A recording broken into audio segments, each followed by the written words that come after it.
He introduces himself as Jangcheol Kim, merely an average graduate student. At least that was his former life. He recounts how he was suddenly transported into the body of Kratos, the Demon King, in his favorite game. He suggests that such transmigration is not uncommon. He then provides a brief summary of the game's plot, mentioning that in the world of Paladins of Blood, an ancient sleeping hero is awakened. However, he quickly dismisses any need to explain further. Finally, he reveals that the true problem lies in a pressing issue. He calls out a name, addressing Lord Kratos. The message is delivered, the troops are ready to depart. He forcefully declared that the period of famine would finally end with today's invasion. He spoke mournfully of the tragedy of being born on barren land and the deep pain of having to consume their own people, yet determined that such struggles must remain in the past. Then his declaration shifted into a call for violence, demanding that they rip humanity apart and crush the elves. The speaker's demands escalated further,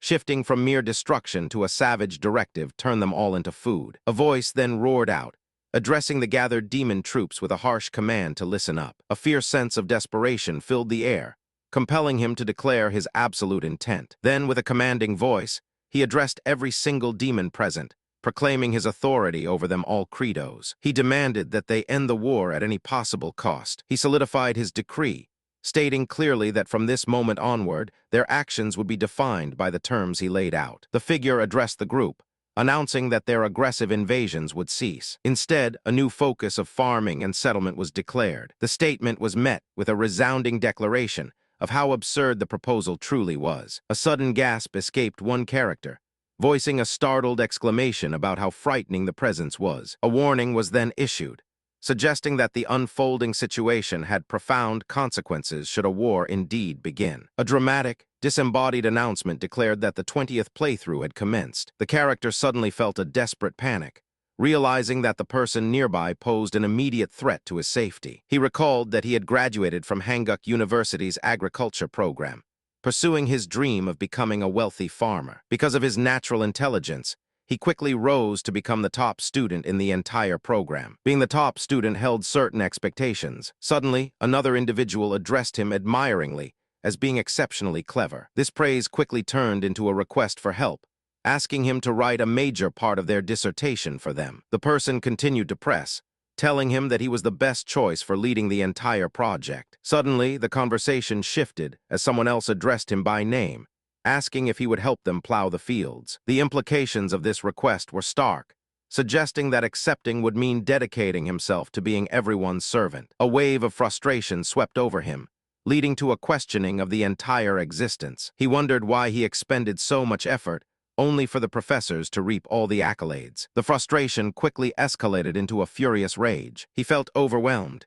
believing he would violently punish everyone for his loss of control and the depletion of his dopamine levels. He realized that his only source of genuine joy and stimulation had been gaming. The digital world was what had kept him stable. He reflected on the tedious nature of his current life, noting both the incredibly slow level-up rates and the fact that no player had ever completed 19 playthroughs before him. A desperate need for a sense of achievement consumed him, leading him to give up sleep entirely and dedicate himself to the game. His efforts began with his first playthrough, followed by his second, then his 10th. He eventually became the first person in the entire world to complete 19 playthroughs of Paladins of Blood. An excited, almost manic energy took over him. He seemed to be reveling in the notion of his own accomplishment, whispering that he was somehow the strongest person in the world. The atmosphere shifted as he continued his journey, the weight of his achievements settling upon him. A knowing voice remarks that the difficulty level in the 20th playthrough is supposedly absolutely hellish. The character then adopts an overconfident swagger,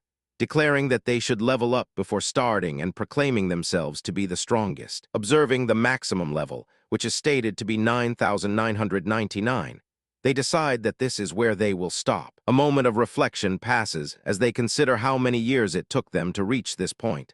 A question answered with a carefree chuckle. With that mental preparation complete, they announce the commencement of their endeavor, signaling round 20 was about to begin. A sudden, sharp exclamation breaks the silence as the action finally begins. A voice filled with confused alarm cried out, questioning what sudden chaos was unfolding before them. A sharp cry of pain echoed immediately afterward, signaling a sudden violent impact. The scene transitions into a moment of tense quiet, leaving the characters reeling from the unexpected attack. The tension continues to build, focusing on the immediate aftermath of the brutal assault. The action holds its breath, showing the characters in a desperate state as they try to regain their footing. Finally, a sweeping view captures the entire tableau of conflict, signaling that this confrontation is far from over. Suddenly, questions burst through his mind, demanding to know what was truly going on. He tries desperately to compose himself, reminding himself that he is intelligent enough to handle whatever chaos unfolded. A strange realization dawns on him.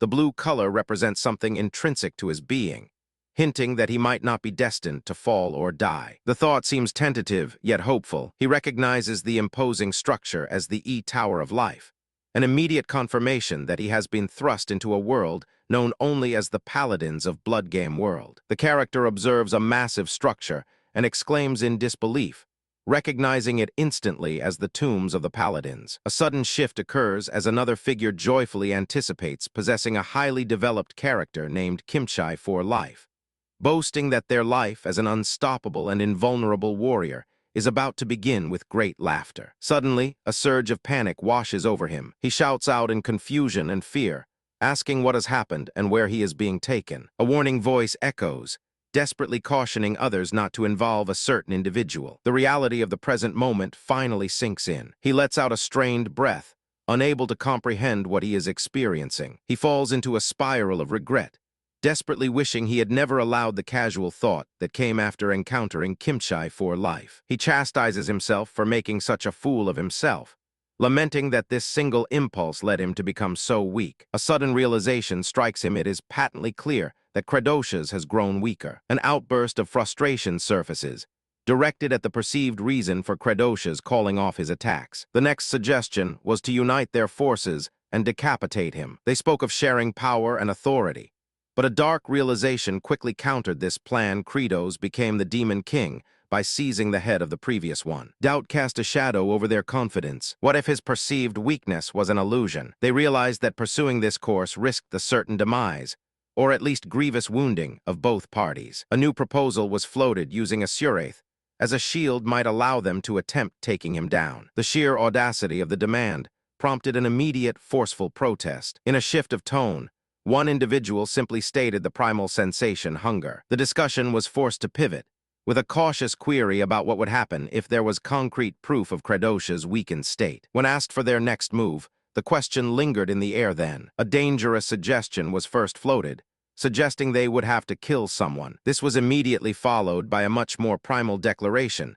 The speaker felt incredibly hungry. An officer then offered a formal report, detailing that the morale among the troops had plummeted to rock bottom. The report continued, citing increased reports of fratricide and illegal cannibalism. It warned that some soldiers had even abandoned the established demon territory without any notice. The severity of the situation became clear as 4 powerful generals spoke up, warning that their leader had become weak. They were actively plotting to eliminate him, determining it was time to cut off his head. The realization dawned on him: if he appeared anything less than mighty, he faced certain death. Suddenly, another thought struck him. If the person he was supposed to possess Kimchai life was not controlled by him, then that meant Kimchai life might be dead. This possibility suddenly made charging into the human world seem like a viable plan. The report was interrupted by news of new video footage recovered from the Tomb of the Paladins. This important record had been sent specifically by General Ogma. The sudden exchange of shouts erupted,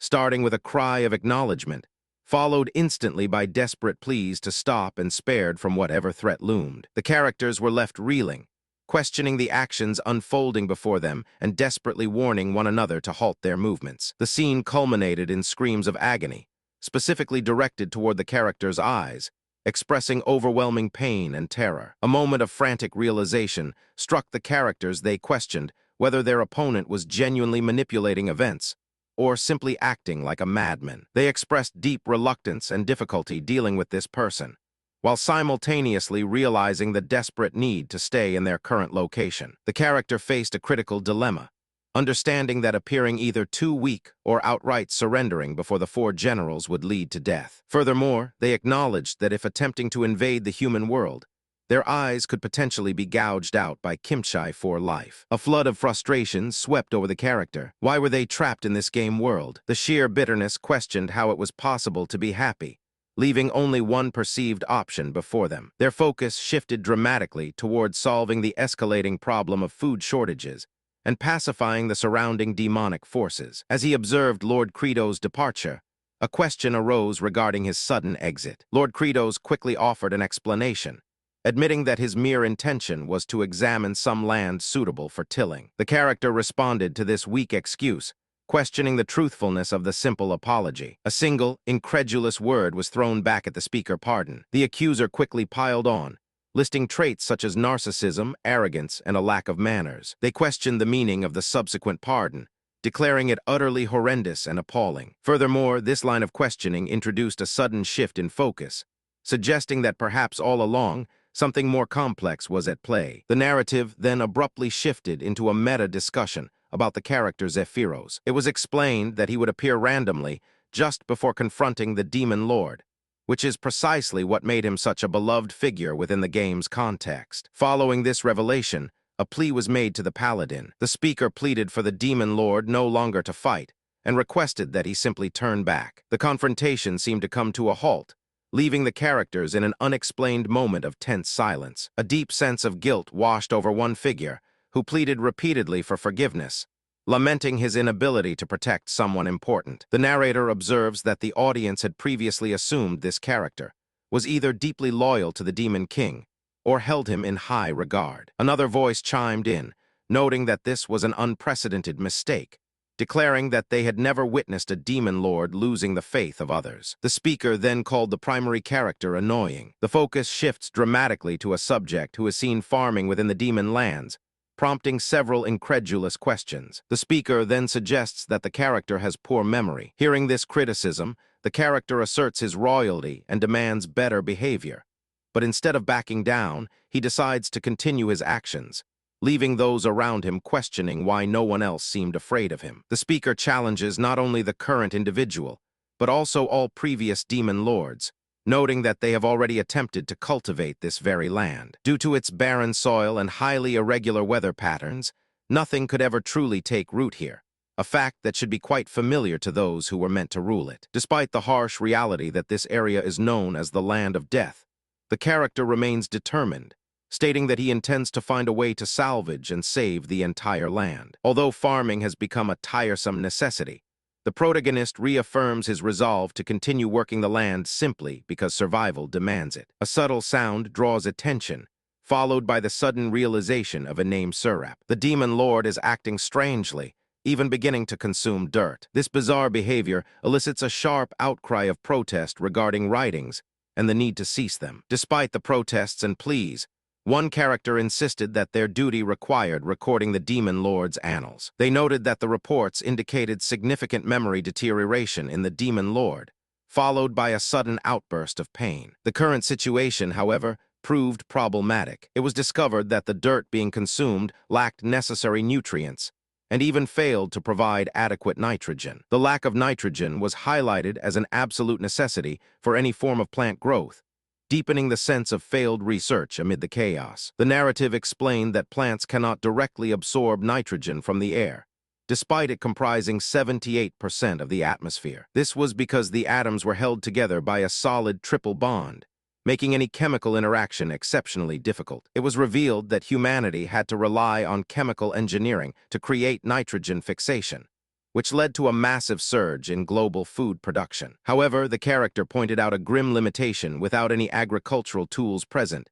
This advanced process seemed impossible. This critical observation led to a realization they desperately needed a naturally occurring nitrogen fixation mechanism, something the environment could provide without technological aid. And thus, the arrival of lightning provided the answer. The sudden high voltage transformed nitrogen into nitrous acid. This acid subsequently mixes with the rain, allowing it to be naturally absorbed into the soil. However, before this breakthrough could be celebrated, the Demon Lord Credo revealed his main attack move. A powerful strike erupts, heralded by the cry of bloody strike. The ensuing power is described as a combination of lightning and moisture, deemed a technique perfectly suited for fertile soil. A clear warning is issued, urging those nearby to stand back. The attack escalates with intense, bloody force, reinforcing the destructive nature of the incoming assault. One character screams out in agony and shock, complaining that this painful attack feels like a repetitive ordeal from the opponent. The onslaught continues, leaving the character reeling from the sheer impact of the force. A chorus of voices rings out, declaring that the opponent has grown weak, repeatedly emphasizing how fragile and powerless they seem. A sharp, panicked cry of distress follows the verbal attack. The speaker dismisses the opponent's strength, stating that they are 100% weaker. They further accuse the individual of being an assassin, alleging that his entire plan is designed to sabotage and ultimately kill them. Despite the peril, a defiant spirit takes hold. The speaker decides this situation is preferable to death, urging themselves to continue the confrontation before calling out a blood-curdling cry. The confrontation escalates suddenly as a decisive attack is launched, prompting an immediate strike. A groan of agony rings out, indicating that the force of the attack has landed its blow. The figure's voice barely managed to whisper the name, Lord Kratos. A concerned voice then asked if the man was unwell. Suddenly, a surprised exclamation escaped his lips. A realization dawned on him, though everything was fading. He retained faint memories of a previous existence. He reflected that this life was his umpteenth journey, one which had led him to this very place, guided by the will of fate. However, he noticed a devastating shift. The guidance was completely gone. The hand of fate had fallen silent. A profound sense of despair washed over him, forcing him to question his entire existence and purpose. And the narrative leaves the audience hanging, promising more stories to come. The characters begin by recalling that there are specific rules governing the demons. They suggest that all demons operate under a clear hierarchy, with the demon lord recognized as the strongest of them all. The overwhelming presence of the opponent drew gasps of surprise. It became clear that even before any real conflict had erupted, a colossal amount of power was being amassed, causing the figure's body to tremble visibly. However, the moment of confrontation was quickly interrupted by a sudden declaration. A chilling warning was issued, questioning whether the current opponent truly believed they possessed enough strength to overcome 4 opponents combined. The scene paused in a moment of tension, the silence amplifying the anticipation for what was to come. Amidst the escalating tension, a new voice cut through the air, expressing genuine confusion and concern over the ongoing actions. From a distance, an observing presence watched the combat unfold, noting its intensity and continuously weighing whether joining the struggle was in their best interest. The outburst of sharp words directed at the combatants was filled with frustration, a clear exasperation for their current actions. A character coldly reminded them of their true nature, declaring that they were demons. This statement was followed by a challenging question regarding what expectations had been misplaced. A booming voice declared that, according to demon tradition, all fights must be broadcast live and no one could back out. This pronouncement was quickly interrupted by someone shouting a warning, followed moments later by an observation of how incredibly fast the opponent had moved. Despite the danger, someone tried to reassure their ally, urging them not to be afraid and insisting that they could win because the current opponent seemed weak. Overwhelmed by the sudden escalation and surrounding chaos, one character repeatedly voiced deep distress, struggling to know what action they should take. The character expressed deep apprehension, realizing that although others had tested his strength in anticipation of the Demon King's power, he felt himself lacking the necessary might. A sudden tension filled the air, signaling the moment of truth. As a sharp gasp escaped him, he remembered seeing the combat pattern in a game, noting that the opponent would either thrust or slash. Despite this awareness, the character realized that dodging the incoming attack seemed completely impossible. He blinked in surprise, questioning how he had managed to dodge such an attack, finding the feat nearly impossible. A crucial insight struck him because the opponent's left foot had turned outward during his second step.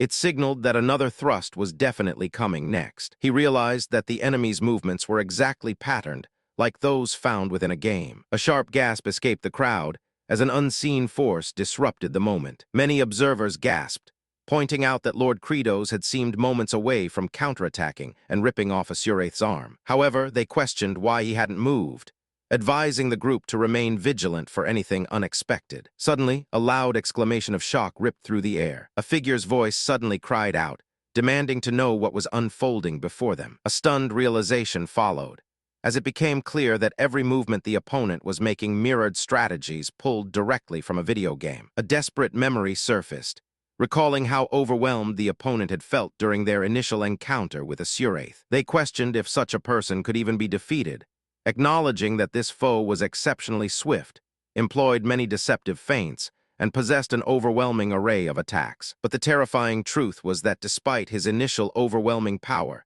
the opponent had not been defeated after merely dying one time. The sheer durability of this foe continued to astound. He managed to survive 3 times, and even 10 times more. The challenge proved to be much deeper than initially assumed. In fact, the count stretched even further to an astounding 10 times. Facing such resilience forced a complete reevaluation of what true defeat meant in this conflict. The narrator then revealed that it took a remarkable 128 tries for him to finally achieve victory. By the 19th playthrough, he had mastered the opponent, running circles around them and securing a perfect no-hit run. The narrator concluded the recounting with a sigh, summarizing the incredible journey in simpler terms. The sheer dedication required to overcome such an overwhelmingly difficult foe was breathtaking. Suddenly, the powerful opponent found themselves unable to connect even a single attack. The laughter was loud and mocking, clearly enjoying the spectacle of a Suraith's perceived weakness. The sharp exclamation cut through the air, a burst of pure frustration. A profound sense of relief washed over them,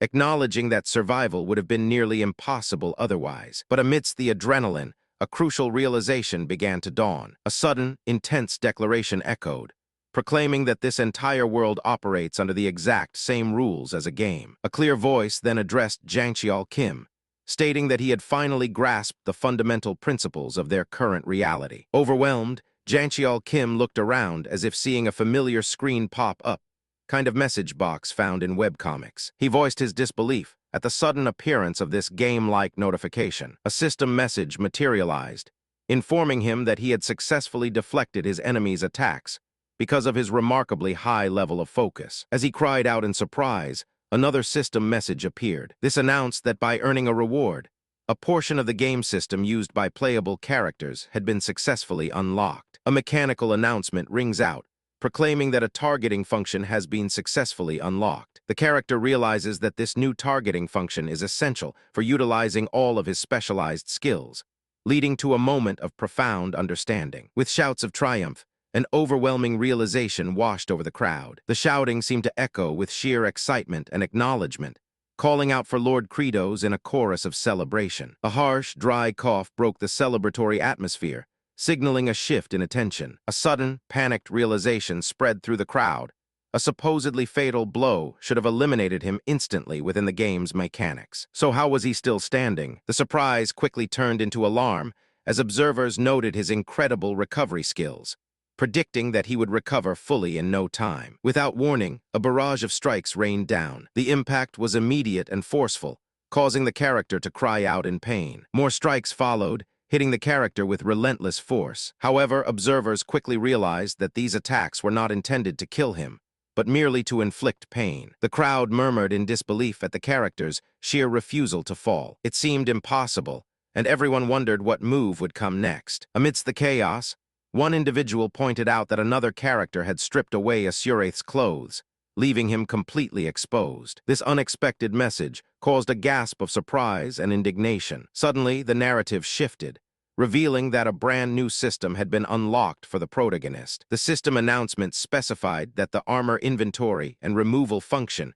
were now available. With this new function at his disposal, the protagonist immediately wondered if he possessed any usable or quality armor within the newly opened inventory. The protagonist frowned, frustratedly realizing that since he was wearing only items he already possessed, this new function felt completely useless at the moment. His focus immediately shifted to needing to get rid of the current opponent quickly. However, he recognized his own weakness in finishing him off and knew that since the enemy recovered so fast, they would soon be on their feet again. Suddenly, the protagonist paused, a look of surprise crossing his face as he wondered what was happening. The protagonist quickly thought that even if he could not eliminate the enemy, he at least possessed the ability to continue targeting him, capable of keeping hitting with a bloody strike. His mind then shifted to another strategy, realizing he could flood the ground with tons of nitrogen. The thought crossed his mind that he was quite the genius. A cocky feeling settled over him as he questioned if the opponents were afraid of his presence. With that confidence, he declared it was time to test out this new approach. A voice suddenly called out, addressing someone named Cersei. That person immediately responded with a tone of submission to their superior. A command was given to tie up a character named Asuraith. This prompted an outcry, questioning the reason for tying up a naked man, accompanied by the worried thought that he intended to embarrass both of them. The plan was laid out in a sequence. The first step required preparing what they referred to as a lightning rod. The sequence of preparations continued, moving to the next critical step. A dramatic proclamation rings out, announcing that the immortal Asuraith has fully recovered. The villain taunts them, suggesting that their attacks have grown weaker and vows to sever something vital. The foe prepares for a powerful strike, executing what is labeled as Step 2, the bloody strike, accompanying the action with a strained yell. The mechanics of the attack are revealed. The force behind this strike oxidizes the nitrogen in the air, transforming it into nitrous acid. A commanding voice yelled at Hardock, demanding that he cover the entire area in a fog so thick it would feel dripping and wet. The suddenness of this order made others gasp, utterly unprepared for the next move. A character observing the scene wondered if this deliberate dampness was meant to maximize the pain of an impending lightning strike. With a chuckle, they concluded that this constituted a wonderfully creative method of torture, admitting they had learned something new and unsettling. The first stage of the battle calls for adding fog, slowly obscuring the battlefield and adding a layer of mystery to the struggle. Next, the fighting escalates with instructions for a bloody strike, emphasizing repeated and powerful blows throughout the combatants. A sudden impact lands, causing a palpable strike. The force of the attack resonates through the air, prompting a sharp groan of pain from one of the figures. A powerful impact rings out with the word strike. A villainous figure cackles, excitedly declaring that the impact will make the ground rich and full of nitrogen. They exclaim how exciting it would be to harvest what they have created with a burst of laughter. The mysterious figure spoke with an air of satisfaction,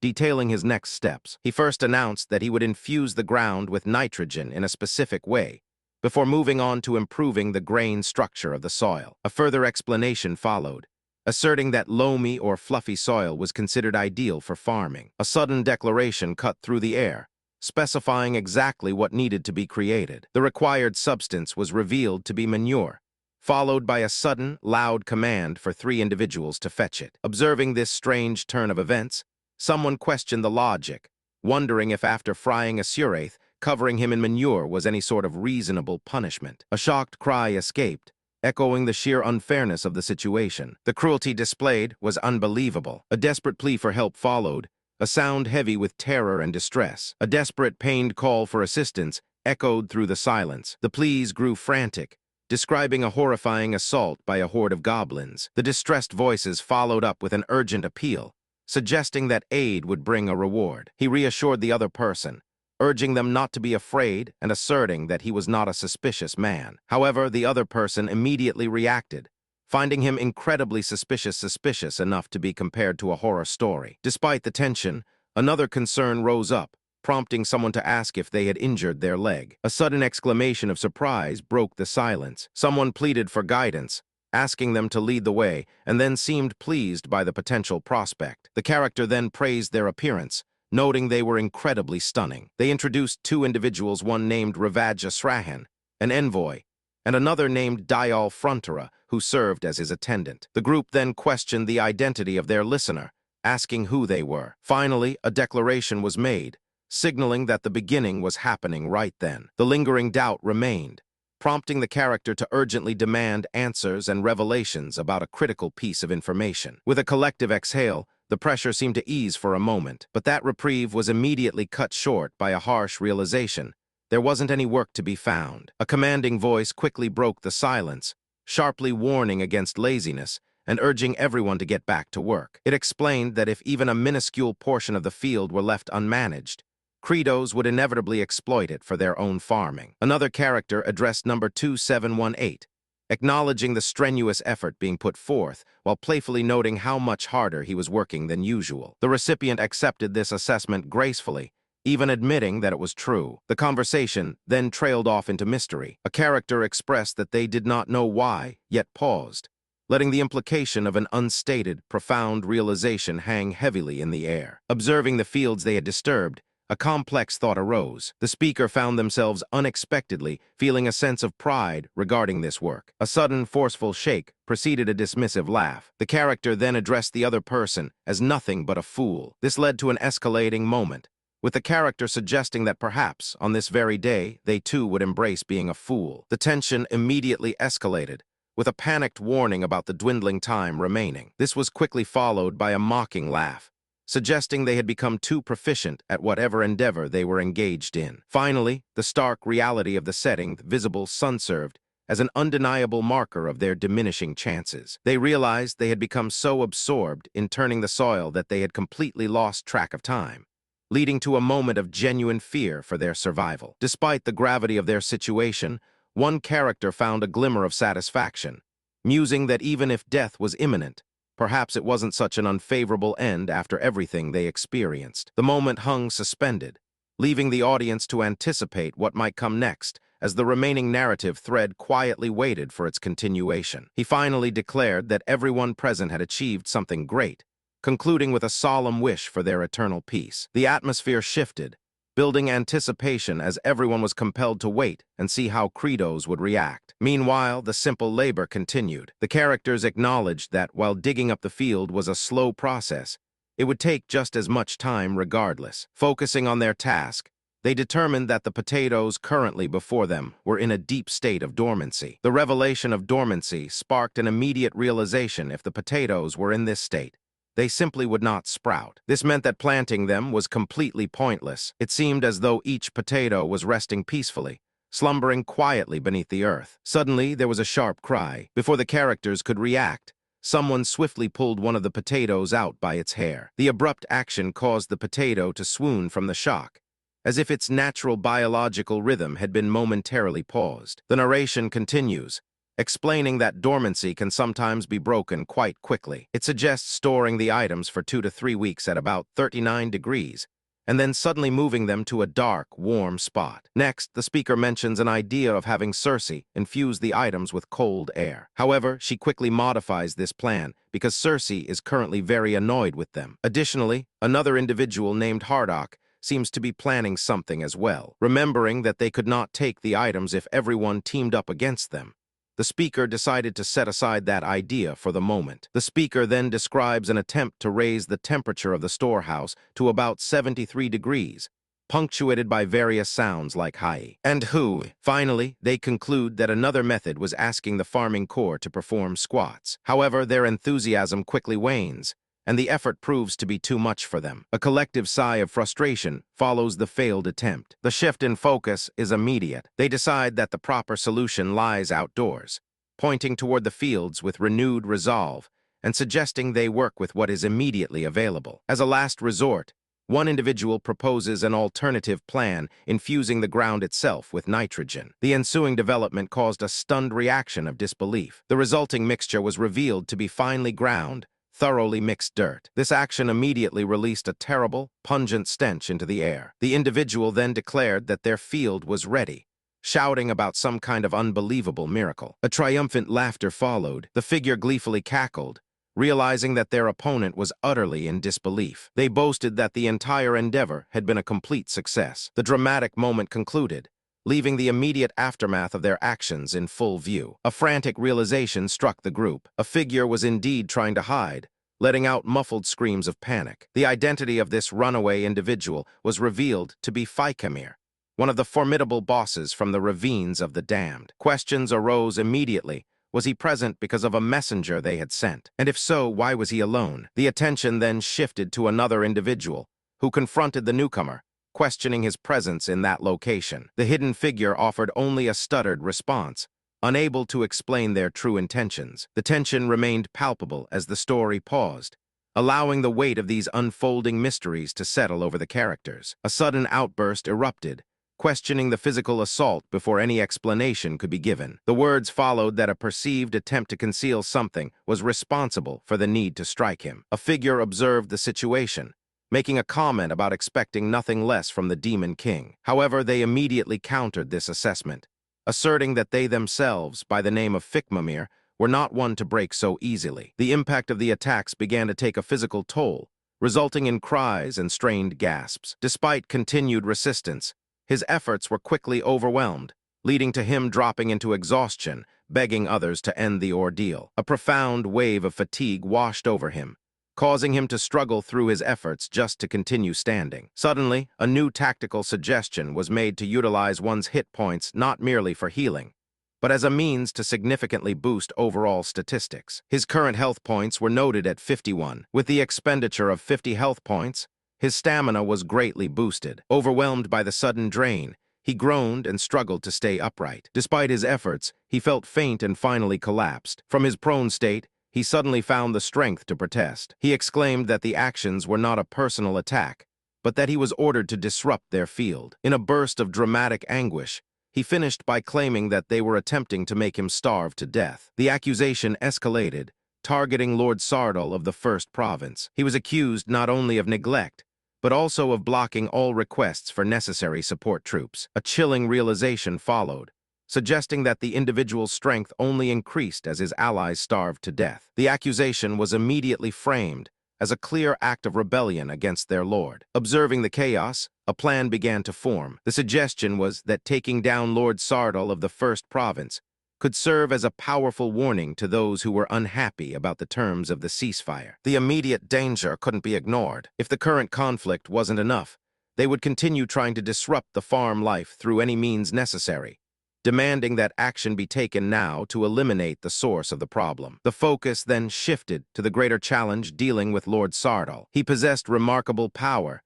capable of shapeshifting like a phantom ghost. Even when the conflict was contained within a game, Sardal's influence was pervasive. He moved all over the complex and treacherous map of the ravines of the damned, making the entire environment feel like a wild, twisted game of hide-and-seek. They reasoned that if it was difficult to capture the pest because of its hiding nest, then the only solution must be to lure it out. A sudden, sharp question was directed at someone, asking what they were looking at. The person, seemingly uncomfortable and hesitant, began with a mumbled acknowledgement, followed by an unsure, stammering sound. The acknowledgement was immediately followed by a series of rapid, excited declarations. They loudly praised the recipient's sacrifice, celebrating that such an act resulted in them having plenty of food to eat, concluding with fervent expressions of gratitude. Suddenly, a sharp voice interjected, full of outrage. The speaker sternly warned another character about the audacity of mocking great General Asuraith. The mood quickly deteriorated as a character threatened to devour the other individual,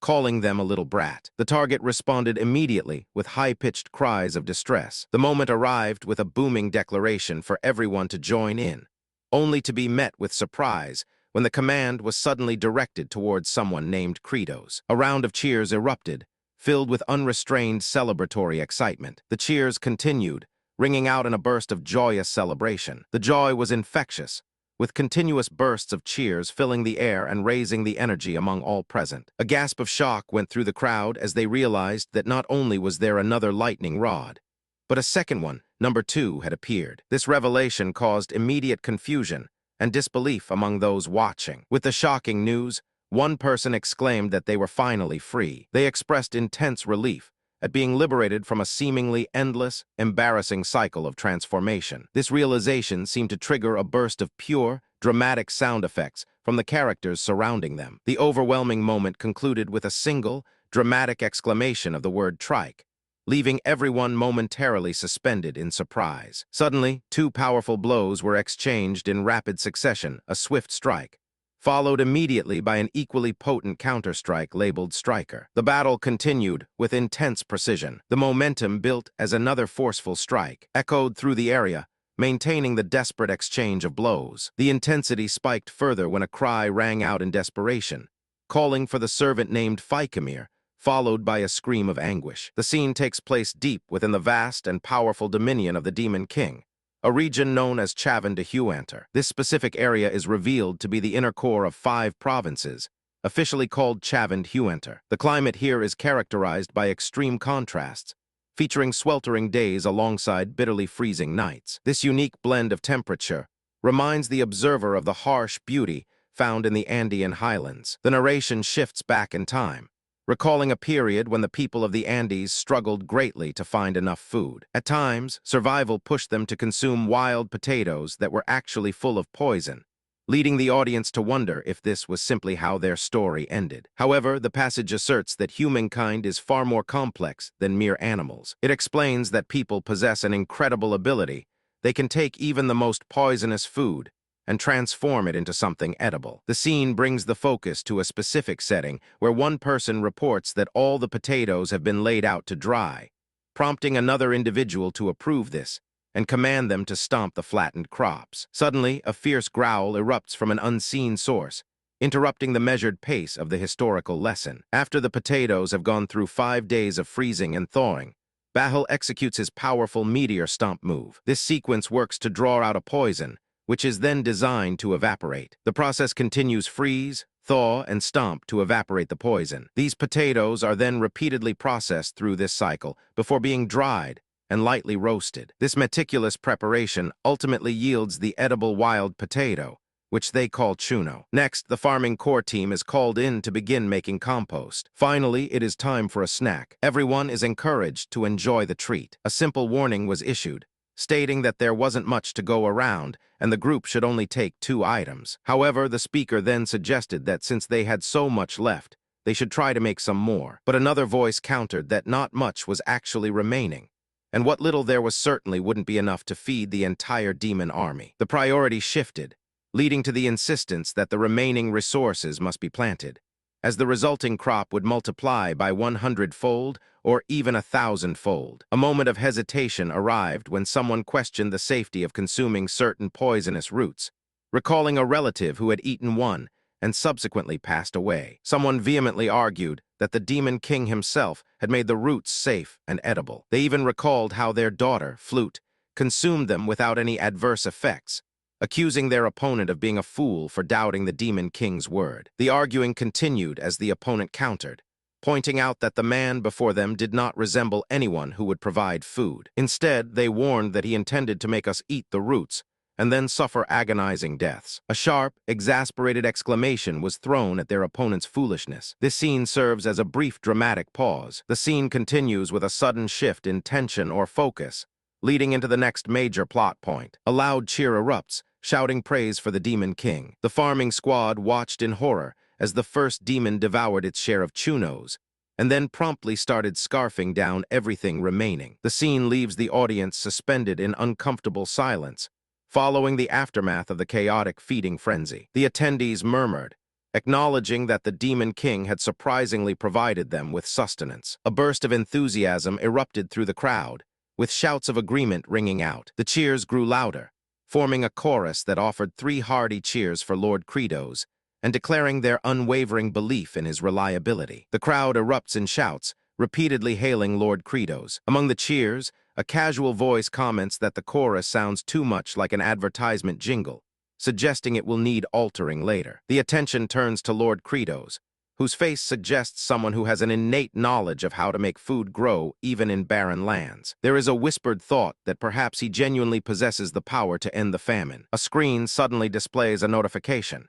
indicating that the enemy's demon soldiers are pleased after consuming the delicious food. Alongside this information, a reward of 50 points is tallied. A sudden exclamation of surprise escaped the character as new information appeared before him. He registered the massive accumulation of points and realized that this resource allowed him to become significantly stronger, fueling his immediate ambitions. However, a thoughtful pause followed. He mused that he wasn't sure which path would bring the greatest benefit right now, deciding instead to wait for a better strategy to develop. With renewed purpose, he began organizing his forces, dividing them into specialized groups, those for harvesting potatoes and others designated as composters. He then addressed the farming corps directly, issuing clear instructions. He instructed them to spread the word throughout the village on their way home, promoting the idea that food could be grown in this location. Furthermore, he promised vouchers exchangeable for chunos to anyone willing to dig up wild potatoes. The onlookers whisper among themselves,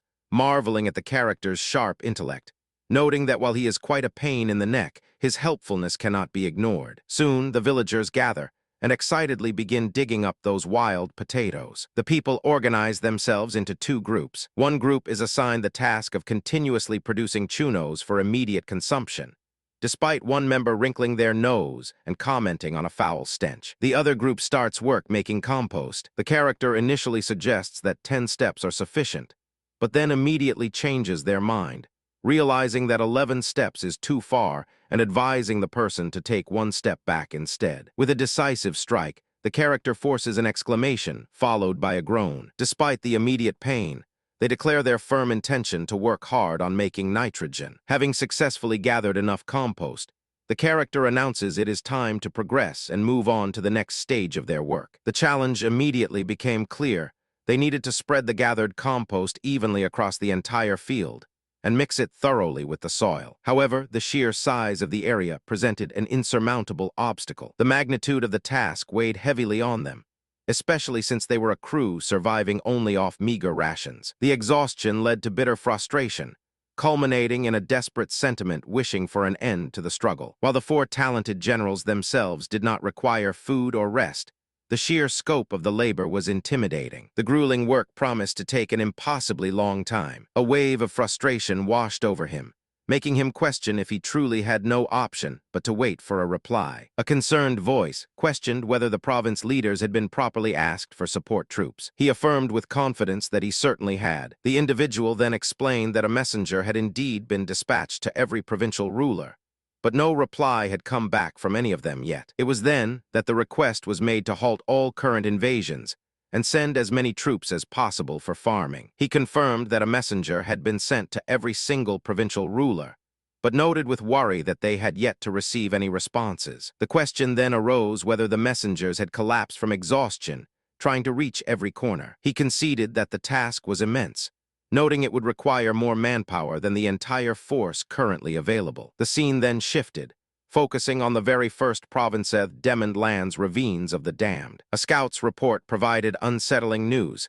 It seemed that the demon lord Kratos had indeed begun farming. Worse still, it appeared they had already produced food that was suitable for consumption. The character, expressing deep frustration, realized that Kratos' actions were rooted in a profound sense of fear. He believed the demon lord was acting out of apprehension regarding his own power. The speaker revealed that one grows stronger through the accumulation of demon souls. It was noted that Kratos had halted the war and was managing starvation levels, thereby exerting control over him. He then declared the identity of a powerful figure lord of the first province, father of the damned, Sardal. A question was posed regarding the safe handling of messengers traveling to the other 3 provinces, confirming their safety.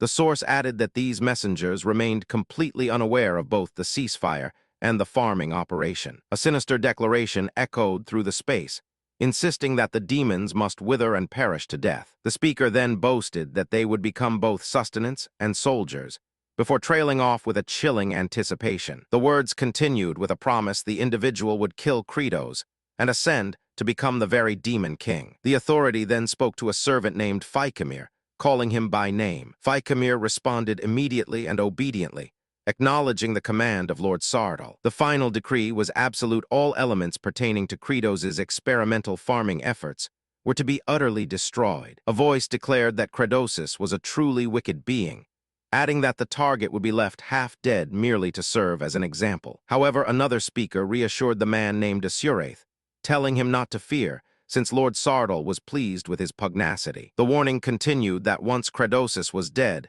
he would take the target in. Suddenly, the word wraiths echoed through the air. A commanding voice then roared, demanding that the location be turned upside down and the soil messed with until it became an unusable wasteland. A mocking voice calls out, commanding that the compost be treated as refuse and spread across the ground. The tone escalates into booming laughter, adding a layer of cruelty to the instruction. The demeanor becomes increasingly demanding, emphasizing that the material must be scattered thoroughly so no one can collect it again. The instruction continues, requiring the compost to be mixed deeply into the soil until it is indistinguishable from the dirt. The discussion turns to the next steps, questioning what needs to be done with the material. The realization dawns that the compost must be finely ground and thoroughly mixed with the dirt. However, this becomes clear work, one that far exceeds the current ability of the farming corps to handle on their own. A loud, mocking laughter rings out as someone declares that Kratos is finished. A character watches the group's actions,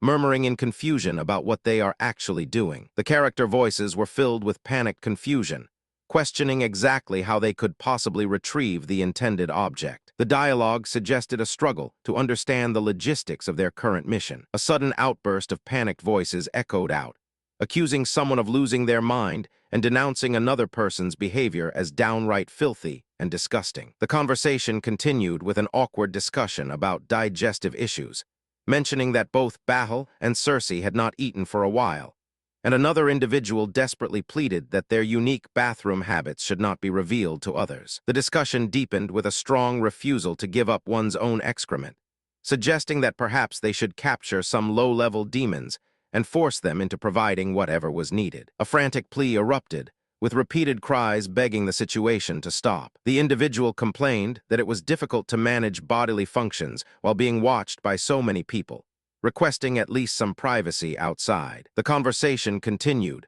with a comparison made to others who had experienced the same difficulty but found nothing came out. Eventually, an impatient query was raised about why things were taking so long. There was a moment of disbelief as someone observed that no matter how hard one tried, nothing seemed to come out. The situation quickly turned desperate when an individual pointed out the stark reality: they were running dangerously low on food supplies. A sense of renewed hope entered the conversation when another voice suggested a plan, which was met with appreciation for the good idea. The moment following the discussion held a quiet pause, allowing the gravity of the new plans to settle among the group. A tense shout erupted, demanding to know what was happening. The immediate concern shifted to keeping the subject alive, realizing that if he died, their crucial resource of defecation cycle would cease. A desperate need arose to continue collecting what they needed. The conversation then took a sharp turn, as one individual pointed out another's sudden newfound intelligence. The dialogue concluded with a dark, unsettling suggestion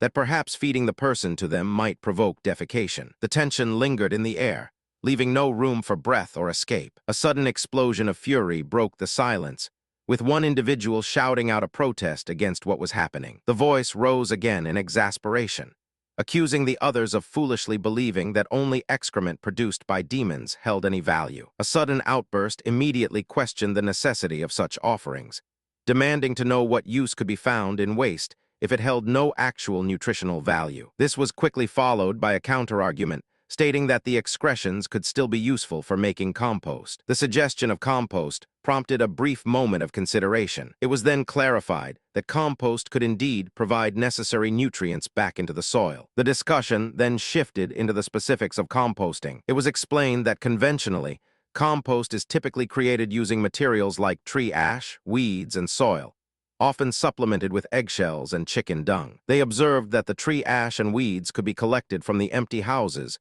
we had just passed. However, the availability of eggshells and chicken dung presented a new problem. A name Iho was mentioned. The discussion suddenly shifted as a commanding voice instructed Zephyros to bring a map of the land, to which he immediately complied with an affirmative acknowledgement. The map was presented, concluding this segment of the conversation. A realization struck him. This map matched the one from the game perfectly. This immediate deduction led to a startling conclusion. This specific area must definitely contain the item they were searching for. He declared that it was essentially a haven for demon seagulls. He explained that if one followed the path in the game, those seagulls could be found everywhere within the human territories, constantly scavenging for a plentiful meal. A giddy outburst declared that the area was perfect, noting not only where the seagulls found food, but also where they deposited their droppings and laid eggs. The companion was surprised, asking if he planned to collect the dragon seagull droppings. He smoothly deflected the question, pointing out that she was quick on the uptake. He then introduced a place known as the Cliffs of No Return, explaining that the cliffside crumbled easily and made it difficult to maintain a good grip. Furthermore, falling off would mean being carried away by the rough waves. The companion acknowledged his warning, then added that the area was inaccessible to any player within the system. However, a challenge was voiced, suggesting that even the seemingly inaccessible barrier could be climbed. A stunned whisper voiced disbelief at the character's apparent thought process. The narration then shifted to an ancient tale,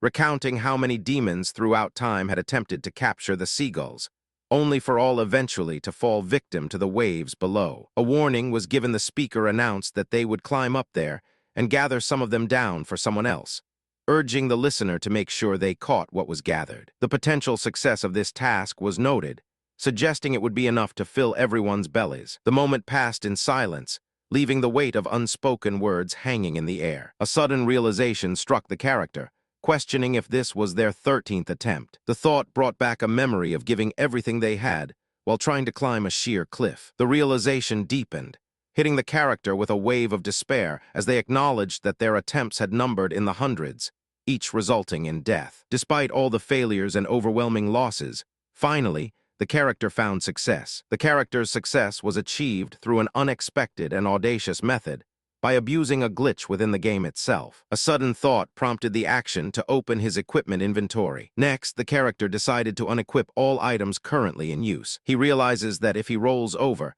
something significant might happen. The sudden sounds of alarm and warning pierced the air. A sharp exclamation followed immediately by an urgent demand to halt. A clear, directive voice then commanded the characters to equip their armor. A sudden, urgent command echoed out, demanding that the targets roll over and immediately unequip everything they held. A wave of realization washed over him, and he triumphantly proclaimed that he had done it. He mentally pieced together several complex concepts. The world was shared with a game, giving him the ability to access an equipment inventory. He discovered information about an inaccessible map edge. Piecing all these facts and applying his own experiments, he finally concluded that what others thought impossible was actually achievable. The revelation quickly shifted focus to the Demon King, who had claimed responsibility for their plight. Another individual named Bahal stepped up to assist him. This intervention caused a surprised reaction from onlookers, who questioned Bahal's involvement. Amidst the confusion, a sudden shout echoed, calling out Bahal's name. Bahal then made a decisive move, announcing that he was following the Demon King. This unexpected declaration prompted startled cries and protests from those around them. With a grunt of exertion, the character struggles with an immense weight, groaning about how heavy it is. He immediately regrets his struggle, complaining that his arm feels like it might detach. A moment of panic strikes him as he realizes the depth of his compassion. He questions why he is offering help to someone who actually poses a threat, reminding himself that this person is one of the 4 generals actively seeking his downfall, and questioning whether it wouldn't be far better for everyone involved if they simply eliminated him. The character attempts to reason with the other person, pleading that he has absolutely no motive or inherent reason to offer assistance. Amidst the tension, a voice calls out Jiangqiao, followed by a desperate appeal for assistance. The plea is raw and intense, asking for help just one single time. Meanwhile, a different struggle unfolds the weight of an academic burden. One character desperately laments that their professor will not allow them to submit their thesis, feeling trapped in a life of endless servitude. The desperate cries continued, calling out the name Jiangqiao. The pleas grew more urgent, begging for someone to talk to him and ask him to at least take a look at the character's paper. Another voice whispered that the professors adore this person, considering them a favorite. They plead for help, asking someone to ask Jiangqiao to listen, adding that he was once a younger student who used to follow around. A realization crossed the speaker's mind. Despite everything, they were perhaps too trusting. They mused that being overly accommodating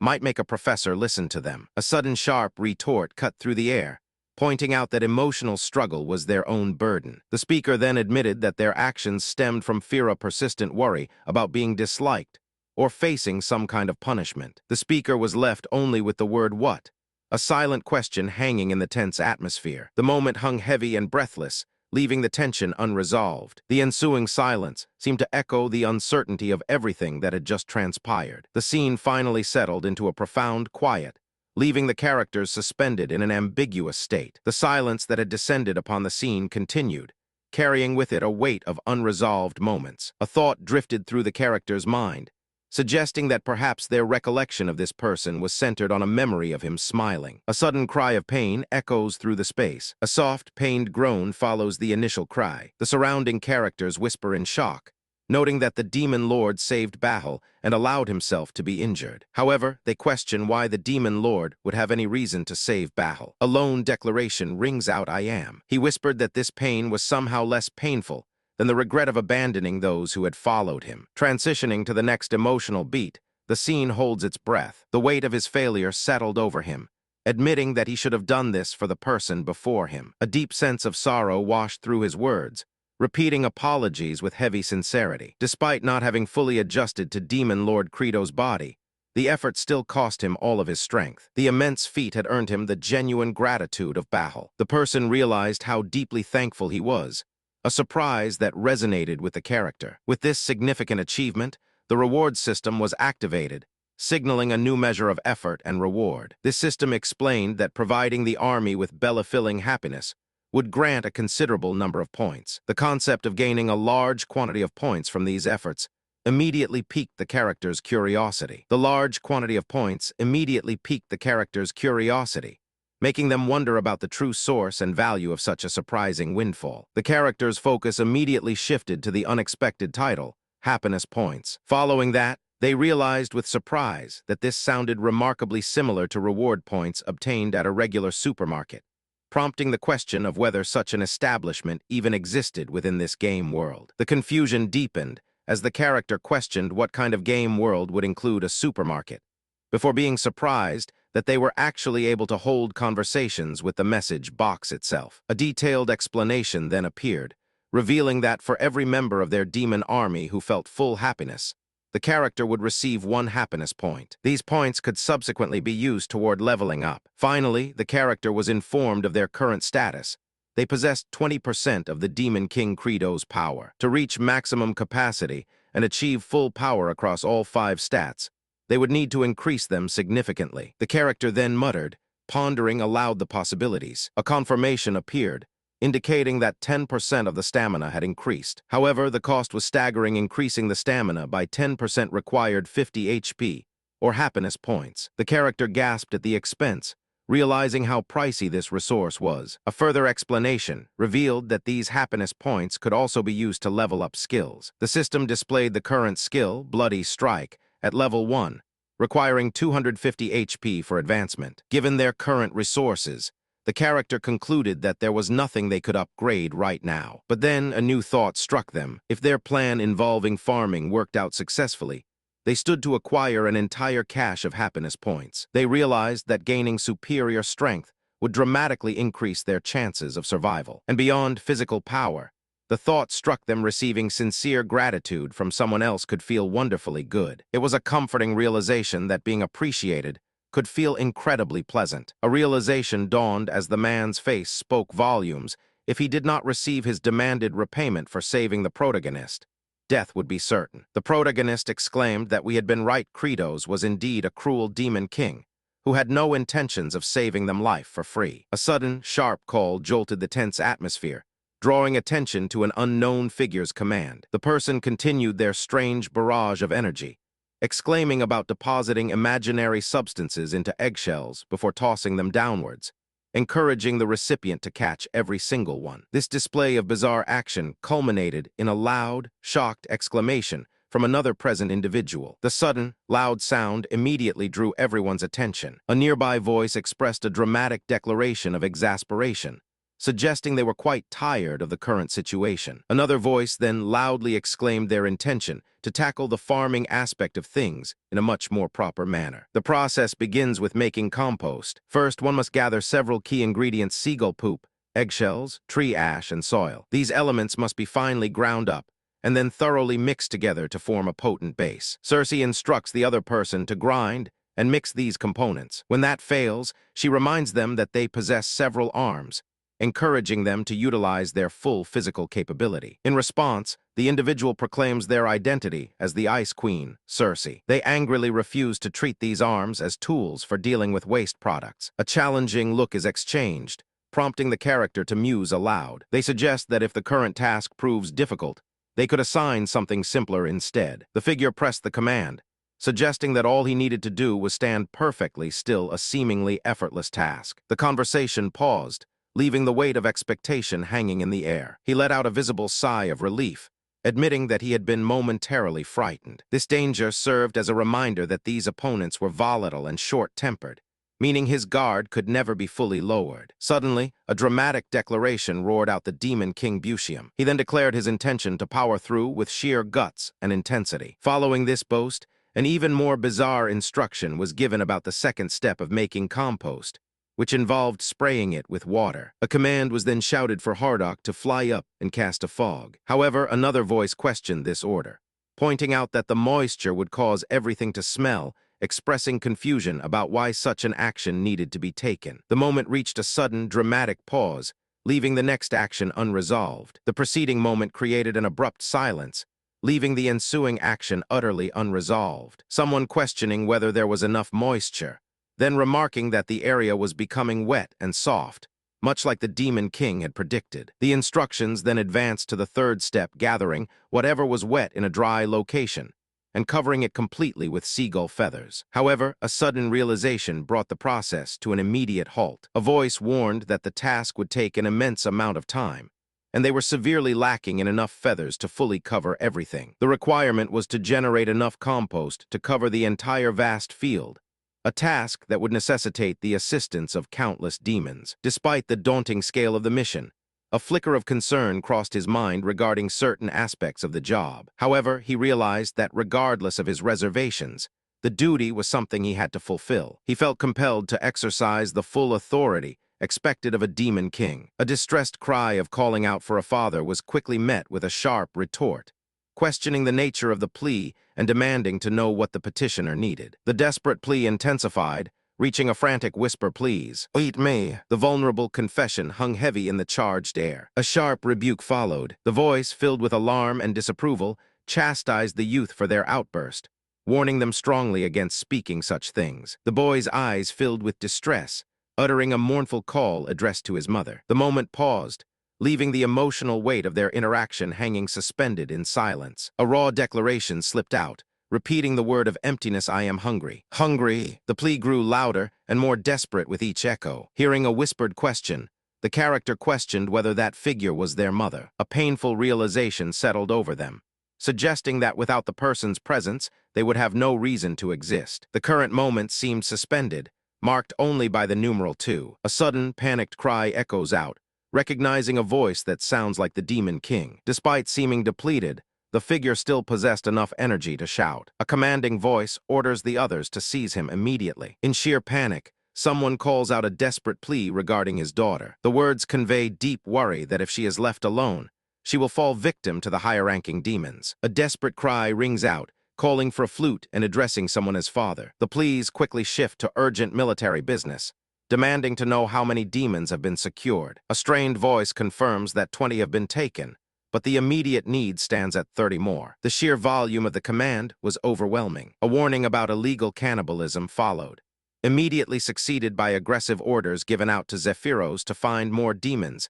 and initiate all current demons into a composting duty. The figure declared himself to be the Demon King, justifying his dictatorial methods by stating that such measures were acceptable for achieving necessary goals, adding that a leader must inevitably make certain sacrifices. The scene fades out, leaving the audience in a moment of silent contemplation regarding the weight of these powerful revelations. The lingering weight of the recent revelations continued to settle over the group. A nervous whisper questioned whether they could maintain their efforts for days, raising concerns about the feasibility of farming in their current situation. This was quickly cut short by a sharp warning: silence was mandatory, as any sound might alert the Demon King and lead to certain death. The conversation soon darkened, suggesting that their demise was inevitable. Another character attempted to focus on hope, proposing that the desolate land might become fertile once more. However, a third voice raised a practical concern, pointing out that even if the ground recovered,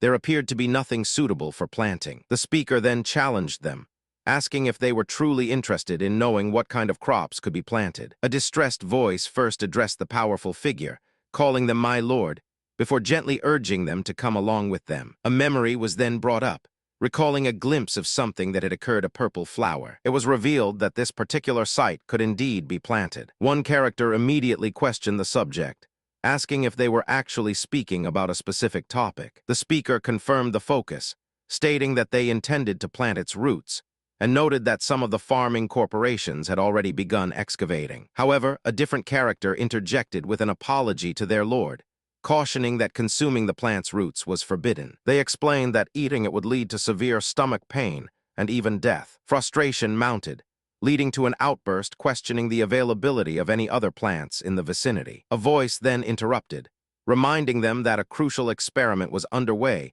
and suggesting it should be nearing its completion. The sudden mention of an experiment caused a visible flicker of confusion, making the character question the purpose of the ongoing study. A sharply urgent tone was then employed, bringing the focus to the daughter's immediate actions. The severity of the situation was made clearer, noting that the daughter was likely consuming the plant's roots at that very moment. A sudden, desperate cry rings out as someone realizes the terrible mistake. The accusation explodes, fueled by frantic cries against an injustice. A plead follows, warning that the flute is innocent and desperately trying to prevent it from being consumed. Someone screams in alarm, desperately trying to protect the flute from being eaten. A desperate plea echoes, calling out for father, followed by a weak, barely audible utterance. Despite the worry, a voice quickly assures that the flute was eaten but dismisses any concern, declaring everything to be fine and that the person is full. Still, concern lingers in the air as another character repeatedly questions the condition of the flute, wondering if it truly is okay. The character insists that both Mr. Zephyros and Mr. Bahal had fed them yesterday, vehemently proclaiming that they were perfectly fine. With a plea for belief, the character then recounts that long ago, humans from another land managed to remove the poison from it, making it safe and edible. Furthermore, they succeeded in cultivating it and completely eradicating hunger. The character concludes this remarkable history by revealing that they named this life-changing crop a potato. The character spoke with overwhelming gratitude, expressing deep surprise that such grace could be bestowed upon a humble demon. They offered sincere thanks for the undeserved blessing. Following this, the character reported that a portion of their demon army was thoroughly enjoying and happily consuming the delightful food. In immediate response, a proclamation announced that the character had been awarded their very first happiness point. This was quickly confirmed by a visible update showing an increase of 1 point to the reward points. The figure spoke,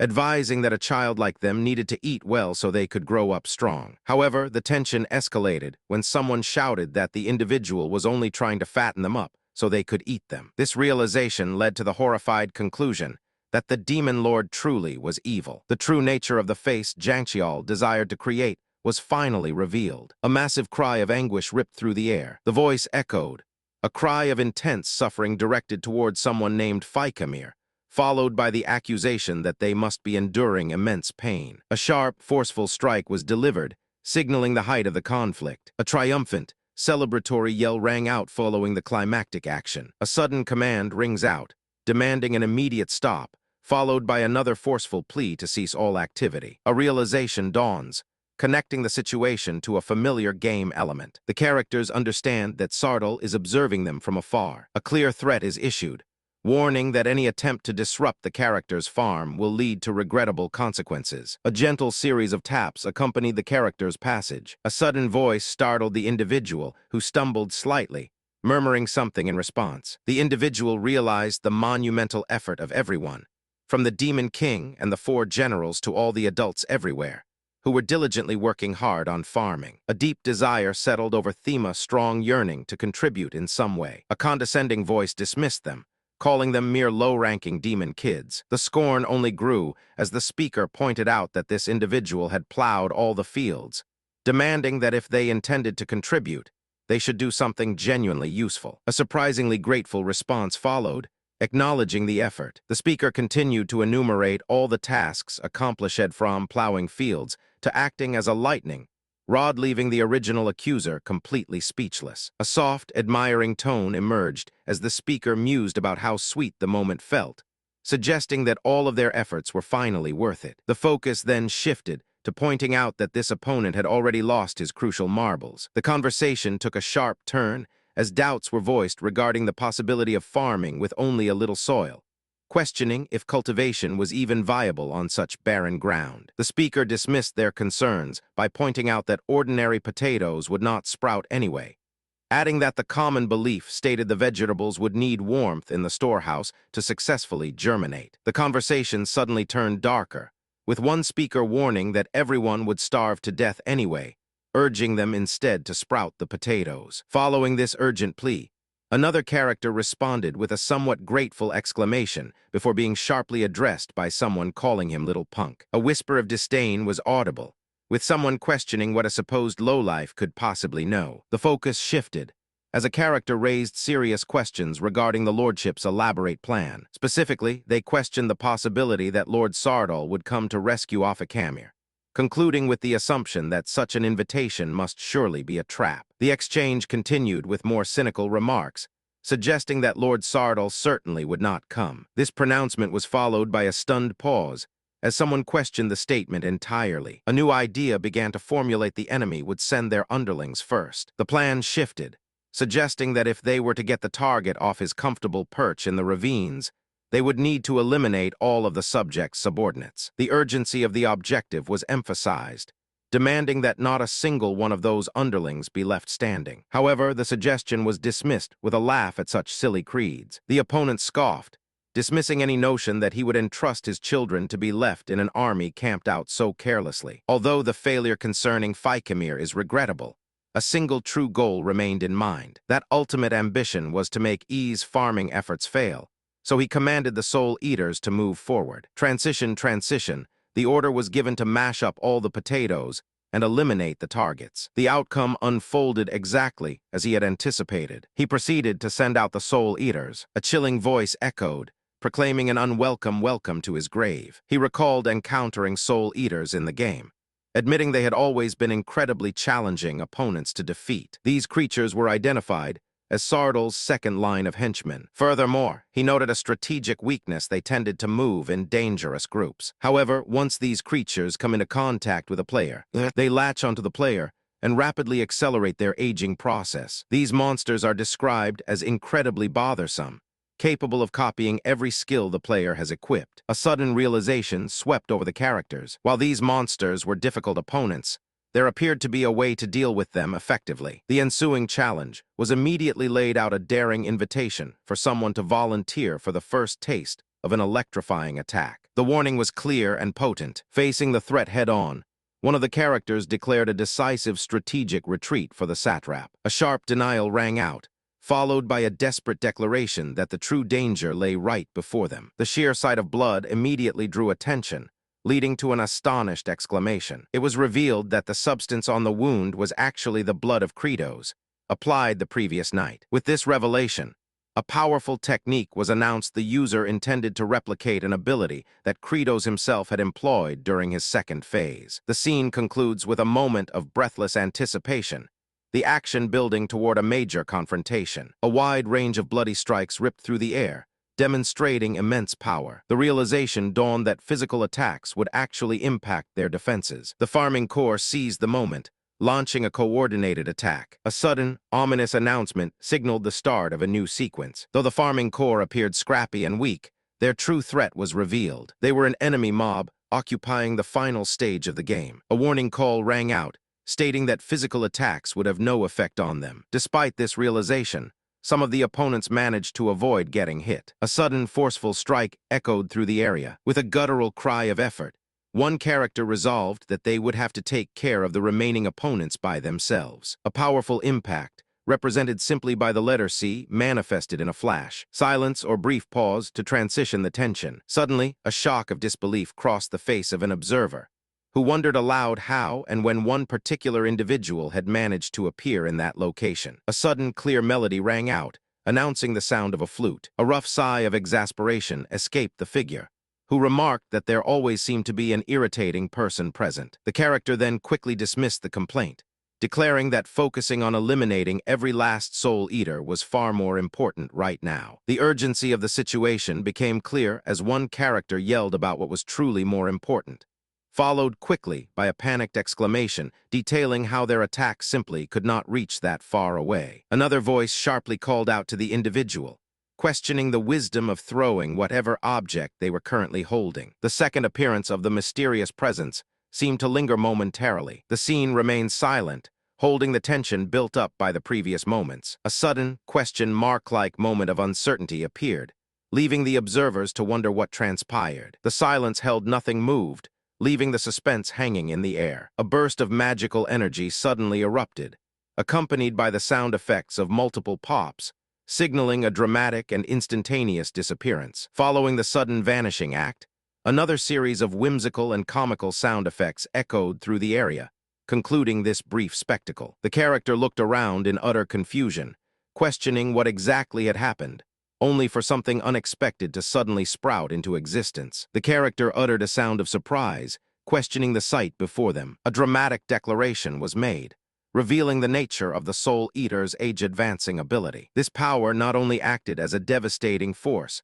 but also strangely managed to restart the little potato's biorhythm. A gratitude was voiced, addressed directly to the little potato. A loud announcement was made, calling attention to the farming corp. The speaker commanded them to cease all plans involving Sardal. The speaker then intensified the warning, instructing them to immediately grab something. The speaker continued with renewed fervor, declaring that invading would be far better for them. A shocked cry immediately followed, calling out the name of Mr. Asuraith. The results were immediately apparent. The protagonist expressed profound gratitude for advice concerning potato sprouts, noting that everything worked out wonderfully, and resulting in a massive bounty of chunos as a reward. Building on this success, Lord Credos gathered a group from the farming corps and set about planting the potato sprouts. Suddenly, a cry for food echoed out. The realization struck that they were in desperate need of nourishment. Someone offered immediate comfort, suggesting that since they must be hungry, they should be fed right away. A sudden loud laugh broke the silence. The confrontation escalated immediately, as one person screamed threats of violence and declaring the other to be dead meat. This was quickly followed by a plea for forgiveness and an earnest promise to try once more. The scene shifts to a moment of surprising gratification, with voices exclaiming about how delicious something is. The narration notes that the soldiers from their demon army are delighted by the tasty meal, followed by a display indicating an increase of 1 point in reward points. Attention then shifts to a display, which currently shows 302 current hit points. A character questions the total count, mentioning that when including the new recruits paid for with chunos, they reach 300. The speaker suggests that adding one more person would bring the count up, and then asks a pointed question about the identity of the individual before them. The characters express a desperate focus on acquiring more HP, emphasizing that the immediate goal is survival. This drive suggests they need to conserve resources and save up for the upcoming attack on Sardal. The command to the farming corps rings out, followed quickly by a cry of attack. The narrative energy builds as the group prepares for confrontation, moving forward into action. The action continues to unfold, maintaining the momentum as the characters face whatever challenge lies ahead. A desperate warning rings out, demanding that the bridge be cut down immediately. A booming, mocking laughter erupts, accompanied by a taunt questioning the intentions of the person speaking. A villainous laugh rings out, mocking the apparent silliness of their allies. They then sneer at the opponent for carelessly leaping into a trap. A loud, visceral cry rings out, expressing absolute disgust and revulsion. A second voice echoes fearfully, pleading for the source of the horror to depart. Someone urgently commands others to stick to the original plan. A character then recalls the theory that, according to their brilliant plan, the Soul Eaters should actually be terrified of potatoes. However, they quickly worry about themselves rushing toward the enemies alone and unarmored. A sudden burst of energy erupted, shouting that with the cursed potatoes, they could now confront the Soul Eaters. The voice urged them to attack, claiming that merely making contact would be enough to secure victory. The character announced the activation of a powerful new technique, preparing for his special move. He followed through with the attack, unleashing a fierce assault titled Quantum Rush. A sudden flash of energy erupted with a poof sound effect. A character reacted with shock, questioning the nature of his abilities, specifically how he was able to pass through solid walls. Another person then spotted him positioned on an elevated area. The group immediately started pursuing him, feeling that capturing him was the key to winning. However, they soon realized with panic that the Demon King had vanished in an instant. The speaker declared that they had scoured the entire map 19 times, leaving no stone unturned. He suggested that if he went to every spot where the enemies had been in the area and gathered them all in one location. With confident declarations, they announced that the Demon King was exhausted, and this marked the end of his line. However, a sudden realization struck them. No, at this moment, the Demon King remained standing. A title card flashes across the screen, declaring a presence WI, a veteran player. The voice issues a sharp command, demanding that something be created. A powerful energy erupts, signaled by a sharp sprout, as the voice commands them to make more of these manifestations. The moment concludes with the word, and suggesting that this action is merely part of a much larger, unfolding plan. The realization sinks in the individual believes their true identity is simply that of a farmer. Initially, this thought brought a degree of skepticism, but he soon realized that everything unfolding before him was exactly as the Demon King had predicted. He then organized the Eosol Eaters, gathering them to a single location and instructing Zephyros to lead the farming corps along a specific map. However, they encountered an old, abandoned aqueduct, which seemed to be nothing more than a dead end. A sudden voice corrected the assumption, asserting that something significant was indeed hidden within the seemingly barren area. This revelation proved to be a secret shortcut, changing the course of their journey entirely. After finally escaping the terrible ravines of the damned, he uncovered a place far more unique than anything encountered while searching the area before reaching the final map. The site revealed an impossible contrast, a space containing absolutely nothing, yet rendered with startling and incredible detail. He found himself wondering about the nature of this place. A subtle irregularity caught his attention. The texture of this area appeared distinctly different from everything else surrounding it. With a sudden whoosh, the figure appeared with an exclamation of excitement. A guiding voice pointed out a path leading directly to an area where the character had faced their very first battle with Sardal. The speaker also revealed that, although ascending seemed impossible, it would become available once the stage was cleared. They were warned that deep within, they could find the elixir of metamorphosis. The speaker advised taking it if it genuinely existed. They described the elixir as a highly concentrated berry created from the desires of ancient giants who passed through this area. One use changes one's appearance, though whether this change reflects one's true wishes remained uncertain. The next development saw several plants sprouting, leading the character to exclaim that they could now begin planting. The character let out a cry of joyful anticipation, exclaiming that they could finally live a life filled with full bellies. A gentle concern washed over her as she spoke to Jangchial, noting that the child must be starving. She then reassured everyone that she would prepare a lovely dinner meal, asking them just to wait. The speaker issues a chilling warning: anyone who attempts to interfere with another person's meal will face serious consequences. The intensity of the threat concludes with a chilling promise of trouble. A sudden shout cries out "Demon King," followed by an unknown, dramatic utterance. The strength of Sardal was evident, and it was bolstered by the help of Bahul. The instructions were clear: transporting the potatoes was one task, but anything involving a boss required a different approach. A desperate cry rang out, invoking the great heart of the ice spirit. A demand was made,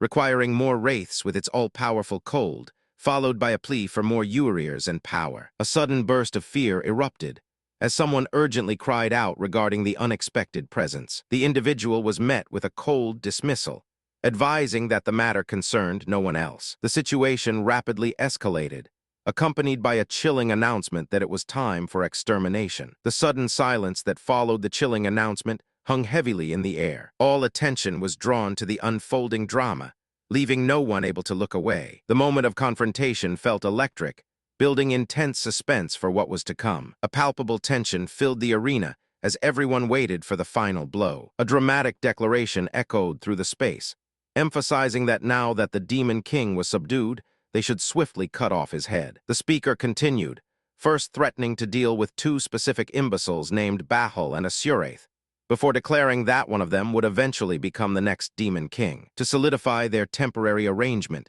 the speaker asserted that for now, they were all supposed to remain allies. And a chilling realization struck them: the enemy had anticipated their arrival, having been waiting with his eyes wide open. Despite the danger, they felt this was their one and only opportunity. However, a concerned voice intervened, questioning what two individuals were doing. A warning was then issued: they must not wake the sleeping Demon King. The revelation of the sleeping figure caused a sharp gasp. It was undeniable: this man truly was the feared Demon King. A voice immediately warned that disturbing the Demon King would awaken his terrible wrath. The confrontation escalated as the accuser addressed Bahul, expecting such behavior from someone foolish. Their shock quickly turned to disbelief upon realizing that Asuraith was taking the side of the Demon King and would help him plan something sinister. Asuraith clarified his allegiance, stating that he was merely repaying a debt of life. However, the tension remained as he added that in the future, his loyalties might shift to oppose them instead. A sudden outburst filled the air, questioning a decision made without proper consideration. The voice warned that even if planting those specific potatoes seemed useful, far greater problems loomed, stressing that failing to address these issues would inevitably lead to the entire farm collapsing and them all starving. Despite the warning, another party remained resolute, suggesting that their actions were already underway regardless of the pleas. The tension deepened as no immediate words were spoken, allowing the gravity of their situation to hang heavy in the air. Yet, facing the stark reality of starvation, one individual quickly repeated a desperate plea for survival. The desperate plea echoed, warning that a life must be risked. A response followed, suggesting that while risking one's life is difficult, it was still preferred over inaction. Overhearing the exchange, a sharp voice intervened, predicting that the current group of people would profoundly regret their actions. The tension escalated, marking a dramatic pause in the confrontation. A sudden cry of pain signaled physical distress,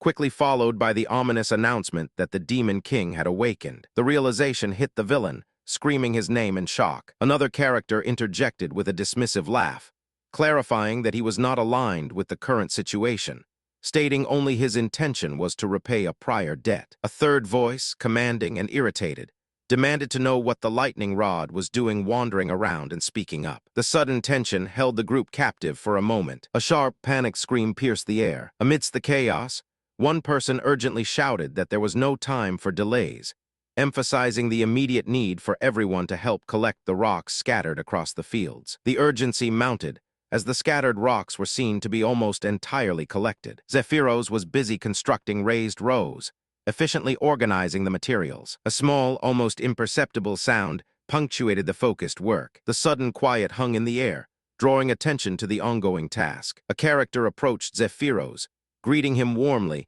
and asking how he managed to handle the massive amount of collected rocks. Zephyros simply gestured in a certain direction, indicating where the remaining materials could be found. The first mysterious prompt appeared, leaving the characters momentarily questioning what they were witnessing. The question persisted, filling the space with confusion. A brief pause followed, allowing the uncertainty to settle over them. The young character then cried out, acknowledging that he was still too small to stop the blade winds. However, a determined resolve soon followed, declaring an intent to eat everything and grow up big and strong. The little character began calling out, first crying for Tibong, and then urgently calling out for Daddy. Tibong's presence was followed by another call for Tibong, and then a booming laugh accompanied by playful remarks directed at the small character. A voice interjected, suggesting that the blade winds did not occur that frequently anyway. The speaker added that while they were large, they required time to develop, and explained that Tibong had the capability to fly up and blast some cold air to prevent their formation. Despite the difficulty of it, this method was all available without a proper weather forecast. With the field almost fully prepared, the next focus was on preparing the potatoes. Another character then noted that they were running low on chunos to distribute and offered to prepare more of them. But this suggestion was quickly dismissed as unnecessary. The conversation shifted to the challenges facing farming. The first enemy mentioned was natural disasters, followed by the second and perhaps biggest threat, financial pressure. It became clear that they felt a strong need to overcome this challenge as well. With a long, drawn-out sigh, the character visibly let out the breath he seemed to have been holding. A heavier groan followed, conveying a palpable sense of discomfort. The character then expressed disgust, noting the overwhelming stench of feces. Even though he had avoided farm work for several days, the lingering odor was impossible to shake off. The character immediately turned his attention to Cersei, stating that he needed to speak with her. Seeing the surprise in Cersei's expression as if she had never met the Demon King before, the character continued, pressing the matter by asking what she wanted and dismissing the idea of speaking further. But despite the clear resistance, the character persisted, pleading with Cersei and asking her to finally open up. A voice cautioned against saying anything that could lead to misunderstanding,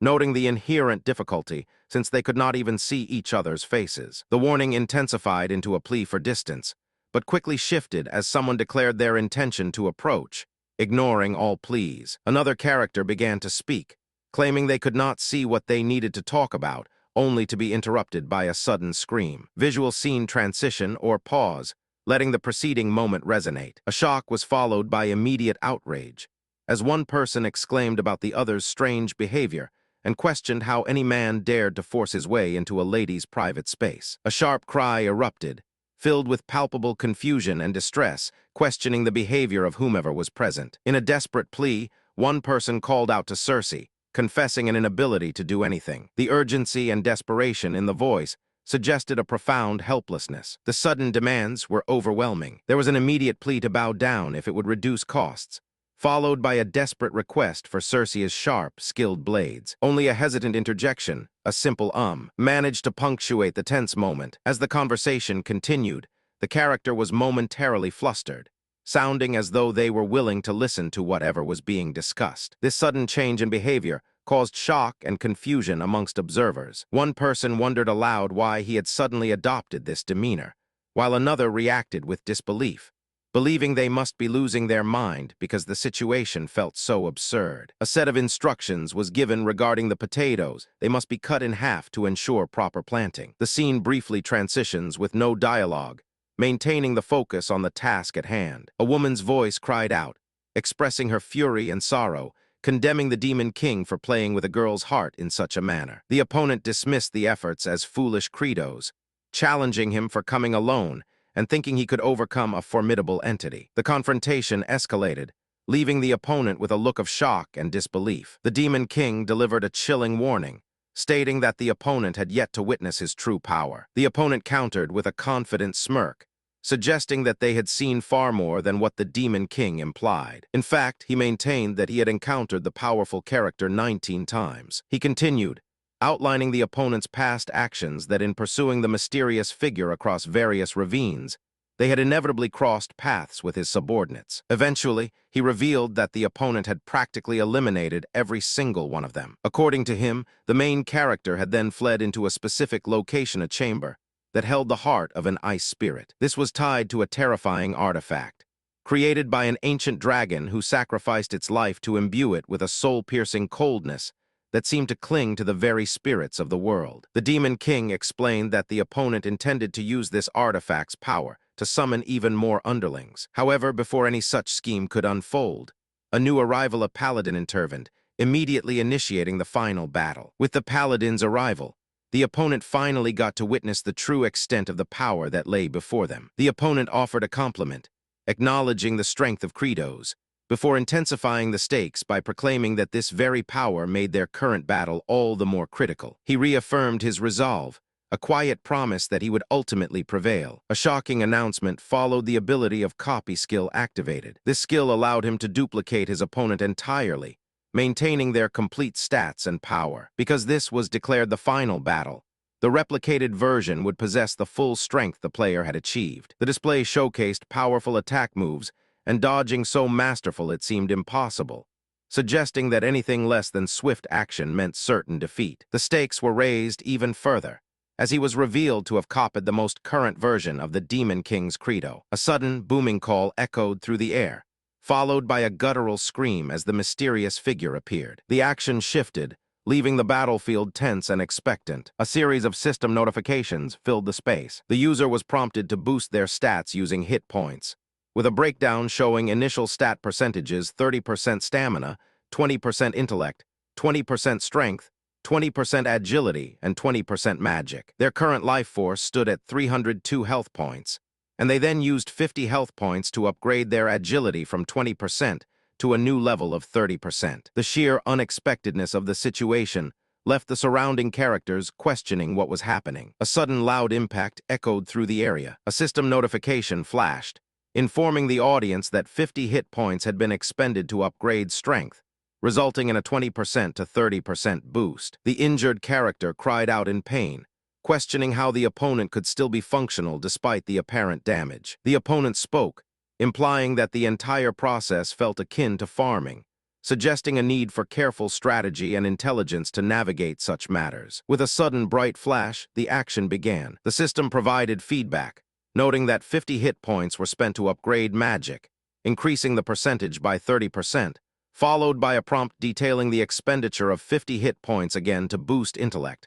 raising it by 20 and 30%. Finally, the character moved forward with a decisive strike. With a sudden gasp, the character stumbled back. A system message flashed before them, warning that all accumulated health points had been used in the process of leveling up every single stat. The resulting status window revealed a careful balanced stamina, intellect, strength, agility, and magic all showed at 30%. A sudden, sharp burst of energy filled the air. A system announcement declared the completion of an advancement quest, immediately revealing a new skill summoning of the Farmer King's throne. Activating this ability required 100 HP. The summoned object materialized, a grand throne built entirely from heavy-duty farming tools. The character smiled, realizing that the sheer amount of new tools was exactly what they had needed. A cry of acknowledgement escaped them, followed by a deep exhalation as they gathered their resolve. The surrounding atmosphere shifted, signaling that this encounter was far from over, suggesting a deeper threat remained. The realization quickly dawned that the threat was not over,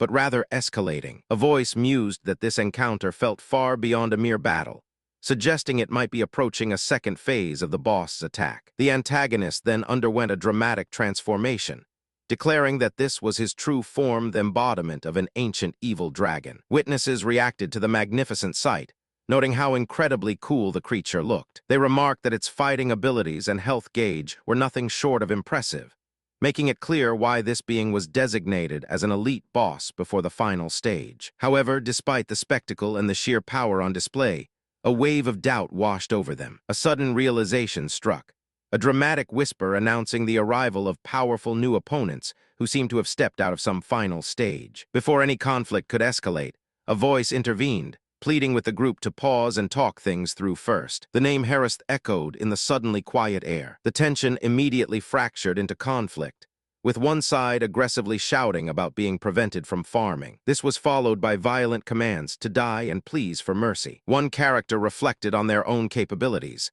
admitting that they were confident they could have defeated the opponent if they had faced them alone. However, they also confessed that seeing the person still alive and conversing made the act of killing him unbearable. Another observer noted that while the combatants appeared weak from hunger, they were relentlessly attacking him, and he did not seem to be defeated yet. The fighting continued with various groans and cries of pain. One of the attackers suggested that if they could coordinate their efforts and attack more efficiently, perhaps they could finally take him down. The display then updated, showing his current health as 2. Seeing a chance, the attack escalated as someone called out to summon the Farmer King's throne. A sudden, sharp sound interrupts the ongoing scene. The observers react with overwhelming excitement, praising the Demon King's power. They exclaim that he is amazing for finishing off an enemy who was nearly dead, calling his actions brutal and acknowledging him as a true demon and total villain, a figure far superior to them poor peasants. A wave of cheers erupted from the observers. They cheered for Lord Kratos,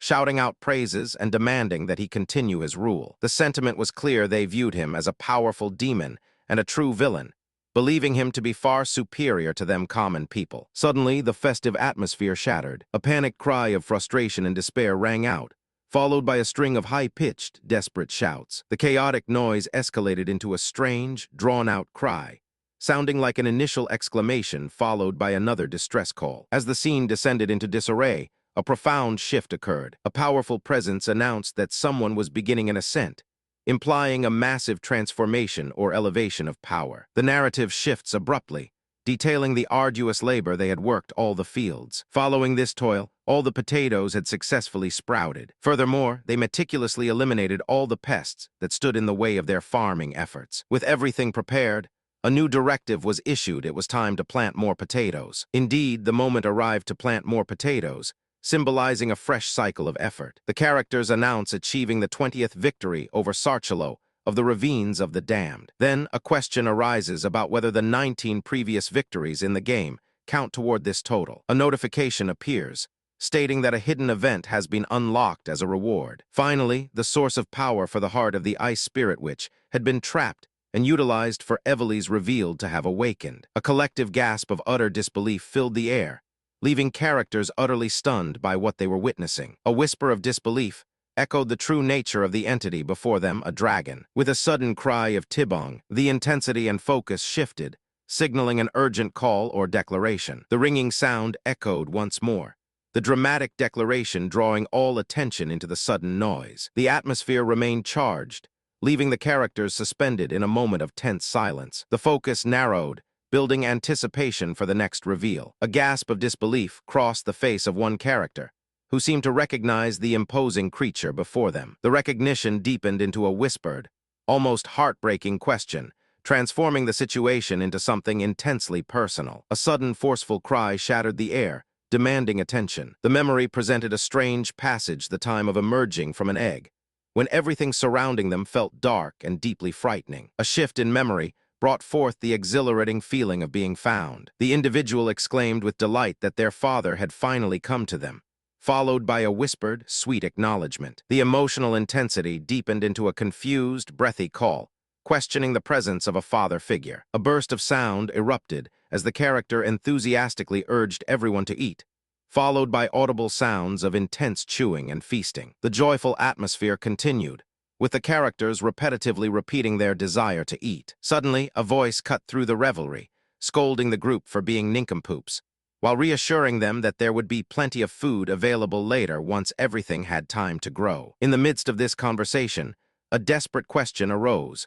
questioning whether a father figure was about to consume them entirely. The ensuing moments were filled only with the high-pitched, distressed vocalizations of one character. A burst of excitement erupted as a character called out for their father's presence. Soon after, celebratory shouts announced the return of the farming corps, followed by enthusiastic exclamations over sprouted potatoes. Someone took great pleasure in acknowledging the success of everyone present. A character paused, sensing a warm feeling emanating from the group. They expressed that these people did not seem scary. They continued their thought, explaining that the people were not terrifying. However, this reassurance was abruptly broken by a character who screamed out in panic, immediately contradicting their earlier assessment and declaring that the people were, in fact, super scary. An echoing cry pierced the air, a terrified scream that exclaimed how much they were anticipating his growth and maturity. A sudden wave of panic gripped the character, who wondered what substance they could feed their pet creature. They recalled hearing that baby dragons devoured refined gems,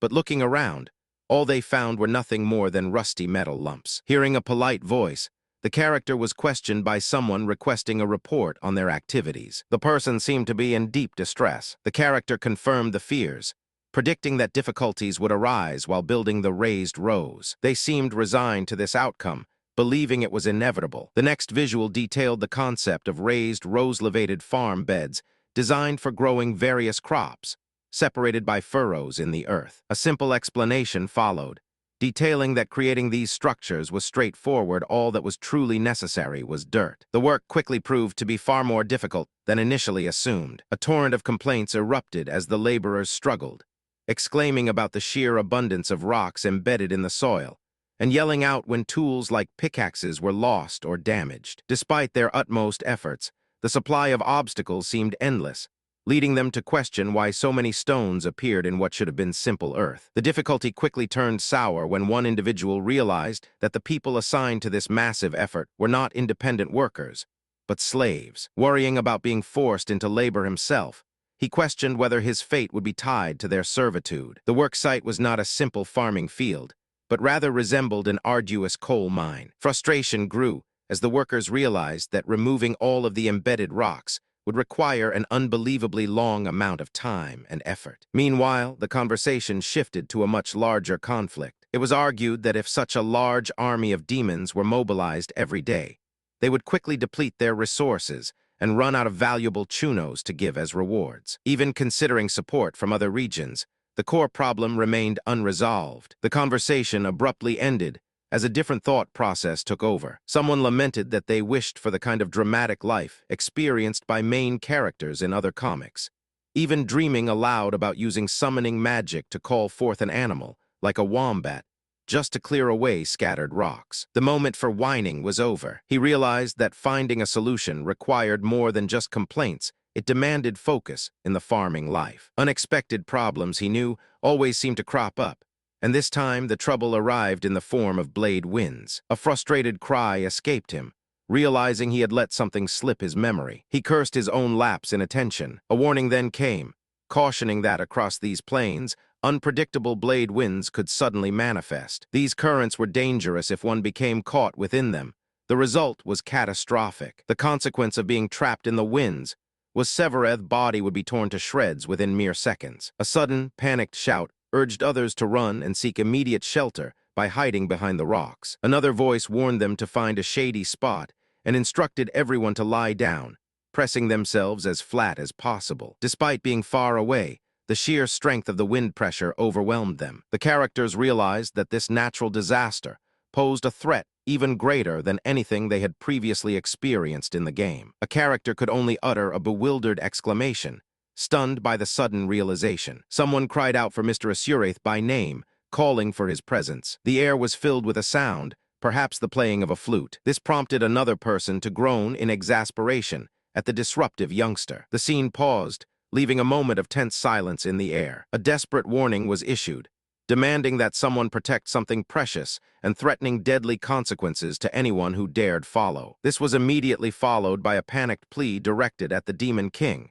cautioning him against taking such dangerous actions, warning that doing so would result in his demise. Despite the gravity of the situation, another voice interjected, stating that they understood. However, this person quickly redirected the conversation to complaint about losing a valuable lightning rod and a worker, before concluding with a dramatic lament that farming was not meant to be a relaxing family weekend activity. A sudden outburst erupted, a cry demanding to know what the other party was doing and that something was lost. This was followed by an immediate sound of fright. Amidst the chaos, another thought emerged, emphasizing that farming and simply staying alive constituted a desperate struggle. This realization framed their current existence as something far from restful. The gravity of their situation became clearer, being described as an unending war. As the threats intensified, a command was issued to move with the child, urgently naming the great enemy they faced, the Demon King. A sudden, sharp burst of sound punctuated the tension. A painful cry of exertion echoed through the air. Exclamations marked a moment of sudden realization. The speaker urgently pointed out that the ropes were restraining someone of significant rank,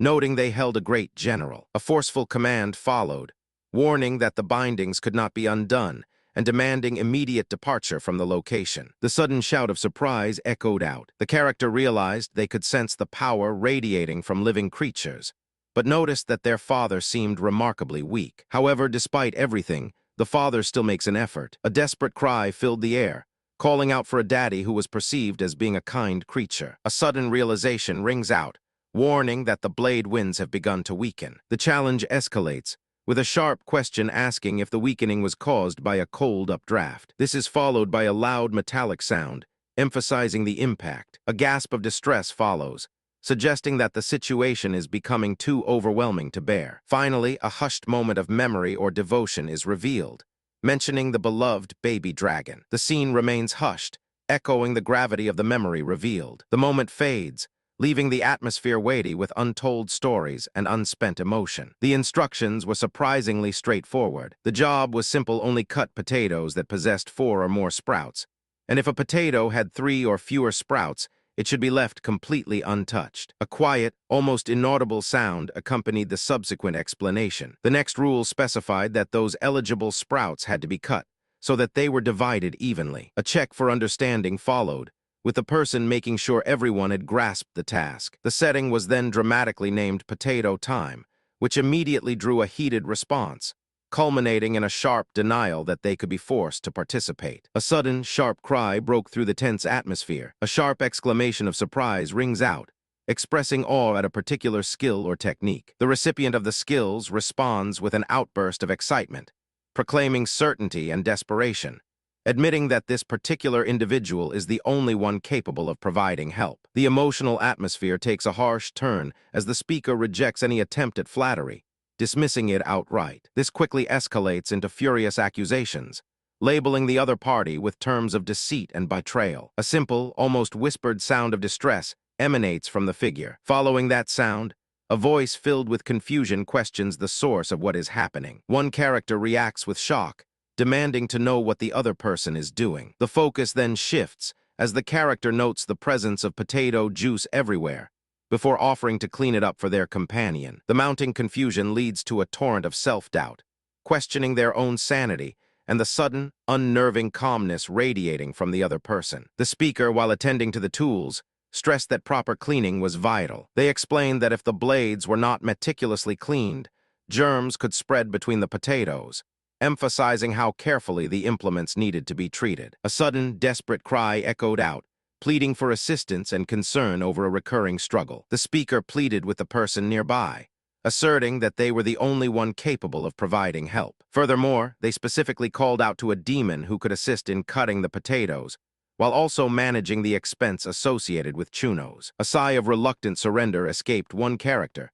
suggesting that they might help just this single time. With a wry amusement following, the same person mused aloud about the silly Demon King, noting that he truly could not manage anything without their assistance. Another character, now extremely excited, announced their plan to fetch more boiling water and rags. The tone quickly became high energy, as they declared that everyone would spend the entire night slicing potatoes. Nearby, another person observed this enthusiasm with a dismissive look, labeling the excited individual an utter fool. The character speaks in a flurry, enthusiastically offering to clean the other's blades while playfully demanding access to their left arm. The receiving character protests, attempting to pull away from being held. Despite the resistance, the first speaker continues with mock concern about the state of the second person, who retorts that nothing is actually hurting them. The interaction culminates as they decide on a motivational plan, singing a song together. A critical character addresses another, dismissing them as both weak and pathetic. The speaker further critiques this person's apparent willingness to offer themselves as a slave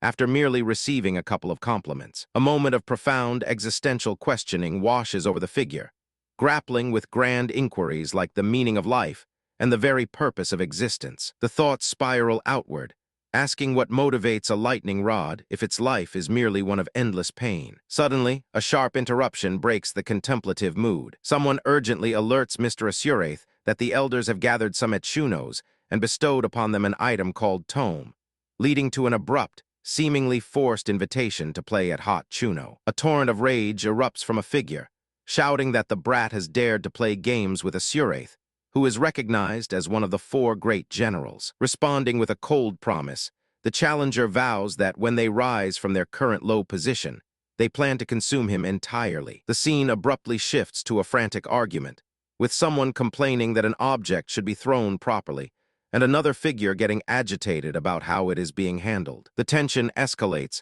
as one person declares their intent to kill the other. The focus shifts entirely to Asuraith, who is now described as finished. It is asserted that he was defeated so thoroughly that he has become a lost cause. A stern command echoes across the field, instructing the farming corps to take immediate notice of the processed potatoes, which have been cut up and dried. With the preparation complete, enthusiasm grows as they prepare to finally plant these potatoes in their designated field. Yet the efforts are met with disdain. One observer notes that Bahal has always been sluggish and never expected much from him, suggesting he lacks even a single functional brain cell. Amidst the activity, gratitude is voiced toward General Cersei for both the help and for cutting all of the potatoes. However, a sharp warning quickly follows, telling them to be quiet because the speaker explicitly states they are not responsible for preparing them. A sharp voice immediately commands Cersei about the look on her face, followed by a further reprimand, noting that such an expression is unworthy of a great general. Next, the narrator observes that the characters are weeping tears of pure joy over simple seed potatoes,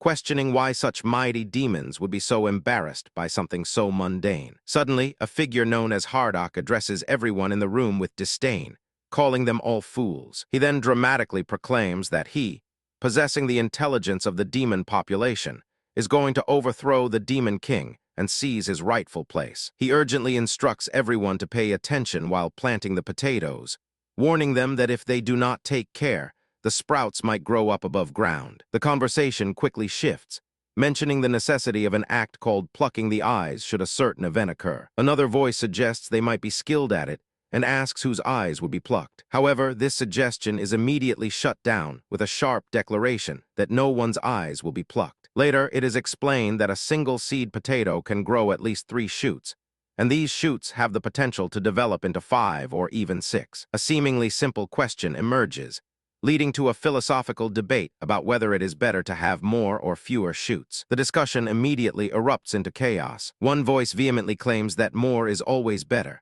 while another counters sharply that fewer shoots are actually preferable. A third presence cuts through the noise with a mocking dismissal, questioning why they are even discussing such nonsense. Amidst the confusion, a voice challenges them to clarify why having fewer shoots would be beneficial. However, this question is swiftly countered by another voice, loudly insisting that more is perpetually better. It is suggested that the Demon King must have misunderstood the premise of their conversation. A harsh reprimand is launched at the group, calling them utterly unintelligent. Suddenly, one of the individuals recognizes a name, General Hardock. He observes that if they would only use their intelligence, the conversation could proceed logically. The argument continues, explaining that too many shoots would deplete all available nutrients, suggesting instead that eating the nutrient-poor potato root was a more strategic choice. The conversation pauses, leaving the tension hanging in the air as they regroup. The sudden questioning erupted, forcing Hardock to confront how much knowledge was displayed about simple farming techniques. One person challenged him regarding his understanding of cultivation practices. Hardock responded by questioning if something so fundamental could actually be learned. He calmly explained that the shoots were inherently connected to the roots, sharing vital nutrients, a fact he claimed was quite obvious. He pressed on, asking what the ideal number of shoots should be. The other individual paused, making it seem like the next point of contention was determining a seemingly obvious number of shoots. The pressure mounted as Hardock countered, stating that the answer was obviously at least 2. He highlighted how focusing only on nutrient loss might wrongly suggest a singular shoot would suffice. However, he warned that if even just one of those shoots broke off, it could threaten the root's survival, leaving them entirely vulnerable. The group realized they needed a completely different approach. They began discussing ways to enrich the soil, recalling that the area used artificially made healthy soil. The plan was simple: putting down compost, mixing it thoroughly with the existing dirt, and ensuring everything was fully aerated. However, this newly enriched ground wasn't just suited for the potatoes they wished to grow. It was also an ideal habitat for weeds, which had the ability to steal vital nutrients away from the much-needed crops. Thus, the logical conclusion was that these weeds needed to be removed. The realization dawned on them if they simply thought about it a little longer.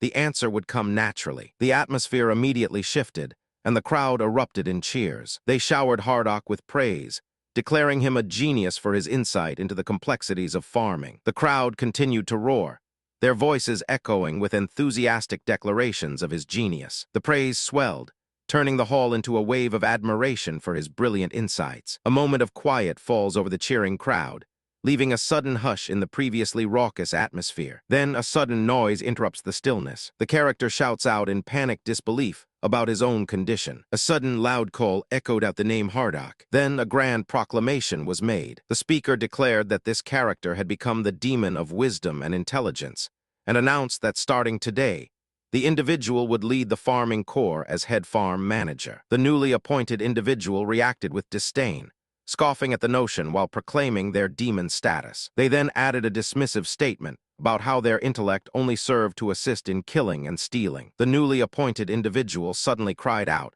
demanding that everyone pay their respects to the elite. The demand was repeated multiple times, a relentless chorus shouting the word elite. However, a powerful voice quickly shut them down. The speaker then scornfully addressed the group as foolish, lowly demons. The voice continued its commanding tone, establishing a new dynamic. It made it clear that from that point on, the group needed to follow their lead and promised guidance, though only by a small degree. Suddenly, a pronouncement was made the characters had won their 4th psychological battle. This revelation prompted immediate confusion. A question was raised, demanding clarification about what exactly a psychological battle entailed. The speaker recalled how Bahal was, despite being neglected as a child, managed to pierce through his tough exterior and turn him into a loyal subject. This profound history completely surprised the listener, who admitted they had never known such things. It was further revealed that the listener had become Asuraith's first friend, successfully calming his naturally violent disposition. Hearing this, the listener naturally asked who exactly the friend referred to was. Next, a statement followed noting that Cersei had never experienced love before,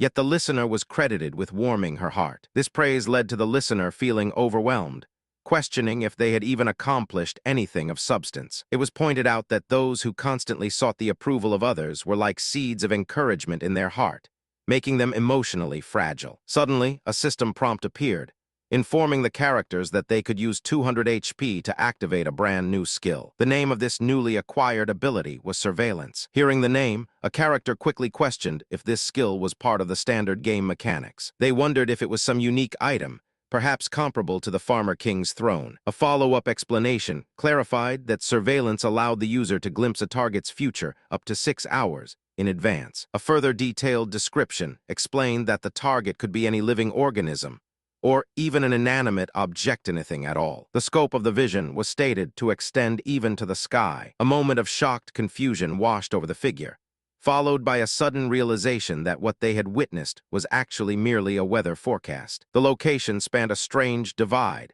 existing somewhere between the human realm and the desolate lands of the demons. It was identified as the Village of the Exiled. Transition scene, maintaining flow transition scene, building suspense. A confident statement was made about feeling much better, followed by a reassuring agreement from the other person regarding this great relief. The character expressed sincere gratitude to Y'all for the help, adding a hopeful wish that in their next life, they would be reborn with a much stronger physical body. The hope for the next life continued with a desire to become wealthy, obtaining noble titles, and surrounding themselves with influential people. However, this ambition was immediately dismissed by another character, who scoffed that it would never materialize, not even in a future existence. As the conversation wrapped up, the group announced their intention to return to the kingdom. They then made a specific request, ensuring that Mr. Kimchai Life would join them on the journey. He hesitated for a moment, the weight of unspoken words hanging in the air, before admitting his uncertainty. He confirmed that he could not recall his past identity,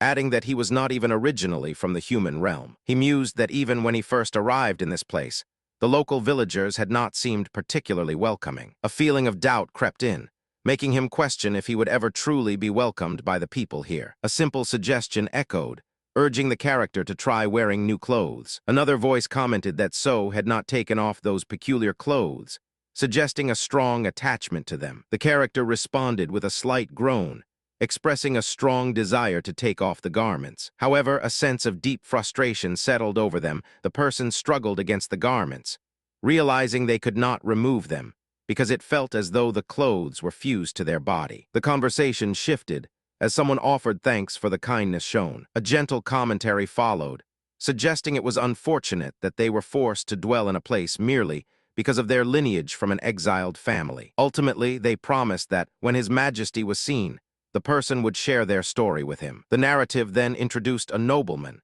sent by the king himself to explore the areas near the demon lands. This character was described as humble and respectful, leading to a moment of intense self-reflection, as they questioned what kind of person they had been. He felt that his actions were merely dictated by the hand of fate, a cycle of unending killing. He seemed caught in the grip of repetition, forever continuing to strike down. Yet standing there in that moment, a profound question arose. If the cycle of violence was his fate, what alternative remained? He began to wonder if there was anything else he could do besides continuing the path of killing. A small shoot suddenly appeared. Excitement erupted as the individuals realized that a sprout had appeared, and more than one. They saw sprouts everywhere. It became clear that this was not just one sprout, but a large number of them. The potatoes had actually sprouted. One person urgently addressed Mr. Asuraith, informing him that the potatoes had sprouted, only to be sharply rebuked and dismissed as a moron. A voice echoed through the field, commanding the farming corps to listen closely and prepare for the next stage hilling. The focus then turned to the brilliant farm manager, Hardock. When asked for clarification,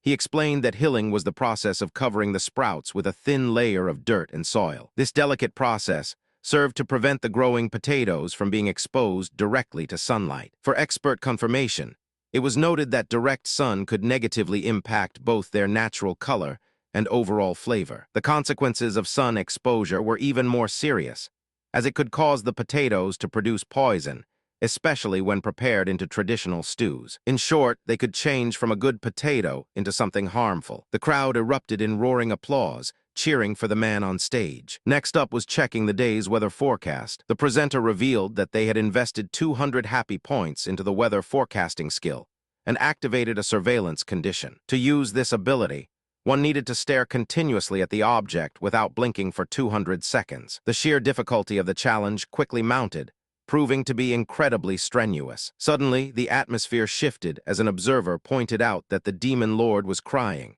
adding a comment that he must be incredibly happy about the sprouts. With a declaration, the presenter explained that by using the surveillance skill, they could now peer into the future of the sky. The revealed forecast detailed that it would remain clear and dry for the next 6 hours, suggesting that taking one out of the humidifier might be a beneficial idea. The man offered a supportive word, declaring that no blades would be needed today, and advised Tibong to take some rest. Suddenly, an attendant approached with a voice of urgency, announcing that they had an important report to deliver. Next, an announcement came through that someone from Planus, Lord of Region II, had arrived to request an audience. Into the chamber stepped Laflora, a servant of Planus, the Lord of Region II, who paid greetings to His Highness. The peace was shattered shortly thereafter, despite receiving the command to halt all invasions and begin farming.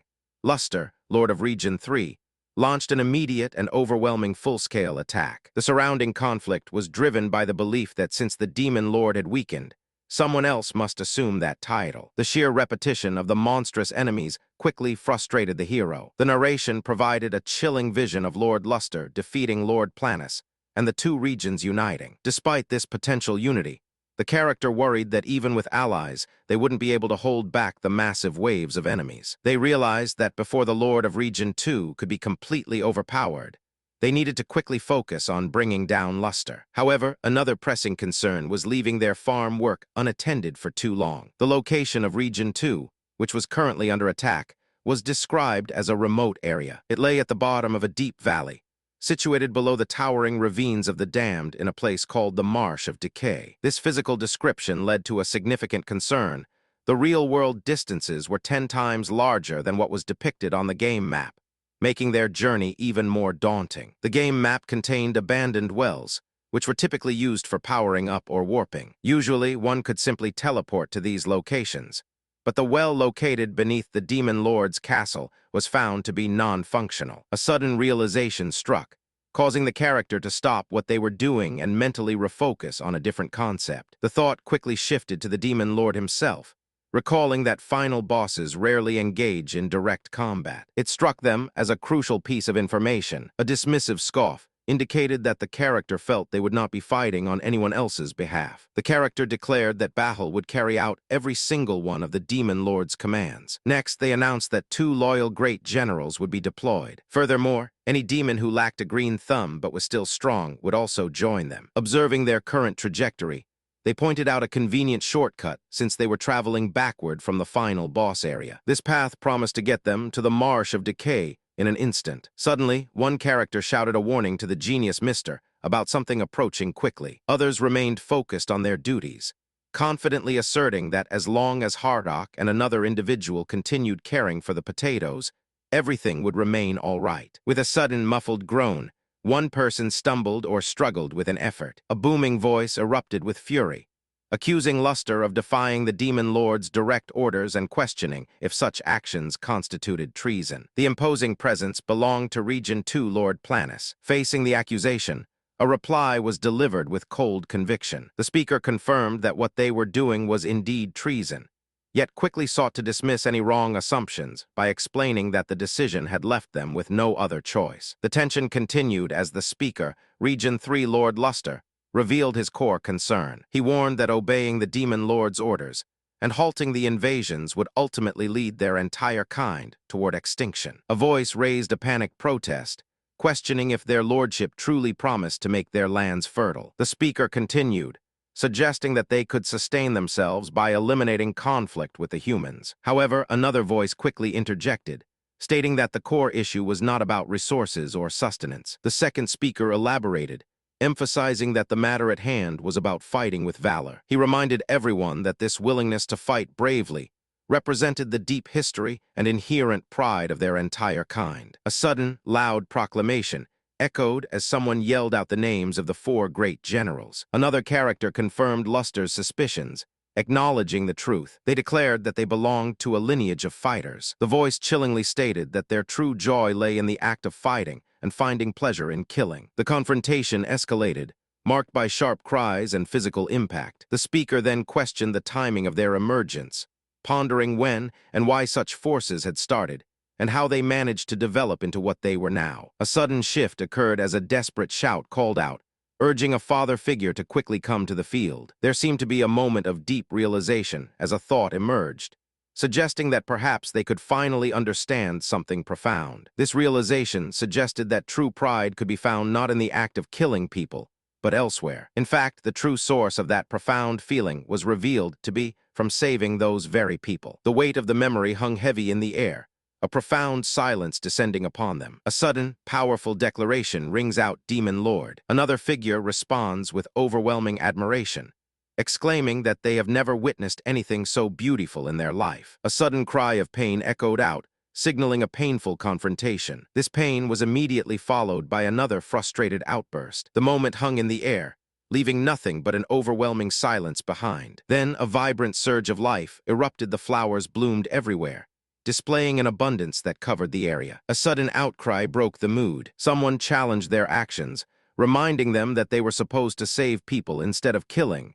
questioning how they could fail to practice what they preached. The accusation hit hard, causing the character to acknowledge that truth was undeniable. Yet they offered a difficult justification. Sometimes killing was necessary for the sake of saving lives. This concept prompted an eruption of anguish and profound confusion from their opponent. The urgent command rang out, demanding that every single useless flower be plucked immediately. One character cried out, railing against the Demon Lord's cruelty and vowing never to forgive him. Another voice joined in, a high chuckle escaping as they observed the scene, musing how much the Demon Lord showed no mercy even with such beautiful sights. A figure then cried out about the chaos, demanding that everyone stop what they were doing and start plucking. Moments later, another voice burst forth, calling the individual a terrible man. The sequence ended with a more subdued reply acknowledging orders from a sir. The scene held a momentary pause, allowing the weight of their argument to hang in the air. A sudden outburst erupted, accusing the farm manager of something irreparable. The speaker passionately reminded everyone that these beautiful flowers represented the first sign of life and beauty to ever grace this blighted land. The objection continued, pointing out that if the flowers were left to flourish unchecked, they would consume every available nutrient from the sun. The argument shifted focus. The energy needed to be concentrated on growing potatoes, which was revealed to be part of a larger scheme orchestrated by the Demon Lord. The heated discussion reached a tense conclusion, leaving the stakes and immediate future of their settlement hanging precariously in the balance. A booming, maniacal laughter echoed out, followed by taunting remarks about the endless destructive tastes of the Demon Lord. The conversation was suddenly interrupted by the report that Luster had been successfully captured, marking a significant shift in power. A character warned against the idea of a rebellion, only for another to respond defiantly, reminding them that they had already defeated the Great Lord of Region 1 and were unstoppable. In a moment of despair, one character simply pleaded to be killed. However, the response was colder. Removing a demon's pride in killing things was argued to be no different from taking their life. Without hesitation, the opponent shouted a battle cry and lunged forward with a mighty strike, causing an anguished cry of pain as they met resistance. However, the attack was ineffective. The opponent mockingly boasted that their body was protected by a thick carapace, noting that the blows merely stung and could not inflict much damage. Despite the setbacks, the characters realized they had managed to acquire something extremely useful. The assault continued with another powerful strike, prompting the opponent to scream out a desperate plea that they would rather be killed by their foe. Shouts echoed across the battlefield, commanding someone to take down Lightning Rod number 1, followed by a rapid assessment of his current condition. Others noted that he was not recovering as quickly as before, suggesting it might be time for him to retire from the fight. A sudden cry rang out, calling the name Mr. Asuraith, immediately drawing attention to him. A strained, ragged chuckle escaped the figure's lips, a sound suggesting exhaustion and perhaps a grim resolve. The figure addressed the lowliest demon, implying that their amusement at him was apparent. A moment later, a promise was made before dealing with Credos. The attacker intended to consume him entirely. The demon let out a short, sharp laugh of dismissive disbelief. He breathed out a frustrated sigh, realizing how long it had been since he felt the stability of solid ground beneath his feet. The scene shifted as Asuraith regressed to a baby, prompted by a sudden exclamation that questioned the very meaning of a word. A sudden protest erupted as the individual struggled against being held. They forcefully exclaimed that they were not some distressed damsel. A different explanation was offered, revealing that the act of carrying them was merely an order from the Demon Lord, suggesting this precarious state would last for a while. An outburst of raw emotion echoed, a feeling of deep humiliation. The speaker vowed never to forget the circumstances. The narrative then shifted, recalling previous surveillance. The speaker revealed that they had initially been worried about a potential rampage, but had confirmed the character's capacity to remain functional for an extended period. Based on that surveillance, The character concluded they would be able to move for at least 6 hours,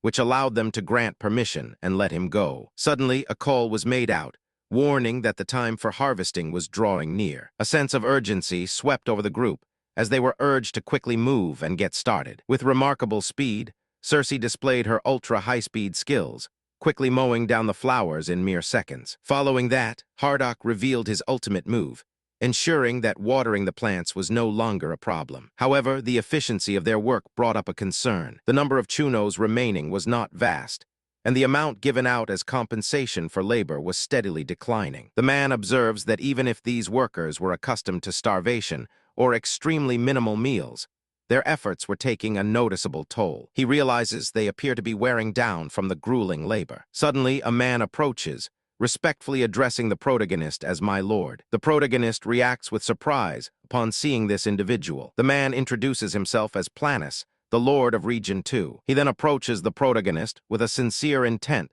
to express gratitude for being saved. The protagonist's demeanor shifts, prompting him to question the gesture of gratitude with visible confusion. The unexpected nature of the situation leaves him utterly perplexed. The surrounding silence held the character captive, leaving him utterly perplexed. A sudden question echoed in his mind. Why was the other person so angry? He found himself complaining that the person was a jerk for showing up to thank him without any gifts, adding that at least some bottles of juice or ginseng would have been expected. He lamented that such things should be provided. A shift in the atmosphere brought a revelation.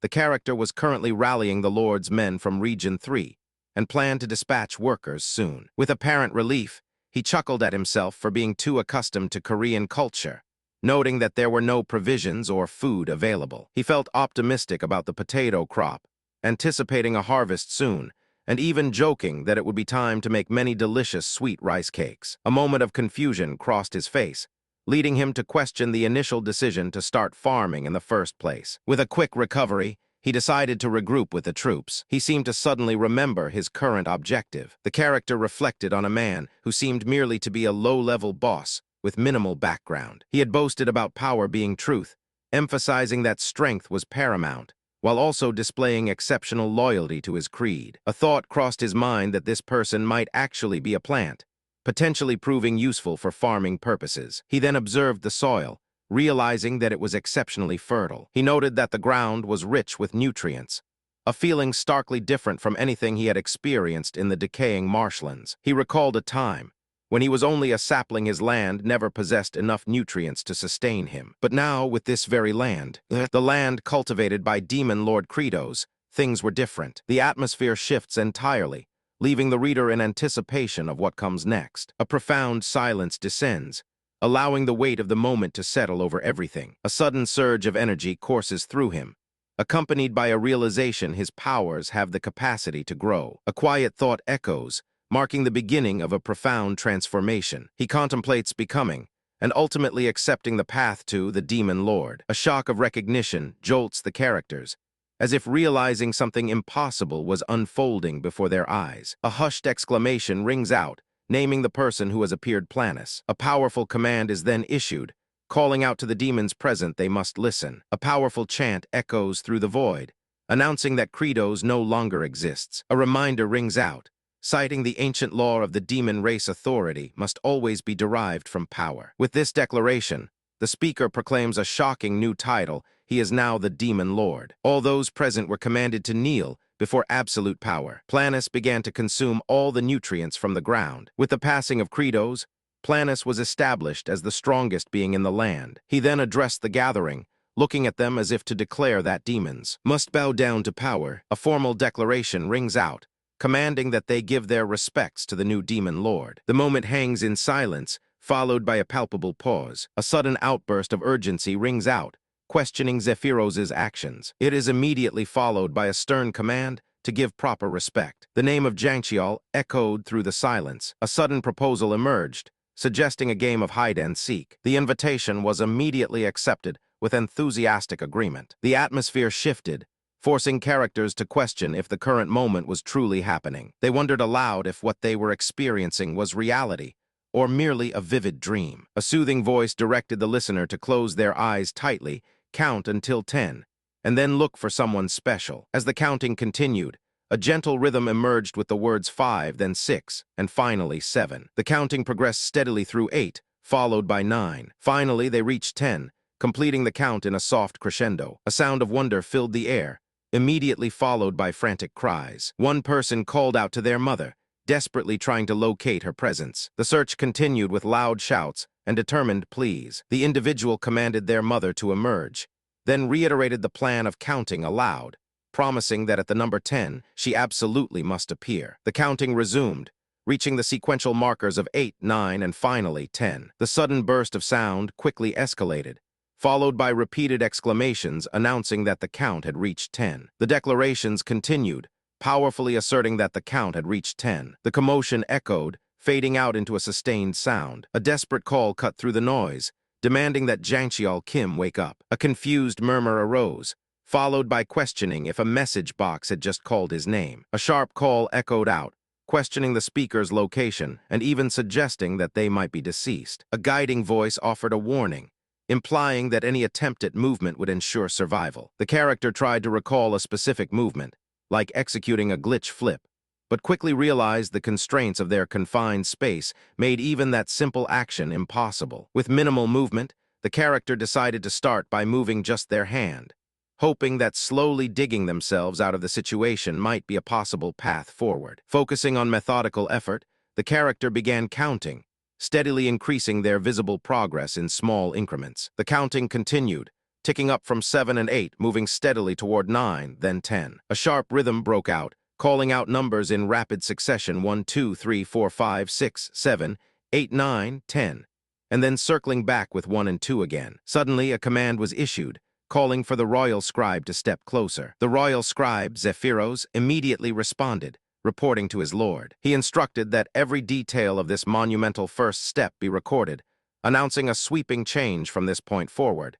The demons would invade human lands. The announcement continued with a terrifying claim that they would rule humanity and treat the people as mere sustenance. A weary realization struck them that they were somehow back to square one. A manic energy soon took over the speaker, who laughed at the thought of their situation, suggesting this would be fun because it meant they could once again fight and kill as much as they desired. This speaker reflected on how such a life of endless combat had always been the way things were for demons. The internal thought continued, musing that if this constant state of conflict was enough to keep them perpetually full. A sudden sequence of numerical counting punctuated the moment, starting with 5 and 6, followed by exclamatory bursts like scrap and crap, before finally reaching 7. A sharp cry announced the arrival at 8. Overwhelmed by panic, a desperate plea escaped him, signaling that he could no longer breathe, struggling with an unbearable feeling of suffocation. Suddenly, a loud rallying cry broke the tension. The demons were commanded to pick up their weapons,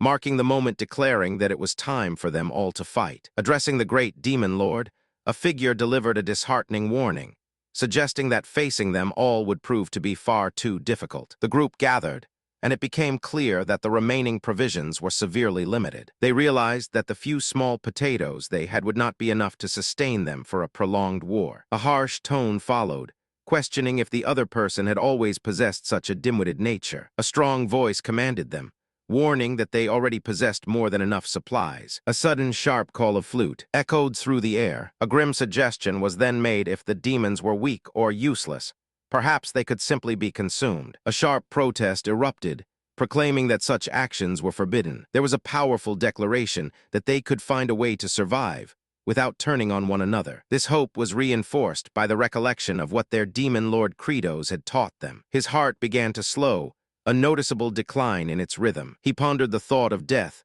considering what would happen if he passed away. A burst of bloody, intense energy was seen, followed by a sudden strike. The moment hung heavy in the air, leaving no room for breath or pause. The sequence of events continued, maintaining a high level of tension and urgency. A desperate outcry erupted, proclaiming an inability to bear the sight of anyone starving. The command 1 rang out, signaling the start of a countdown. A sudden exclamation was heard, followed by an intense, breathless moment of anticipation. The count continued with the words 4 and 5, escalating the tension further. The space remained silent, leaving the tension hanging in the air. There was no immediate follow-up, the moment pausing before anything else could unfold. The announcer's voice boomed with energy, calling out demon calisthenics, encouraging the participants.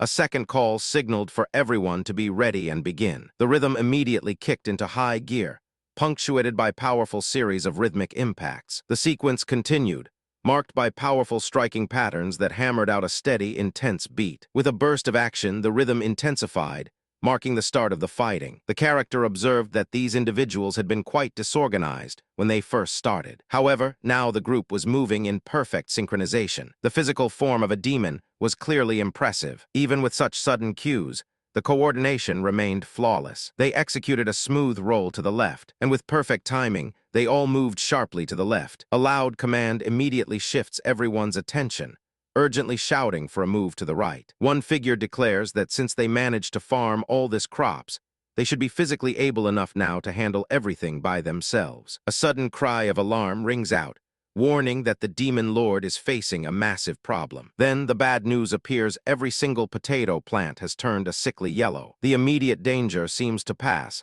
leaving the characters to process the unexpected turn of events. The silence that followed the immediate threat was deafening, allowing the characters a moment to process the sudden and unexpected turn of events. A thought heavy with despair questioned if everything they had been fighting for was destined to fail from the start. The realization lingered in a single breathy sound. One individual confessed to knowing nothing about the current situation, further questioning if the failures stemmed from a lack of wind or a shortage of water. A sigh of frustration echoed, questioning the entire venture. The speaker felt regret, acknowledging how foolish their hopes regarding this simple farming idea had been. A subordinate watched the scene unfold, whispering in confusion and concern about what they were witnessing. Suddenly, a person cried out in shock, overwhelmed by the unexpected nature of what they saw. The initial shock soon gave way to bewildered exclamations. The newly grown plants were indeed quite substantial, appearing pale but massive and significantly larger than the original potatoes they had been planting. The speaker struggled to find words adequate enough to explain the phenomenon,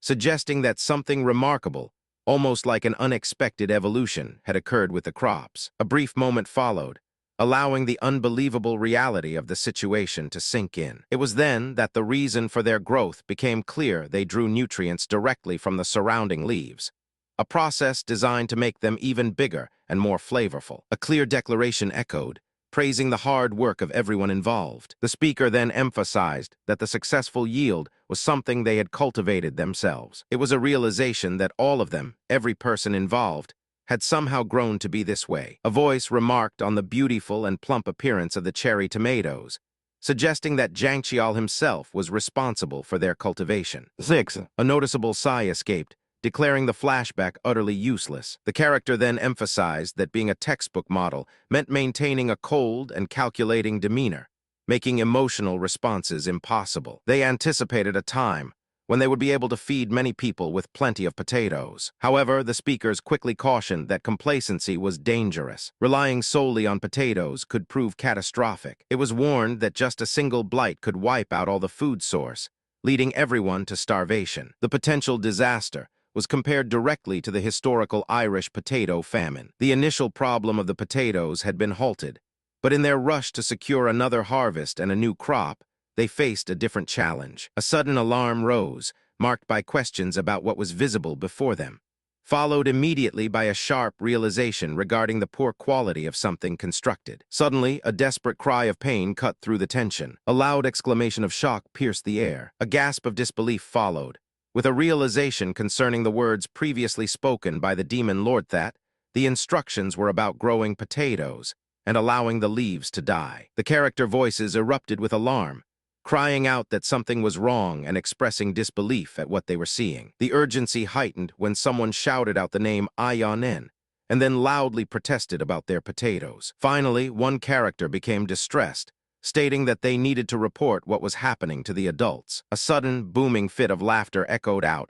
seeming to fill the space with malicious amusement. A character then spat out a harsh insult, accusing another of looking exactly like some kind of insect, calling them the Demon Lord Credos. The final exchange was a sharp exclamation of recognition, as someone cried out the name Planus, filled with shock and distress. A deep, booming voice proclaimed that the potato field created had become wonderfully fertile and nutritious. This speaker then added a triumphant sentiment that their hard work allowed them to grow immense. One person glared with utter disbelief, followed by a powerful accusation calling the individual a monster. The confrontation escalated as another voice angrily questioned what had been done to their food. The aggressor maintained a mocking, questioning tone, first asking if the other party was merely angry. They then feigned surprise at the reaction, before dismissively telling them that little one couldn't do anything about the situation. The urgency became palpable, with desperate cries echoing for others to hurry and get away immediately. There was a plea to leave the speaker alone,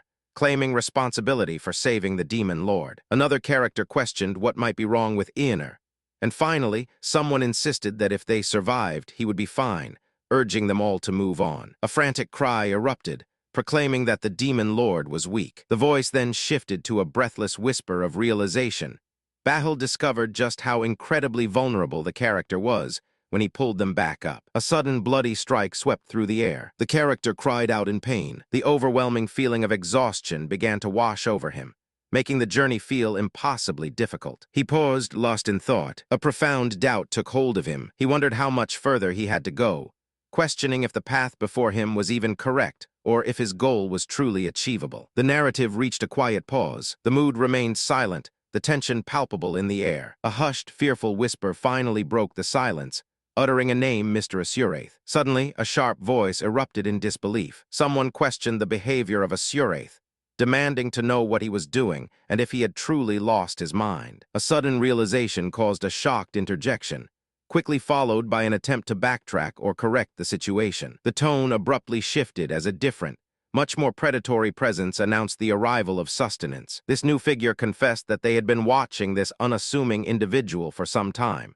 expressing an eagerness to consume her while she was still fresh. The character made two firm declarations. First, he stated that a certain secret would not be told again, followed immediately by a warning preparation was necessary for an impending invasion. However, another party interjected, questioning the threat. They argued that there was no justifiable reason whatsoever to launch such an invasion. The demon lord issued an undeniable order if Zephyros were to fall. No one was permitted to count potatoes. Faced with the declaration, a powerful force exploded with indignation, accusing them of daring to rebel against his authority. However, the opposing party quickly dismissed this accusation, suggesting that any talk of rebellion was utterly preposterous in the face of such grandeur. Instead, they explained that their reasoning was not merely concerning an invasion, rather.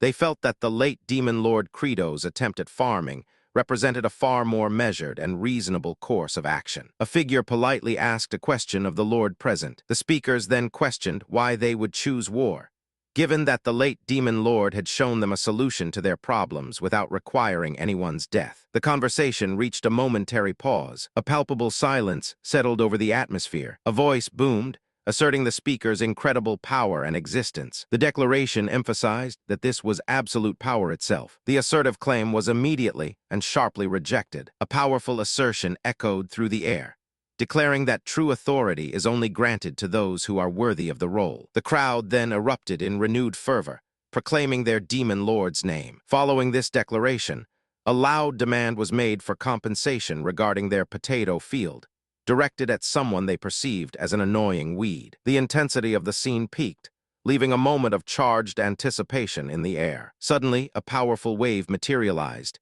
announcing the emergence of a fog barrier that seemed to descend upon them. The fog was immediately followed by a massive blast, echoing through the area and disrupting the atmosphere. A sudden, agonizing cry erupted into the void. The speaker vowed to begin a massacre, aiming first for the eyes of their target. The immediate moment after the devastating declaration was marked by a deafening, charged silence. The tension hung heavy in the air as all eyes focused on the escalating confrontation. A cry of outrage erupted, challenging the presumed authority and questioning how one could dare to confront the demon lord. The response was immediate and aggressive, filled with accusations of being ignorant fools. The figure roared a rejection of perceived limitations, asserting that their power far exceeded the boundaries set by existing creeds. This defiance prompted another voice of shock, questioning the very claim that the targeted entity was anything other than their demon lord. A booming, aggressive voice exploded through the air, mocking the perceived weakness of an individual who dared to challenge their authority. Another voice followed, questioning the fundamental value of certain things. It questioned what was so significant about something named Iui, and then it repeated that skepticism, asking aloud what was truly so great about credos. Continues the tension as the scene passes silently. The next voice adopted a tone of pity, commenting on how low the individual's self-esteem seemed to be. The moment concludes, leaving the aftermath of those critical words hanging in the air. There was a stunned, almost breathless realization of what had just transpired. A new system and skill were unexpectedly mastered right at the very door of death itself. The realization was quickly replaced by a dramatic announcement, Demon Lord. Following that call, the text revealed another vital function had activate nutrient focus had been turned on. The intense look directed at the subject was unmistakable. A startling revelation announced the mastering of a new system and skill at the very threshold of death. The realization that a demon lord was present brought with it the activation of a critical nutrient focus. A resonant, powerful sound echoed through the air, a deep chant or call that seemed to fill every corner of the place. The intensity of this call seemed to hang in the air, building a palpable tension as nothing moved or changed. The atmosphere remained heavy, the tension building to a peak moment of silence. The recipient broke the quiet with an abrupt, demanding query regarding the words just spoken. The other person responded with a defiant statement, repeating the phrase of difficulty. A deeper despair entered the conversation, questioning the very meaning of existence when life itself was seen as such a hardship. Only silence remained to answer the profound question, leaving the weight of unspoken emotion hanging in the air. The powerful declaration asserted that everything held the nature of a seed. It continued to explain that every living thing was a seed. Despite the difficulty, a seed will manage to push its way through the earth and sprout into a fragile seedling. The narrative then drew attention to how this initial seedling grants strength to the other seeds. Soon after, more seedlings started popping up as well. Then one day, the memories began to surface. He remembered a time when everything was lush and green. A voice suddenly erupted, demanding an end to the overly sentimental talk. A torrent of unresolved grief burst forth. Why did his father pass away even after working so hard and doing everything right? And why had his mother abandoned him? The internal monologue spiraled into pain, culminating in a raw cry that questioned if he was some rotten seed, demanding the nonsense stop. Overwhelmed by the pain, his internal resolve hardened into a fierce declaration. He swore he would become selfish like her, and that he was going to succeed, get rich, and build a nice life all by himself. A name was called out, Jiangqiao. Then a profound statement followed that they were all connected by some inescapable destiny. The mysterious word, seeds, echoed through the silence. A voice boomed out, addressing Jiangqiao Kim, noting that he had endured the severe pain of death and subsequent resurrection. It further proclaimed that his sheer willpower and soul had surpassed all known limits, causing him to activate a brand new system. The world was suddenly dominated by a booming system notification,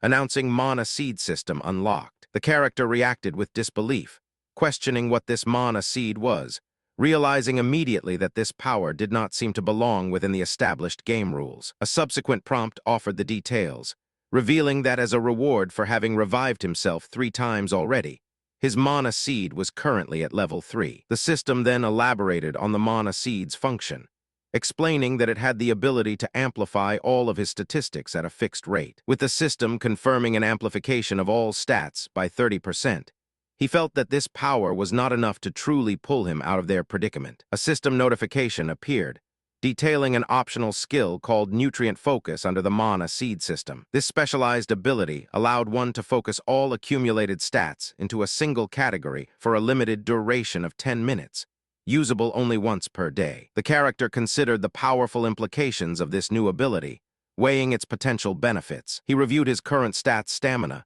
intelligence, strength, agility, and magic, all currently sitting at 30%. With a decisive command, the Mana Seed was activated. A wave of energy pulsed through him as the system began its process, shifting his focus. Almost instantly, the power manifested all 5 categories: stamina, intelligence, strength, agility, and magic were uniformly boosted to 39%. A surge of energy announced the process Nutrient Focus, followed by a powerful shout for enhanced strength. With renewed vigor, a desperate cry echoed, "Go all in," signaling the complete commitment of his current power. The focus remained entirely on the upcoming confrontation, channeling every drop of accumulated power. He continued to channel and refine this newly awakened potential, preparing for the sheer force required. The ultimate expenditure of energy marked the start of a monumental and potentially game-changing attack. A voice called out the name Kratos, followed by a dramatic realization that he had survived being so far down below. The voice continued, confirming that the person could see them clearly, and with a sharp reprimand calling out for attention. A group of people exclaimed, recognizing the name Lord Kratos, with cries of amazement confirming his identity. The crowd erupted in cheers, announcing that Lord Kratos was alive and that their demon lord had returned. Their celebration ended with enthusiastic toasts to a full harvest. The cheers died down, replaced by a single name Tiong. A sigh of relief echoed, thankful for the present moment. However, another thought quickly surfaced, but the reality settled in, revealing that Planus was far too powerful at this particular moment. A desperate voice cried out, warning that the demon lord could not possibly be defeated. A smirk spread across a face, as the character acknowledged that their plan had worked out well. This quickly turned into a declaration of intent. They would destroy both the opponent and all of their subordinates. The confrontation intensified, with a clear statement made that the conflict would happen right there, at that very moment. The opposing party responded with a firm denial, followed by a confident challenge that the enemy could not kill even a single member of their group. Even if the foe attacks with that massive form, the movements still echo patterns observed in the game. As long as he remembers that the attack range is wider, avoidance should prove possible. Similarly, this strategy applies to the farming corp. This part is noted as being in great shape and perfectly synchronized with his current understanding. He then calls for everyone to get into formation behind him. The next command issued was to begin calisthenics. A frantic warning echoes, commanding a jump to the left. Immediately after, another warning rings out, urging a jump to the right. The sequence continues with a final desperate call, instructing the character to get down. The command continues with frantic urgency, demanding the character to roll left and keep rolling in a desperate sequence. Immediately following the rolling, a jump is signaled, requiring swift vertical movement. Finally, the motion concludes with a sharp call to retreat and move back. A sudden outburst of confusion and rage erupted, with someone demanding to know what IC stood for, followed by an incredulous shout about how the opponent was somehow avoiding all their attacks. An unexpected declaration announced that because Planus was experiencing a significant delay, it meant an advantage for the speaker. The confrontation seemed to hang in the air, leaving a moment of charged silence. A mocking taunt pierced the sudden silence. A sudden realization hits him. There it is, the berserk pattern. Up until this point, his strategy had been dependent on adhering to game rules.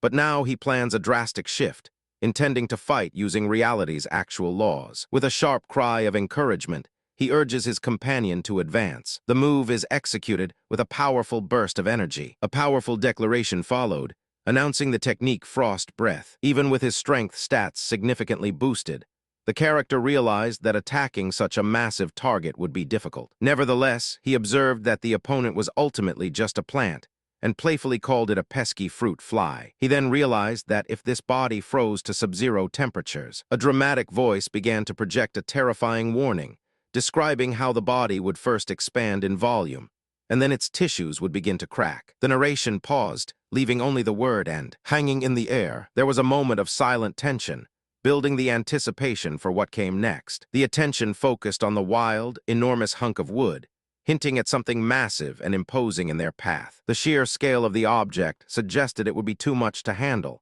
likely leading to a devastating self-destruction. The sudden, shocked exclamation filled the air. What was happening? A low grunt was heard, followed by a congratulatory shout calling out the name Tibong. The final blow was delivered, signaling the conclusion of the confrontation. With immense force, the victor claimed the moment as their own. However, an unexpected weakness was revealed in the opponent's defense. This vulnerability was identified as the central knot within their structure. The final realization struck the onlookers. The demon lord had actually won. Suddenly, an urgent system announcement appeared, stating that the nutrient focus had ended. The figure's face suddenly disappeared, leading to a panicked question: was he truly dead? A sense of confusion washed over them. They realized that in the game, a full bodily disintegration was expected from this individual, so why was he still standing there? A sudden cry of panic echoed out, as someone realized they were suddenly immobilized, screaming in distress. He explained that his current state was a result of absorbing an immense quantity of nutrients. He confessed that he had been on the verge of death,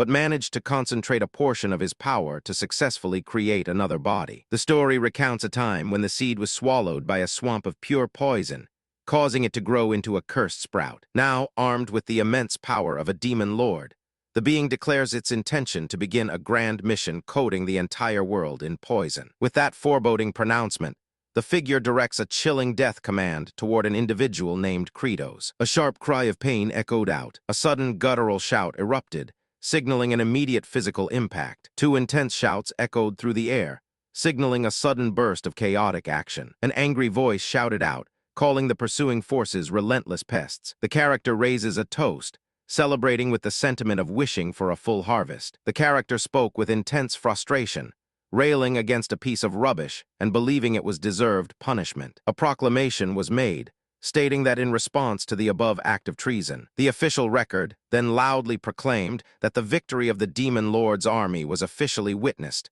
and noted. The revelry continued, a cascade of cheers washing over the area. Exuberant cheers erupted, followed by chants celebrating Lord Kratos' name 3 times in a row. The celebratory shouts intensified, with the sound of hooray echoing as the crowd once again chanted for Lord Kratos' triumph. More cheers joined the fray, amplifying the sounds of celebration for Lord Kratos. The enthusiastic chanting of Lord Kratos' name continued, seeming to reach a peak in the festive atmosphere. Suddenly, someone shouted that enough was enough, demanding an immediate stop to the commotion. The immediate aftermath of the outburst left a tense and uneasy silence hanging in the air. The ensuing silence was broken only by the subtle, yet persistent, feeling of unresolved tension among all present. The battlefield was revealed to be a complete mess, littered with evidence of chaos. A realization dawned that if they were to start over, the process would require monumental effort. A wave of distress washes over the group, realizing that a return to their previous routine would force them back into the cycle of starvation. One character exclaims in disbelief at the thought of having to farm all over again after such considerable chaos. The refusal is absolute. The character cannot stomach such a task and declares they refuse to be so cruel, signaling a powerful emotional rejection of the potential hardship. The scene remains silent, leaving the tension hanging in the air before anything can change. There is a moment of stillness, allowing the gravity of the situation to settle over all present. The revelation struck with overwhelming force. The Demon Lord himself was somehow connected to this location. Such a claim sent ripples of disbelief through those who heard it. Witnessing the conversation, the figure realized they were discussing something profound. However, no matter how much he strained, the distance separating them made it impossible to get any closer. A sudden exchange of words brought up a mysterious term, Kratos. This name prompted questions, leading to the notion that it might be related to some kind of computer operating system. Despite the apparent difficulty, it became clear that one character did not lack knowledge about this matter. Instead, a decisive statement was made.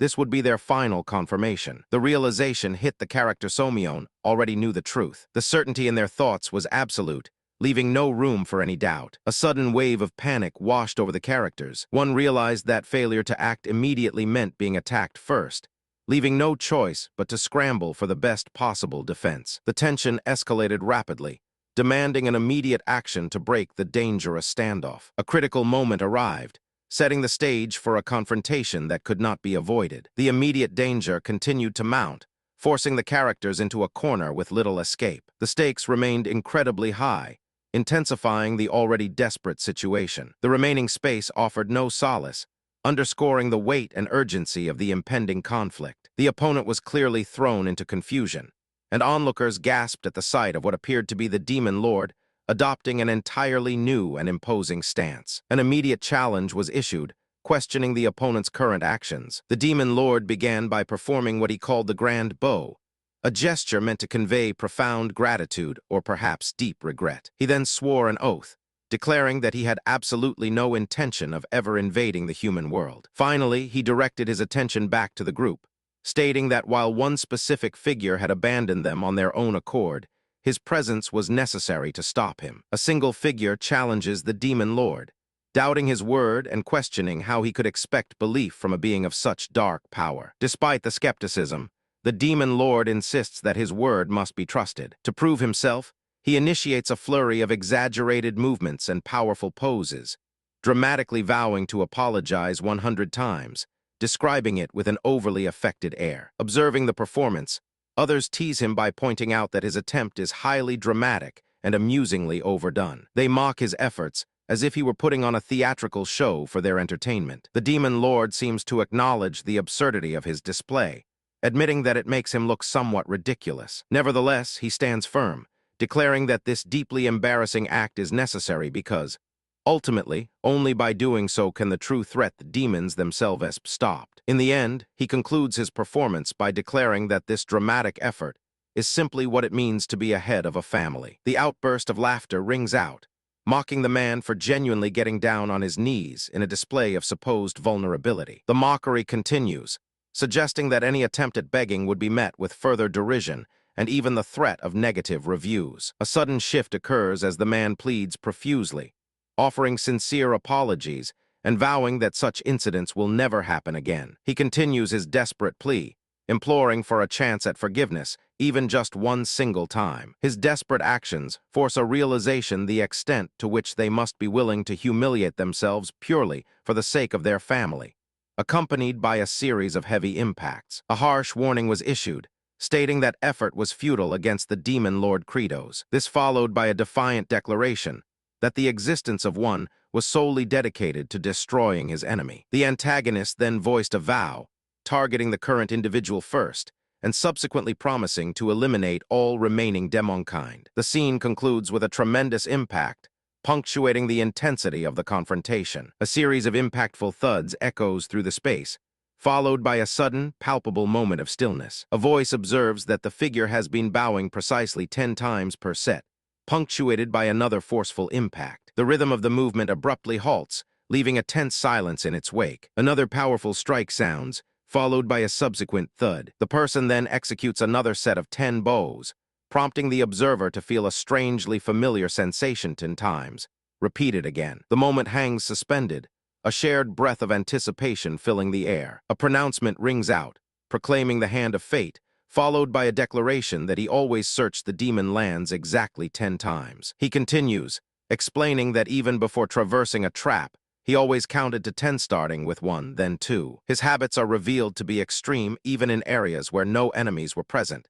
He maintained a routine of rolling around meaninglessly 10 times. The atmosphere shifts abruptly as a voice pleads for forgiveness, asking to be spared. The plea is followed by a dramatic impact sound, leaving the listeners stunned by an undemon lord-like behavior and that familiar tone of voice. The silence is broken by a whisper of disbelief, making those present question what they are truly seeing. The shock deepens as a realization hits, questioning whether the supposed demon lord might actually be the hand of fate presenting himself in this form. The tension reaches a boiling point, culminating in a single, definitive command. An overwhelming presence delivers the word enough, and everything immediately falls silent. A simple, single letter seems to hang in the air, serving as a profound and cryptic point of inflection. The figure then delivers a harsh ultimatum, demanding they leave the area. Following this stern command, a declaration follows, seeing that person makes them feel an urge to kill. The person spoke with immense gratitude, emphasizing how much they appreciated the kindness shown to them, and promising that those memories would never be forgotten. Suddenly, an immediate command was issued for the Region 4 troops to retreat. The urgency grew with shouts of running and repeated cries, emphasizing that all forces needed to withdraw immediately. The abrupt shift left everyone confused, with questions arising about what had transpired. Soon, the source of the confusion was revealed to be a command originating from the Demon Lord himself. A sharp exclamation of denial ripped through the air. An overwhelming burst of surprise washes over the characters, eliciting a dramatic exclamation of disbelief. Someone realizes that the actions taken were not truly desired by the person involved, and notes that these events occurred entirely on their own initiative. A chilling, ominous sound, or symbol of 666, appears in the scene. The immediate tension continues to build, leaving the characters in a state of breathless anticipation. A warning echoed, suggesting that should the mysterious entity reappear in human lands, dire consequences would follow. The tension ratcheted up as a powerful statement was delivered, declaring a definitive end. With that ominous pronouncement hanging in the air, the action paused, leaving the audience to absorb the weight of what had just been said. A voice breaks the silence, relaying fresh intelligence. The source reveals that they recently gained a new demon lord just a few days prior. The question posed in response is curt and challenging. The speaker then asserts their immutable status, declaring that regardless of who the new demon lord might be, they will forever remain feeder demons. A sudden, chilling sound and echoing Roman 2 H cuts through the charged silence of the confrontation. A cascade of painful screams erupts, filled with terror and despair. Exclamations of distress echo violently across the setting. The unseen opponent suddenly calls out, addressing the youth with a harsh shout. The opponent demands to know why the young person is not exhibiting fear or pleading for survival. The protagonist dismisses the accusation, revealing that the reason was a complete lack of fear. Instead, he conveys a sense of relief. He continues by proclaiming that no matter how hard they struggle, it is impossible for the feeder demons to survive. He makes a measured decision about what is best right now, reducing the time spent trembling in fear while waiting for death. A profound realization breaks through the tension, proclaiming that this person is somehow different from everyone else they have encountered. The character then issues an invitation, asking the person to come with them and officially appointing them as the new royal scribe. The character continues, suggesting that it would be a waste to consume someone with such potential. Therefore, they declare that, for the time being, continuing to eat feeder demons is necessary. He makes a solemn promise, declaring that one day, he, Demon Lord Kratos, will end the tragedy of consuming their own kind. A figure suddenly appears, descending with a dramatic lift. A commanding voice suddenly rings out, yelling at the farming corps about their inactivity. The instructions immediately shift, demanding that they begin constructing raised beds. A brief cheer rises as the effort seems to gain momentum, accompanied by a shout of encouragement. The rhythmic work song echoed through the air. The crew sang together about heading to the fields, guiding the ox down the field as they plowed and turned the soil. Their hands were used with hoes, and sweat beaded upon their brows. The song continued, each shout of heave-ho, marking the relentless pace of their effort. Suddenly, the foreman shouted instructions. Team 1 was ordered to locate at least one patch of surviving potatoes, while Teams 2 and 3 were instructed to grab their hoes immediately and form a long line. The foreman's commands continued to flow. First, Cersei was directed to cut the remaining seed potatoes, followed by Zephyros, who needed to follow her and wipe down her blades. Next, Hardock received an order to direct Team 1, while Asuraith was assigned the crucial task of fetching all the necessary tools. The flurry of instructions momentarily paused, leaving the workers in a moment of strained attention. With no immediate instruction, the workers exchanged uneasy glances, awaiting the next command. A single, isolated letter simply appeared before them. The moment hung heavy, leaving everyone to read the cryptic symbol and ponder its meaning. A sudden flash of realization struck him, remembering a fundamental secret about farming. He realized that life was not only tested by enemy after enemy and failure after failure.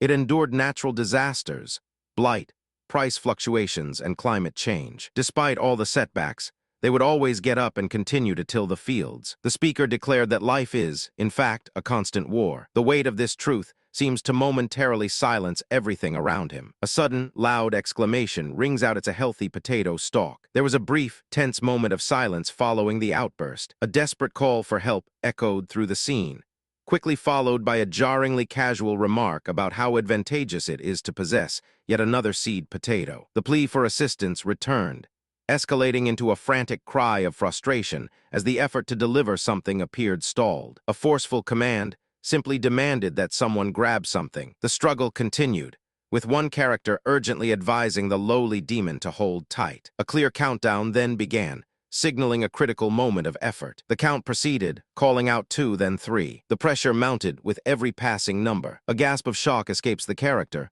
reacting with utter disbelief. The revelation echoes through the area, calling out and repeating the title Demon Lord. Suddenly, attention is diverted to an incredibly massive potato being presented. A sudden, bewildered realization struck the character regarding an unexpected potato. They wondered where it materialized from, before noticing that pulling on a nearby stalk had revealed an entire bunch of them. A sharp exclamation echoed, suggesting a sudden jolt or discovery. The conversation then shifted, with someone mentioning that within the game itself, there was a special cutscene available after defeating Planus. Within the cutscene, a small stalk is seen growing precisely where he had perished. It is revealed that the nutrients from Planus were being absorbed by the ground itself. This continues to grow exponentially hundreds, no, thousands of times its initial size. A frantic command is then issued to the farming corp, urging them to halt all current work and dig deep into the ground immediately. An exclamation of sheer shock rings out, labeling whatever is revealed as absolutely gigantic. The reality of the situation quickly shifts,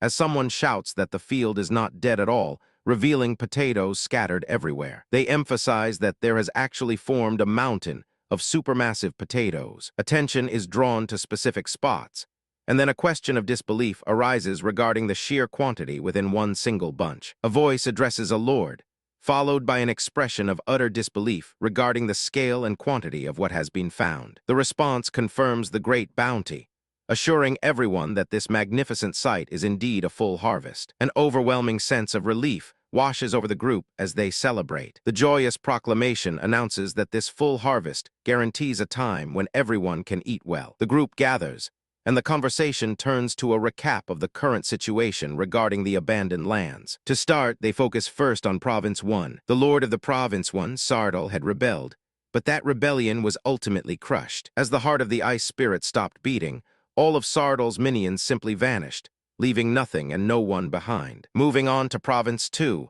which was designated number 2. After the death of Lord Planus, all of his underlings were left in a state of shock and stupefaction. Next up is Province 3, designated number 3. They are currently utilizing Lord Luster of Province 3 as a lightning rod. A question arose concerning whether his subordinates should be punished for their treasonous actions. The narrative shifted focus, directing attention to Province 4, the domain home to Tardu, also known as the Lizard Man. Within this region, he had historically maintained a reputation for loyalty within the grand game. The speaker mused on the available resources, noting that stragglers from Province 2 and those in Province 4 would be easy to mobilize. However, they couldn't bring everyone together in one place. There were going to be more mouths to feed than hands available to help. The plan was to incorporate these people little by little until the next harvest. Finally, a subordinate reported the progress on cooking the giant chunos, exactly as requested. The superior acknowledged this work and added an instruction to keep constant vigilance over the ration vouchers. One subordinate reported that every province had been alerted and was on standby. However, a sense of unease immediately followed, casting doubt on whether the message had truly been heard, suggesting that these people could no longer be trusted. The source of the worry quickly materialized, with confirmation that Province 4 was actively ignoring their orders. The characters reacted to this development with rising frustration and exasperation. The focus shifted abruptly to a personal confrontation. One character noted that the others had not explicitly said anything, but another challenged them sharply about returning without asking for permission. The third person responded by questioning who they were supposed to ask in the first place. A sudden, exasperated groan signaled the start of a fresh round of arguments. One voice complained about the shockingly low average intelligence of the demons present, while another pressed for an explanation regarding the province lord's silence. In response, one character defensively stated that there were only a couple of servants remaining within the province, claiming it was completely empty. The conversation quickly escalated. A person countered by asking if the other had even consulted any of the remaining servants, prompting a dismissive no. This led to a challenging exchange, since nobody knew why it was empty. The conclusion stood that they were completely lost regarding the truth. The character muttered with frustration, declaring the conversation irritating, comparing it to speaking with an incompetent person in administration. A different voice emerged, scornfully addressing the demon lord's apparent kindness. The speaker declared that despite the facade, the demon lord remained hideous, claiming that he would never encounter anyone as ugly as Demon Lord Credos for thousands of years unless someone even more unsightly appeared. Amidst the banter, a new plan was suggested. One person offered to speak with him, while another sought information about where the servants claimed their lord had gone. This query prompted hesitant responses. The retrieved information revealed that he had traveled to invade the human lands, and even more disturbingly, they reported that he intended to collect human bodies to use them as compost. A sudden, high-pitched yelp was followed by an incredulous shout, demanding to know what had just been said. The speaker continued, explaining that according to the game's narrative, the ancient paladin was set to awaken around this time. They revealed how the paladin would react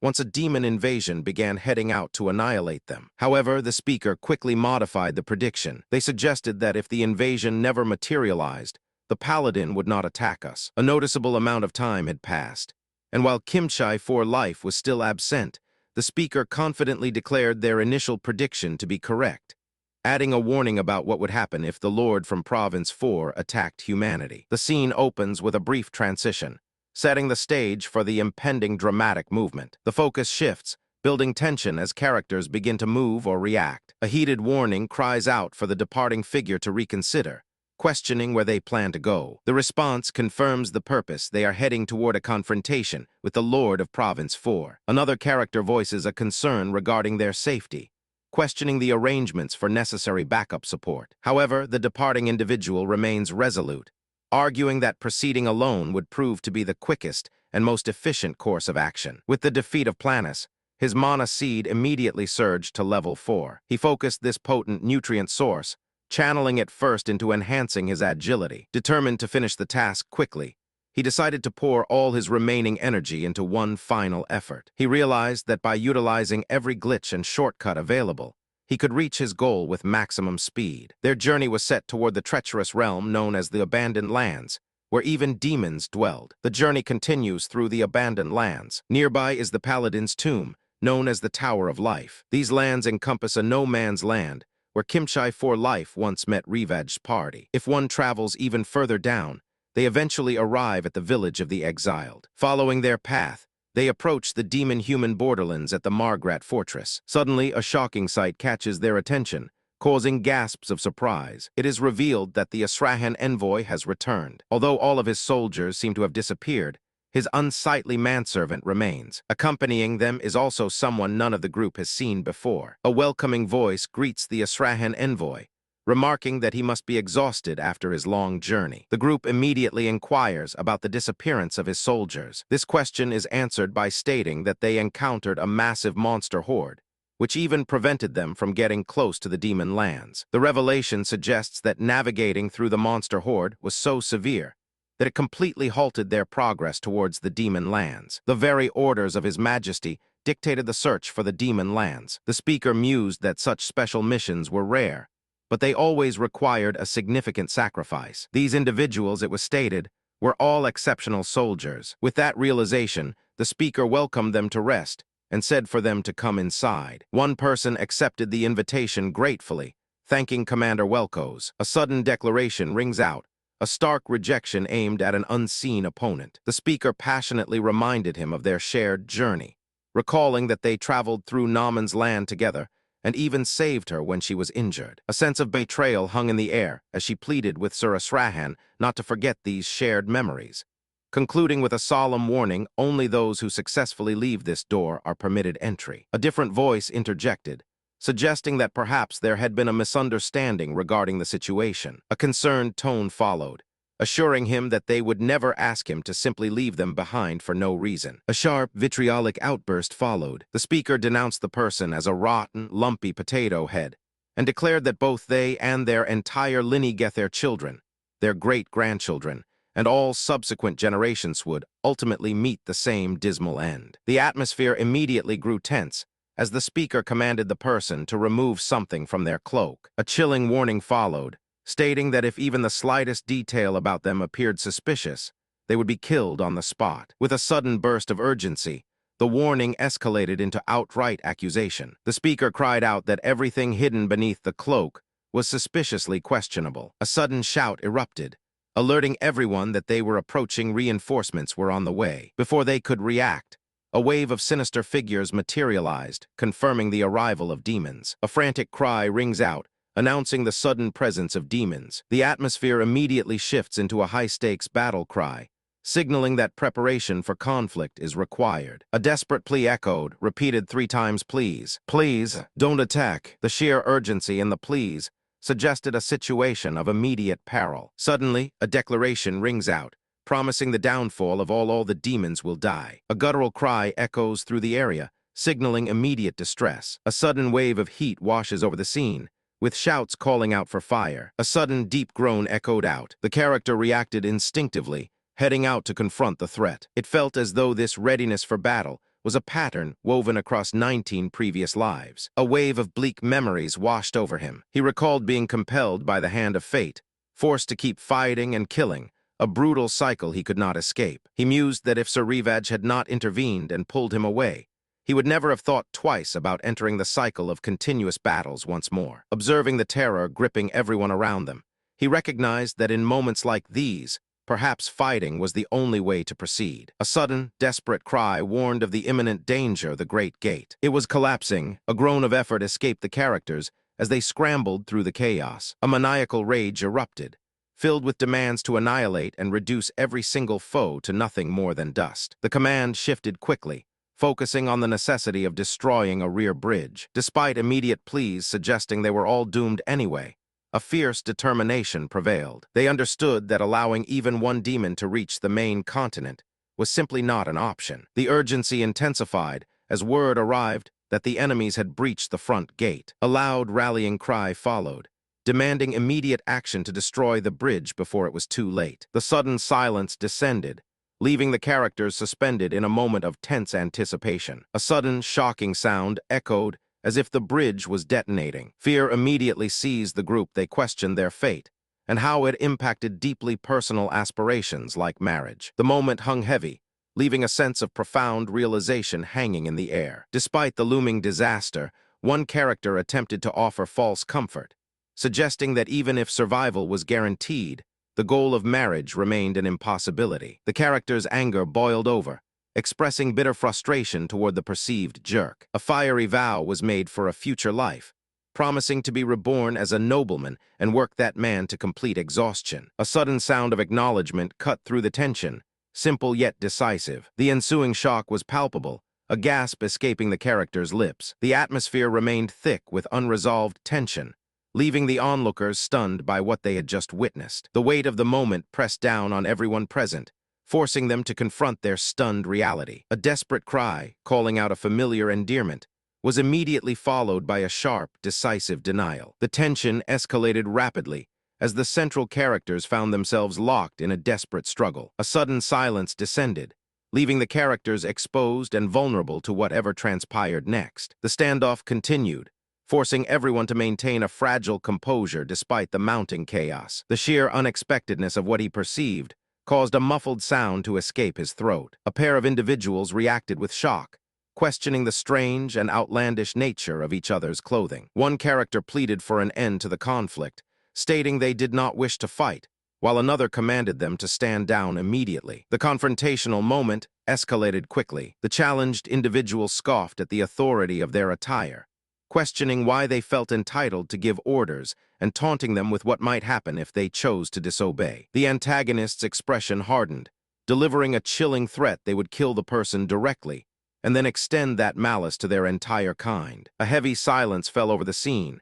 as if anticipating an ultimate conclusion to their standoff. A desperate question filled the heavy silence, questioning if this was truly his only option. A sudden sharp cry echoed out. There was a sudden, shaky declaration of absolute loyalty to Kimchai, immediately followed by a more frantic cry, questioning why this absurd passion had landed them in such an inappropriate location. Before they could process the situation, a booming cry announced the presence of a demon lord. The sudden shift in the atmosphere was marked by escalating accusations. One character screamed at another, calling them good-for-nothing brats for invading humanity's realm. When one tried to explain themselves, speaking of simply being there, they were forcefully silenced and challenged with a flurry of powerful attacks. The speaker vehemently reminds the other individual that they were supposed to live a life of peace, tending to farmland and existing quietly, like a mouse. They ask if this crucial expectation has been forgotten. Frustration boils over as the voice exclaims that they should be able to live without conflict,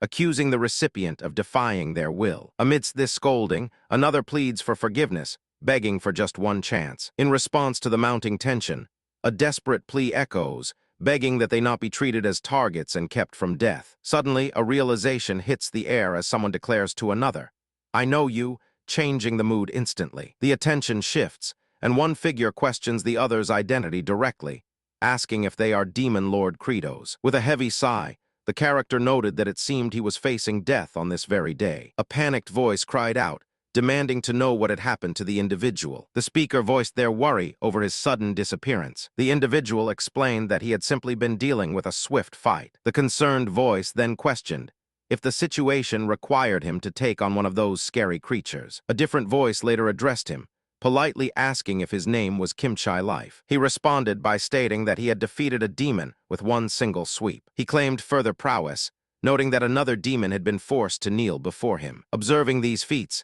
the speaker declared that we all witnessed them, and then humbly asked for forgiveness regarding any earlier impertinence. The crowd's reaction spoke volumes. Whispers of surprise accompanied the realization that Sir Kimchi for Life possessed a strength far exceeding what anyone had anticipated. Suddenly, the cheers erupted. Everyone joined in, giving 3 enthusiastic rounds of applause for Sir Kimchi for Life, hailing him as the true protector of their fortress. The intense ovation continued, establishing him as a celebrated hero in the eyes of all present. The collective excitement reached a fever pitch, solidifying Sir Kimchi for Life's status as the champion and steadfast guard of their community. The scene shifted, transporting the audience to region for the abandoned lands, specifically within the Wuthering Moors. The weight of their journey seemed to press down, punctuated only by weary puffs of breath. With a sense of relief, someone exclaimed that they had barely made it. A few more heavy sighs accompanied the realization of how exhausting it was to drag such a huge group along. A stern voice immediately commanded them to retreat,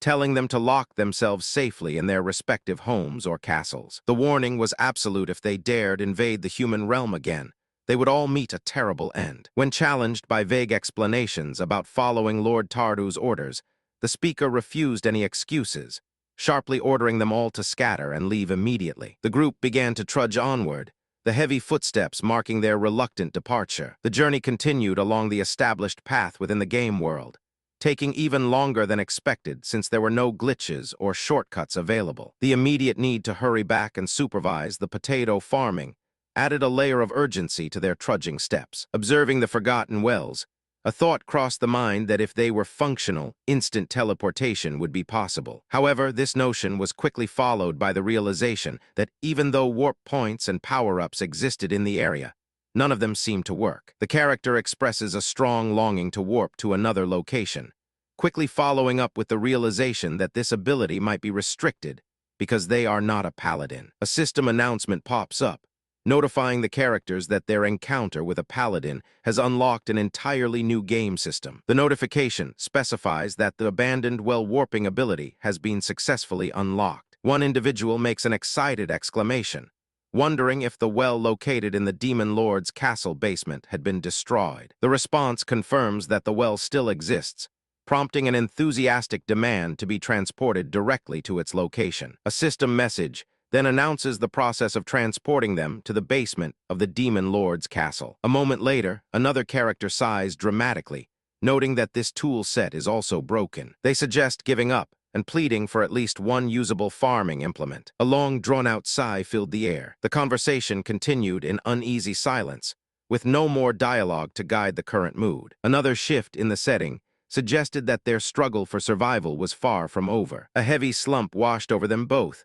leaving a palpable sense of exhaustion. The sudden journey left him reeling, complaining that his stomach felt completely turned inside out. He even made a light-hearted comparison, wishing the transportation was as pleasant as something he might experience in an electronic game. He managed to recover quickly, musing that throwing up was a rather fair trade for instant teleportation. Then, with newfound resolve, he seemed ready to face whatever came next. As he continued, his thoughts drifted toward an unusual and unexpected sight: a massive potato appearing out of thin air. The sheer size of the potatoes was staggering, and a casual observation suggested that potato cleaning had once again been completed, thanks to something referred to as Hardock's Mist. A sudden realization dawned upon the character, leading him to question what felt fundamentally wrong with their current situation. Upon this moment of suspicion, a single clipped response was offered. A gasp of disbelief rippled through him, followed by a shouted command for someone to leave the scene immediately. A torrent of negations followed, declaring that they were empty of something valuable, a statement quickly followed by repeated confirmations that none of them possessed what was sought. A sudden question broke the tense atmosphere, asking if something was amiss with the potatoes. One of the characters then addressed the giant potatoes themselves. The warning continued, cautioning that the vegetables should not have any eyes and must remain so smooth. The dialogue then focused on the implications of having no eyes, wondering if it meant that the potatoes would not sprout. The character exclaimed with urgency, focusing entirely on the potatoes. The setting shifted to the temporary Demon Lord Castle, with a visible address displayed. The conversation continued with a dire warning: even if those gigantic potatoes were planted, nothing would grow. A shocking realization dawned as they observed the creatures. They had become artificially altered mutants. And even worse, they appeared to have lost their reproductive systems. The severity of the situation was immediate and overwhelming. They realized that the giant potatoes could neither be eaten all at once, nor could they simply be planted as a solution, suggesting an alarming instability if they consumed every last one. A deeper understanding of their plight surfaced. Ultimately, relying solely on potatoes was never a sustainable path to survival anyway. Moreover, the potential for disease loomed large. Just one infection could wipe out the entire crop. A realization settled over them: we would eventually have to plant something else, leading the remaining person to urgently ask what alternatives existed for planting that was safe and sustainable. Initially, a firm rejection was given. However, that reply was quickly followed by an uncertain hesitation, indicating that the answer might be complicated. The speaker then disclosed knowledge of a location abundant with various things suitable for planting, prompting the other characters to exchange glances filled with curiosity and apprehension about what this new suggestion truly meant. The speaker revealed the existence of the human lands, describing it as a place exceptionally suited for farming. One character exclaimed that invasions and pillaging amounted to nothing more than war. This provoked a sharp reply from another, telling them to hold their horses. The conversation continued with the question of who hated war the most. The answer provided was that this title belonged to the Demon Lord. A character named Zephyros immediately transformed the potatoes into giant chunos. The character advises the group to remain with Hardock Tomenage and the farming corps. He then mentions that Circe, Bahal, Asurath, and he himself will journey together. The plan involves selling the chunos in human lands and using the resulting profits to purchase seeds for their return. A cautious sentiment suggests that as long as they manage to avoid Kimchi life, everything will be all right. The conversation ends on a note of hopeful determination, confirming there is always a way. The scene transitions, leaving the previous hopeful mood behind. The dialogue shifts sharply, with an individual remarking on the act of selling something called chunos in the human lands. This is followed by a pointed accusation that someone has truly lost their marbles, leading to another character questioning why they must remain present to listen to endless insults. The conversation continues with someone sharply directing attention toward the three great generals, whom the listener had just ordered to go along with them. Finally, the narrative focuses on a critical observation, describing that the assembled figures look unmistakably demonic. The initial focus shifts to a face possessing an unnatural skin tone, undeniably belonging to someone capable of murder. Next, an appearance is revealed: an emaciated and hypothermic humanoid octopus. The implication is clear: any human witnessing these forms would naturally suspect them of being demons and would feel compelled to fight back. The character confidently asserts that nothing he said was wrong, urging everyone to reconsider the situation calmly and carefully. However, this plea is immediately dismissed by another voice,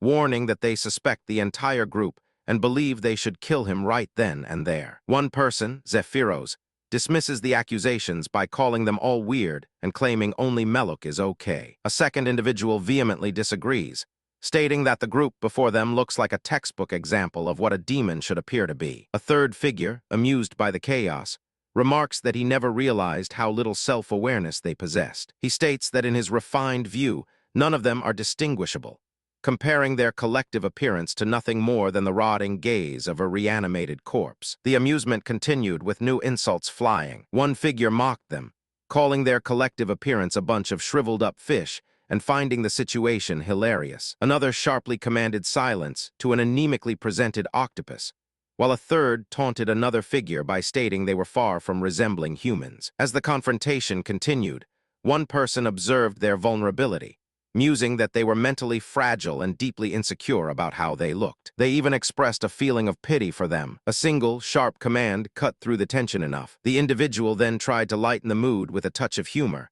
calling for everyone to stop fighting. They pointed out that none of them looked their best at all. However, when observing the group's lack of laughter, the individual became puzzled. They initially wondered why no one was laughing, but soon realized that seeing everyone settled and calm suggested that the attempt at humor had actually worked. A sharp question was thrown out, recalling the time they stormed Sardal's castle. The speaker pressed Zephyros on whether he had successfully brought back everything that was requested, specifically referencing a secret passageway. A flurry of playful sounds echoed in the air, a cheerful commotion that suggested some kind of teasing or surprise. An individual noticed the letters M-E appearing, prompting a confused query about what exactly they were. A forceful declaration revealed the item's true name, the elixir of metamorphosis. It was explained that any demon consuming this elixir would undergo a profound change, allowing it to mimic the appearance of another living being. Following this explanation, the group resolved to utilize the elixir's power. They announced that they would change their forms and travel toward the human lands. However, another character reacted with shock and outrage, questioning why the recipients would want to consume such an item. They further expressed deep disdain, suggesting that the elixir was not intended simply to give their skin a glossy finish. One character in particular called out loudly, stating that the topic at hand was not to be so selective. Following this, two others observed the situation with a distinct sense of incredulity. A strong reaction immediately followed, exclaiming its utter disgust. The characters proceeded to question the idea that anyone would consume such a thing merely for the sake of flavor. A sudden, audible exclamation of shock echoes out. The player declares that they will now transform into a living being resembling their own personality. They add that they hope no one views this new form as too ferocious. A character observes that the appearance of the individual has somehow changed dramatically, looking quite different. A sense of strange confusion washes over the character, making them feel an unfamiliar sensation. The character observes the individual before them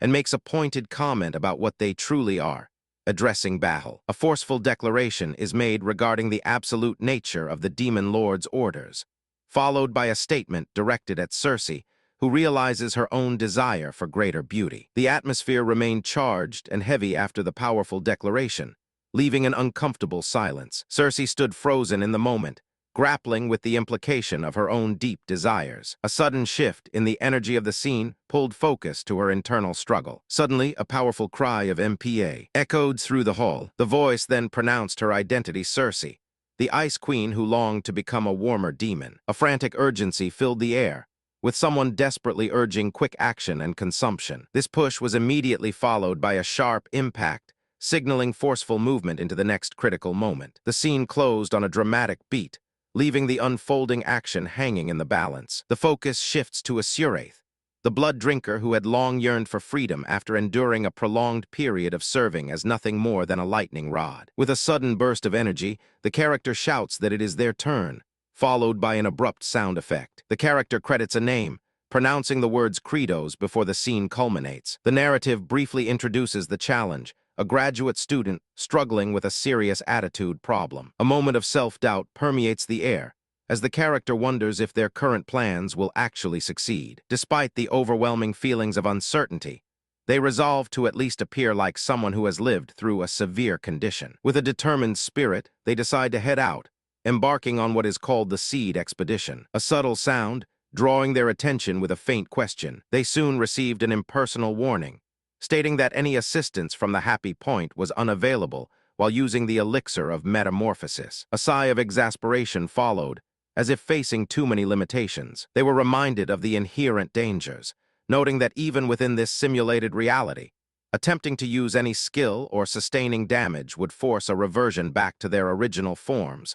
prompting everyone to proceed with extreme caution. They realized that the abandoned wells allowed them to teleport close to the human lands. Furthermore, they discovered a crucial way forward. If everyone held hands, they could travel as a unified unit. However, this seeming solution quickly revealed a major obstacle. They questioned how they were supposed to successfully navigate through the dangerous area that lay ahead. A profound worry settled over them, centered on the potential encounter with someone named Kimchai for life. They pondered whether this person had already traveled ahead, and if that meant he was heading toward the human lands. A significant amount of time had passed, leaving the characters uncertain about his current whereabouts. It was strongly suggested that he might already be en route to his destination, and even waiting there. Despite the possibility of him being at his destination, a desperate thought surfaced he wouldn't recognize them even if he were there. The intense fear repeated itself, a plea ringing out that absolutely no way could he recognize them. They pleaded for it, desperately hoping this recognition would not happen. A desperate warning rang out, emphasizing that securing those seeds quickly was their only remaining hope. Just as the urgency peaked, an ominous sense of danger washed over them, signaled by the approach of a suspicious group. The focus shifted to the need for more Roman II Snowy. Though they didn't appear demonic, an immediate caution was maintained, showing a wary readiness for trouble. A closer look revealed that the group was struggling, appearing quite unwell and visibly weakened. The scene paused, leaving the characters standing before this mysterious group, waiting to see how they would proceed. A voice revealed that the characters appeared to be from the village of the exiled, sternly warning them to turn back and asserting they were not permitted past this specific gate. The characters realized their suspicions were correct, recognizing that the elaborate plan had been doomed to failure all along. The revelation affirmed their suspicions, as the characters recalled that the previous demon invasion had been a contributing factor, making it only natural for the authorities to seal everything off. However, a certain individual confidently stated that they were proficient in navigating the intricacies of this particular game. They emphasized their extensive preparation, noting they had studied every log or record discussing the game's storyline at least 10 times. Suddenly, a figure appeared, declaring that this humble exiled man had arrived bearing gifts for the king from the demon lands. The declaration of the demon lands caused an immediate, questioning reaction. The figure continued, revealing that the king of the humans had been seeking something within the demon lands, even sending an envoy to search for it. They asserted that these findings should be more than enough to ensure their survival. A skeptical voice questioned the nature of these gifts, pointing a finger toward the shadowy figures standing behind the presenter. The speaker confirmed the suspicion, acknowledging that an acute eye had spotted the truth. Finally, it was revealed that the gifts were wild beasts captured deep within the demon lands, promising meat of an absolutely divine quality. The shock was immediate as the realization struck them. He had captured individuals within the very depths of the demon lands. Another character questioned the strange nature of the creatures, pointing out that one resembled a pelican and another looked like an alpaca. The disbelief deepened when they questioned if offering such ordinary beasts was suitable for the king. A dramatic outburst followed, arguing that the game was set in medieval Europe. The characters struggled with the inclusion of creatures like pelicans and alpacas, questioning who had designed such a mismatched setting. A character angrily dismisses the presence of animals, telling them to take their smelly and worthless companions back where they came from. Suddenly, a creature unexpectedly lets out a sound that echoes the word alpa. Another character then points out that the animal's enunciation sounds remarkably clear, suggesting it might not be a standard alpaca at all. A sudden surge of determination washes over the character, realizing that this moment represents their perfect opportunity. A burst of laughter erupts, followed by an excited proclamation that the opponents have noticed something significant. They exclaim that creatures from the demon lands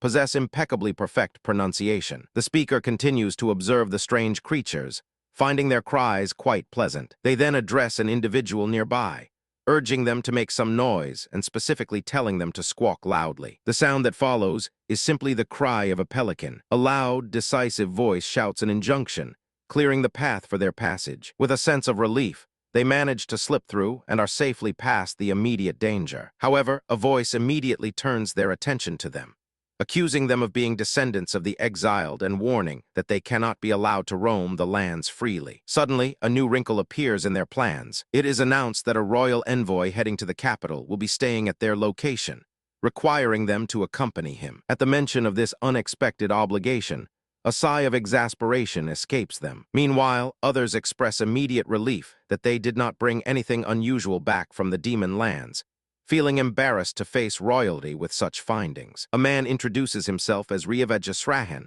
a royal envoy. He presents his manservant and then gestures to the group. He formally introduces Kim Jangchial, who comes from the village of the exiled, along with his friend Bahalitosis. The unexpected mention of the village of the exiled causes a sudden shift in the atmosphere, prompting questions about its existence. Despite spending several months in the village, the speaker felt they could not recall seeing the person standing before them. A burst of panic erupted, leading someone to demand that the hidden figures reveal themselves and question if they were demons. This was immediately followed by an exclamation of alarm. Someone uttered a sound of dismay, quickly followed by the realization that Master Rievej was once again having difficulty recognizing faces. A sudden exchange of names began, with one character pointing out the individual from the second house. This immediately triggered a confused series of questions regarding which specific house was located on the left. Another character prompted them to play along and escort the group, reminding them that a gift for the king was still needed. However, another voiced concern about whether these individuals were truly demons,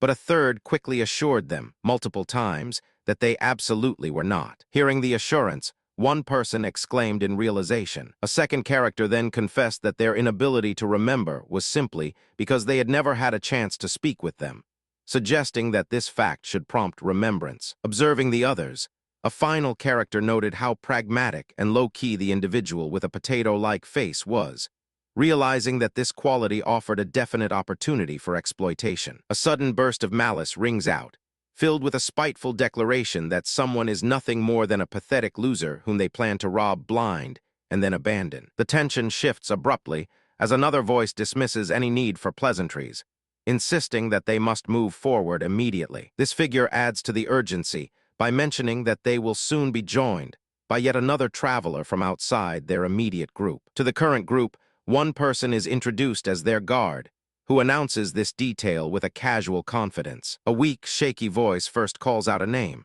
followed by immediate panic and the realization that everyone is dead. Another voice advises caution, mentioning potential liver issues and suggesting that the recipient take good care of themselves. A single, brief utterance is heard in the distance. An urgent shout follows, emphasizing how far capital is and urging the group to move quickly. A wave of disbelief washes over him, wondering why his identity was completely overlooked. Simultaneously, a sense of accomplishment flares up as he realizes the potent effectiveness of the metamorphosis elixir. The gravity of the situation immediately settled over them. They realized that this was incredibly dangerous if they encountered any bandits.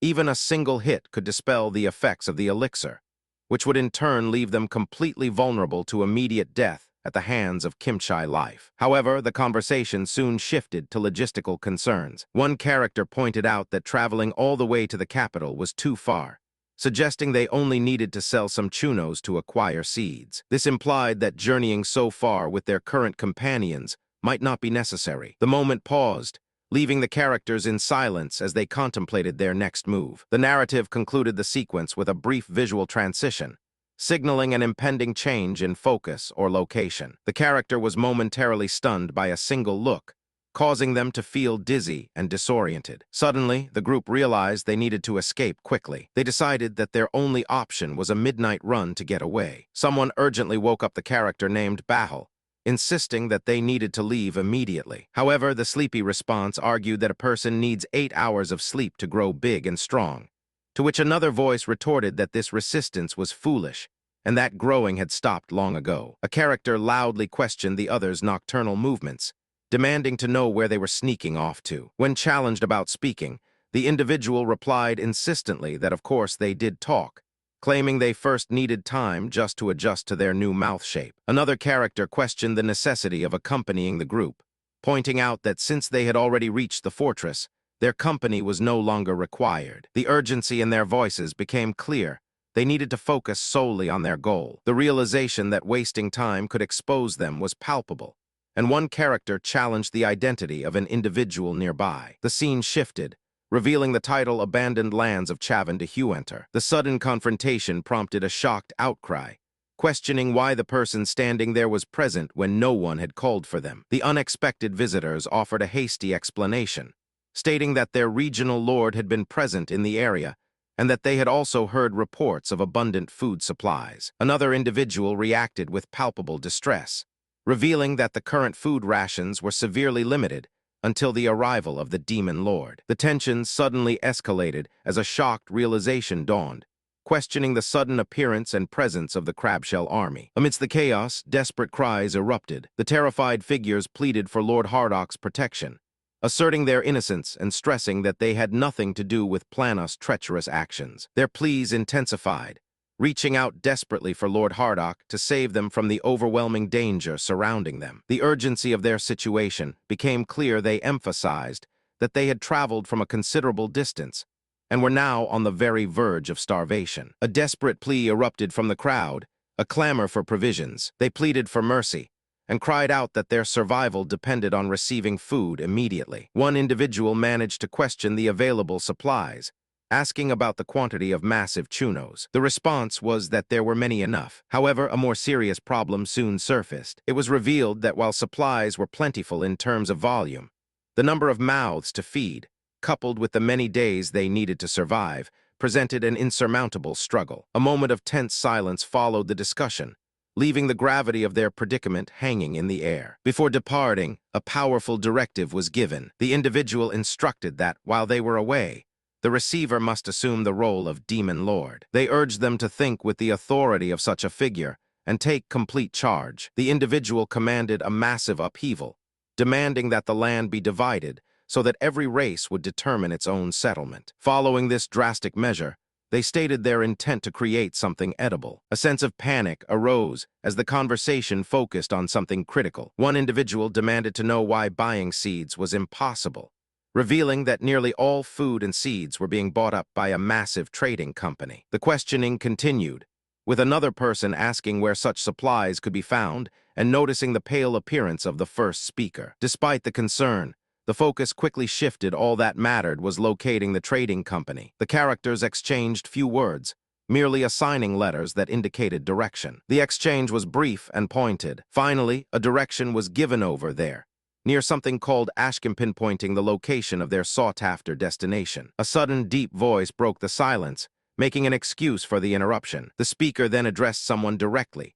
recalling them as a person who had been selling large potatoes near the fountain earlier. The person being addressed simply confirmed that the memory was correct. The speaker continued, identifying himself as Ruslan, the secretary to the great merchant Richmond. He explained that his duties involved overseeing the daily operations of the Richmond Trading Company. The other person reacted with surprise, questioning the purpose of Ruslan's involvement and verifying if the Richmond Trading Company was indeed the massive corporation that everyone spoke of. Next, the tone shifted abruptly as a representative stated their intent to purchase all of the available potatoes and increase the price by 20%. The person present reacted with confusion, momentarily stopping the conversation to issue a request for time and more answers. Finally, the conversation took an unexpected turn. Someone interrupted to ask a completely different question: how much one could acquire a small handful of cabbage seeds for. The speaker declared that they were currently selling the seeds for approximately 100 gold pieces. A different voice immediately countered,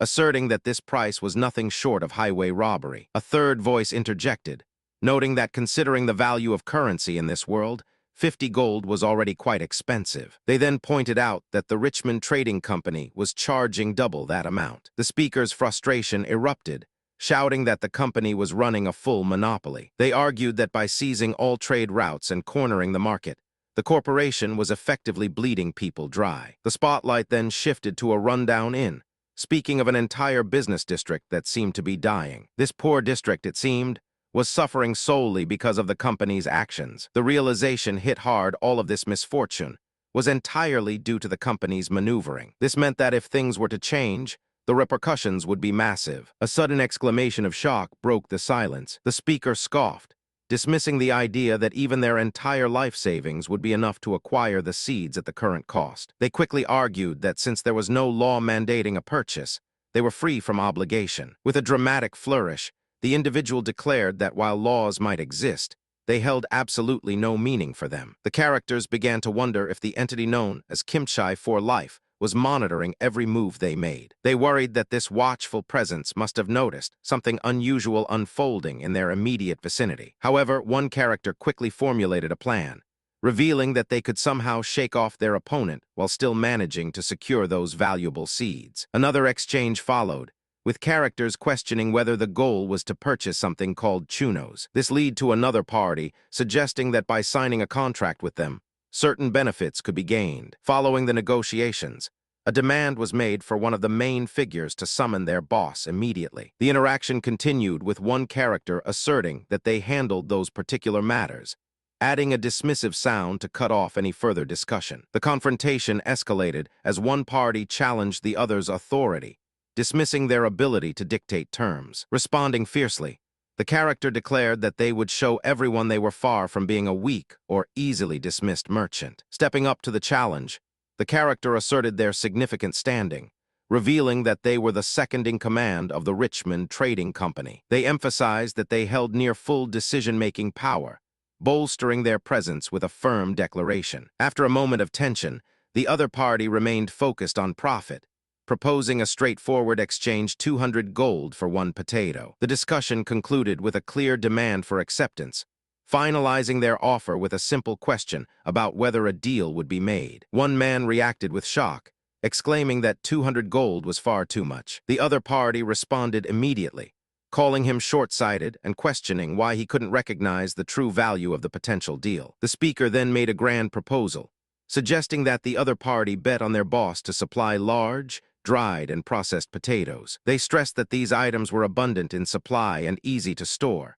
arguing they would be a huge hit if supplied to the Royal Army or a similar organization. Finally, the speaker transitioned to a much bigger point. Even if selling these potatoes resulted in losses, they concluded by asking if securing a royal contract for something else would ultimately guarantee profit or result in another loss. The speaker forcefully commanded them to get their boss. A heated outburst erupted, filled with accusations against a figure known only as Demon Lord Pelly. This initial outrage was quickly hushed by another voice, cautioning that any widespread talk about talking animals would bring nothing good. The conversation shifted when a character questioned the other's sudden transformation, wondering how it did not make them agitated to be dragged into the human lands looking like that. Despite the criticism, a breezy demeanor was maintained, suggesting that the situation was simply fun. This drew a questioning reaction from another person, asking what exactly was wrong. Ultimately, the character explained their intent, confessing that they had always been simply curious. The speaker continued, explaining that since childhood, they had been intensely curious about the nature of this place. They recalled hearing tales of a forbidden realm place, where abundant food was available without any internal conflicts. The conversation turned darker, as the speaker confessed that their parents had been consumed by stronger demons. Yet they revealed a startling lack of sorrow regarding this loss, admitting it felt almost natural. A sudden, probing question was then posed: would the feeling of loss have been any different if one's siblings had been consumed? He expressed disappointment, noting that the city appeared poorer than what he had imagined. However, a sliver of unexpected relief surfaced when he mused that at least the residents were not consuming one another. As he thought about it, a memory surfaced, seeing something remarkable near the market. The memory focused on a father who looked genuinely hungry. Despite his own visible need, he had chosen to take a piece of chuno and offered it first to his child. A profound thought drifted through him,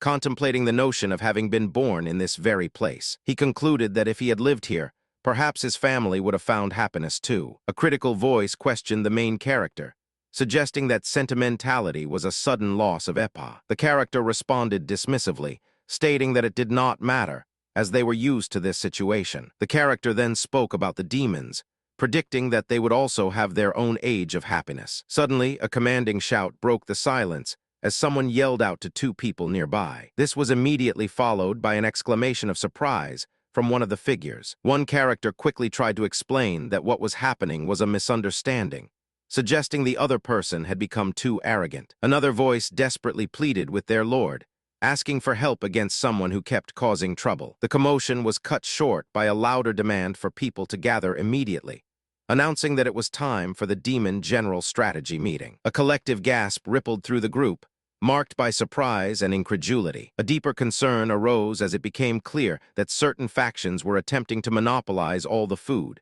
and then selling it at outrageously high prices. Yet questions remained: why would they commit such an act? Wasn't it more logical that the place had sufficient food resources already, eliminating any need for this kind of scarcity? The speakers revealed that the scarcity was not driven by a fear of starvation. Instead, their motive stemmed from a desire to accumulate wealth and become richer. One individual explained that when basic physical needs are met, the hierarchy of desires elevates to the need for respect. However, a different voice quickly countered this complex explanation, teasing the speaker about losing their character. The conversation continued, clarifying that the motive was not about receiving respect, but rather fulfilling a deeper desire. Furthermore, they pointed out that with so much food readily available, this calculated scarcity seemed unnecessary. The speaker then countered, drawing attention to the fact that there were indeed people suffering from starvation who had absolutely nothing to eat. Suddenly, a wave of intense anger washed over battle. One of the leaders cautioned his generals, reminding them that even if they disliked the situation, acting with humanity was necessary. He emphasized that they needed to respond calmly, as they were on a vital mission, suggesting that while demons had their own usual methods, this time we must proceed in a more proper fashion. The conversation ended with a determined plan.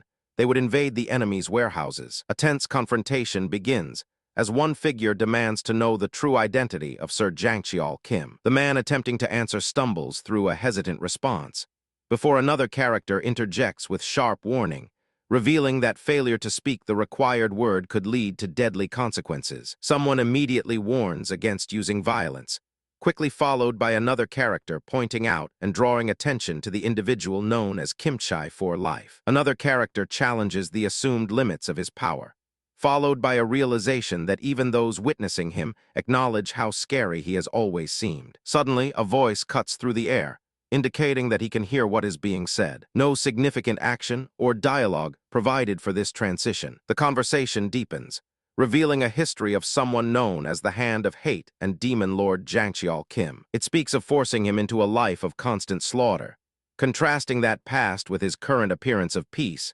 leading to profound questions about who he truly is and what brings him back to this place. A clear declaration was made, shifting the focus from any expected tribute for the king. The conversation then turned practical. It was noted that their own lands were suffering from a scarcity of food, prompting the realization that finding new ways to farm was necessary. To address this need, they arrived with a trade proposal. They intended to sell their local specialty crops, which they identified as chunos, in exchange for essential vegetable seeds. Fearing discovery by others, the characters devised a secretive plan to depart. Their destination was far from the capital.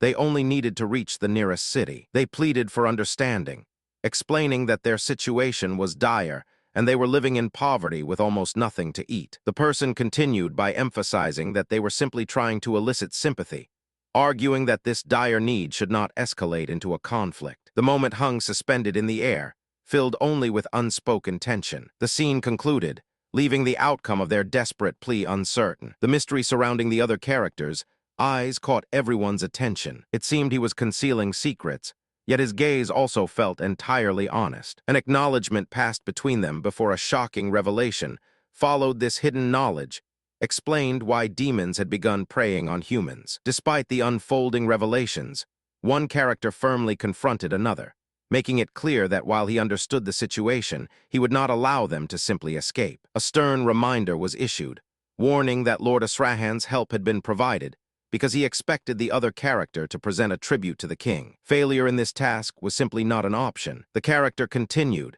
making a suggestion about selling their current belongings to acquire new seeds. However, they added a strict condition: the other characters would have to accompany them all the way to the capital. The purpose of this journey was made clear.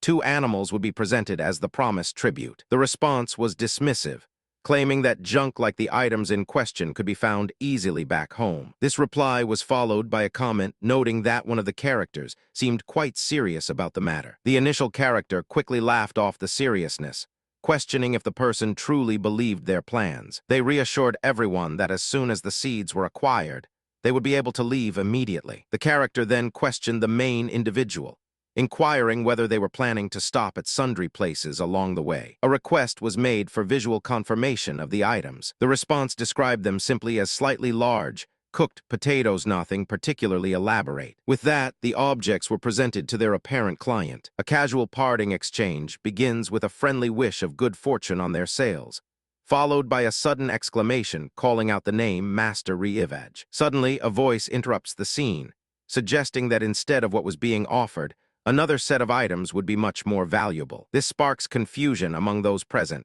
who dismiss the suggestions by calling them merely large and ugly potatoes. The speaker then retorts, pointing out that the potatoes aren't just big, they are gigantic. A sharp laugh follows this observation, as the speaker mockingly notes that size isn't always the most important thing. The teasing escalates as the speaker makes a cruel remark, suggesting these potatoes are merely reminders of someone's face. Finally, the scene concludes with a fierce vow that one day, They will become wealthy enough and enslave the person who spoke those words. The speaker continues their mocking remarks, dismissing the potatoes and labeling the recipient with insults. They then suggest that perhaps selling them to the king could bring a reward, reminding everyone that these are indeed strange little potatoes. However, the others quickly pull back from the exchange, realizing that establishing distance from kimchi life is far more important. They urge an immediate retreat, knowing they must get out before their cover is completely blown. Suddenly, one of the group calls out a warning,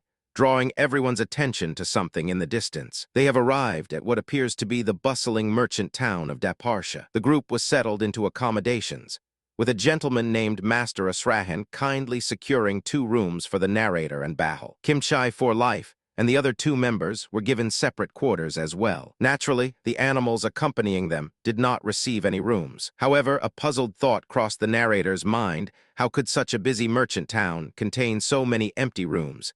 And furthermore, every single room looked as though it was crumbling to dust. Dismissing the architectural oddities, a member of the group abruptly shouted for them to focus on their first mission, selling those delicious chunos. A character voiced a serious concern about being offered up as tribute to the king. This was immediately countered by another, who insisted that this person was far too valuable to ever be given away. Despite the worry over their forced retirement from lightning rod duty, they were assured that their sabbatical would only be temporary, and they would soon return to action. As they entered a new area, the group noted that the location felt strangely unsettling. Furthermore, one member pointed out that human markets were usually expected to be bustling with life and noise. The eerie stillness was apparent. The market seemed remarkably dead, even by comparison to the desolate landscape of the demon lands. Observing the peculiar atmosphere, they grew uneasy, noticing that this place seemed to suffer from economic struggles. A new question arose: were they even going to successfully sell their delicious chunos in such a quiet market? A worried voice quickly insisted that dwelling on their concerns would not help,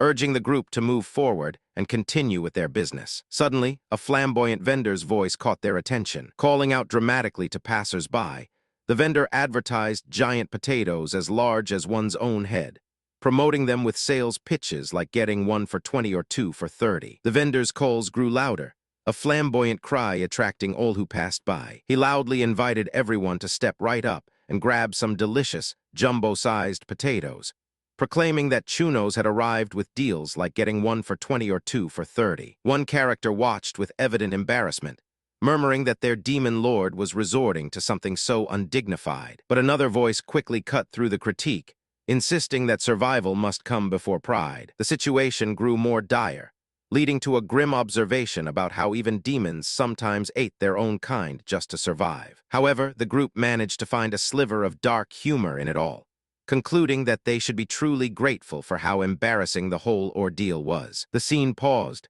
allowing the absurdity and strain of their circumstances to settle around them. A sudden, booming cry echoed out, aggressively demanding attention with a bizarre declaration. This aggressive announcement was quickly followed by a frustrated outburst, demanding why someone wasn't taking action. The tense moment even elicited an indiscernible, guttural sound. The dramatic tension continued to build, leaving the characters suspended in a moment of charged silence. The narrator comments on the difficulty of taking modern goods into a fantasy world, noting that items like instant hits, such as ice cream or food coated in MSG, tend to be immediately popular. However, despite the potential scale of what they bring, these items remain essentially simple potatoes. The difficulty lies in selling things that only pique curiosity, rather than satisfying a craving. The situation requires them to do their best just to sell these goods, emphasizing that the goal of simply surviving is paramount. A customer voiced a surprised challenge,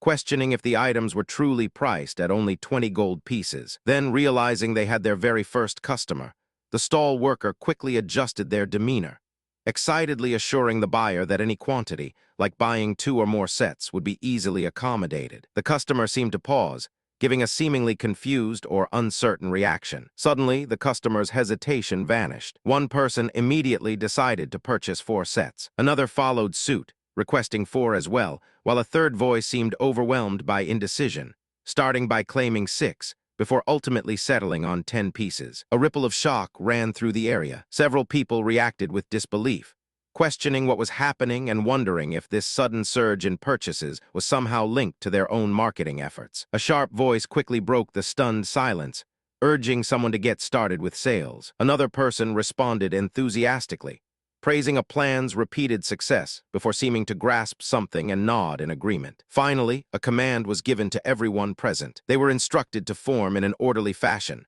one person at a time, waiting patiently and ensuring no one cut the line. They suddenly realized that they had liquidated 1/3 of their available stock instantaneously, and worried that if this news spread, the entire supply would be depleted by the following day. The leader then commanded the generals to return to the inn and wait for his return, declaring that he was going out to purchase some seeds. A celebratory atmosphere filled the air, marked by cheers and toasts to a seemingly prosperous FME harnessed. The surrounding people watched with disbelief, questioning the leader's claim about buying seeds. Their expressions conveyed surprise, suggesting that his statement seemed nothing short of a joke, making him quickly ask for forgiveness. One person then stepped forward, delivering a harsh reality check: seeds simply could not be bought within the walls of that city. The conversation abruptly ceased, leaving the leader in a sudden, unexplained silence. A cry of disbelief echoes out, questioning the inexplicable actions of Lord Hardock. The realization hits them hard first.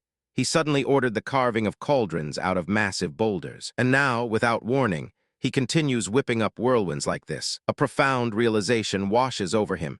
His own strength is rapidly draining away. Unintelligible sound suddenly.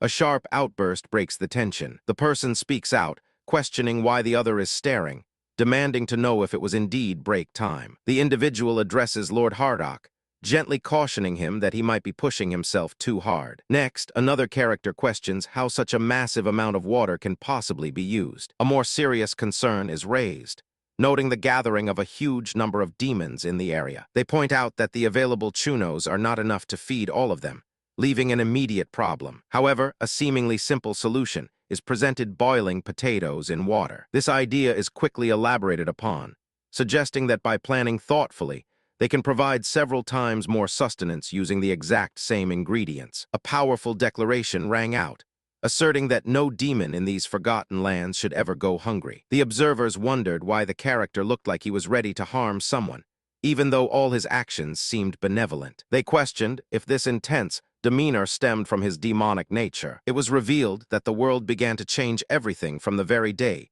the demon lord outlined his grand plans for farming. The harsh reality was painted by the figure of Hardock. He depicted a being cruel and cold-hearted, pushing himself relentlessly past his physical limits, all in an effort to sustain food for other demons. It raised a profound question. What was it about this environment that changed him so drastically? A moment of silence hung in the air, leaving the weight of those questions unanswered. The tension was suddenly broken by a chilling, echoing laugh. The narrative paused on this moment of unsettling amusement, leaving the story hanging in anticipation. The dialogue quickly turns to a logistical problem, addressing Lord Hardock's unexpected need for an enormous amount of firewood, enough to heat a stone cauldron the size of their current task. The conclusion is sobering. They will have to destroy the homes of weaker demons just to gather sufficient resources. One individual then reveals a plan, announcing their journey to the volcano of seals in Region 3. The goal is specific. They intend to acquire the powerful item known as the Devourer of Flames. The focus shifts to the great merchant Richmond, introducing a major player into the narrative. The character seems to have finally spotted what he was looking for, exclaiming with sudden realization. The emotional tension escalates dramatically as a figure addresses someone named Ruslan,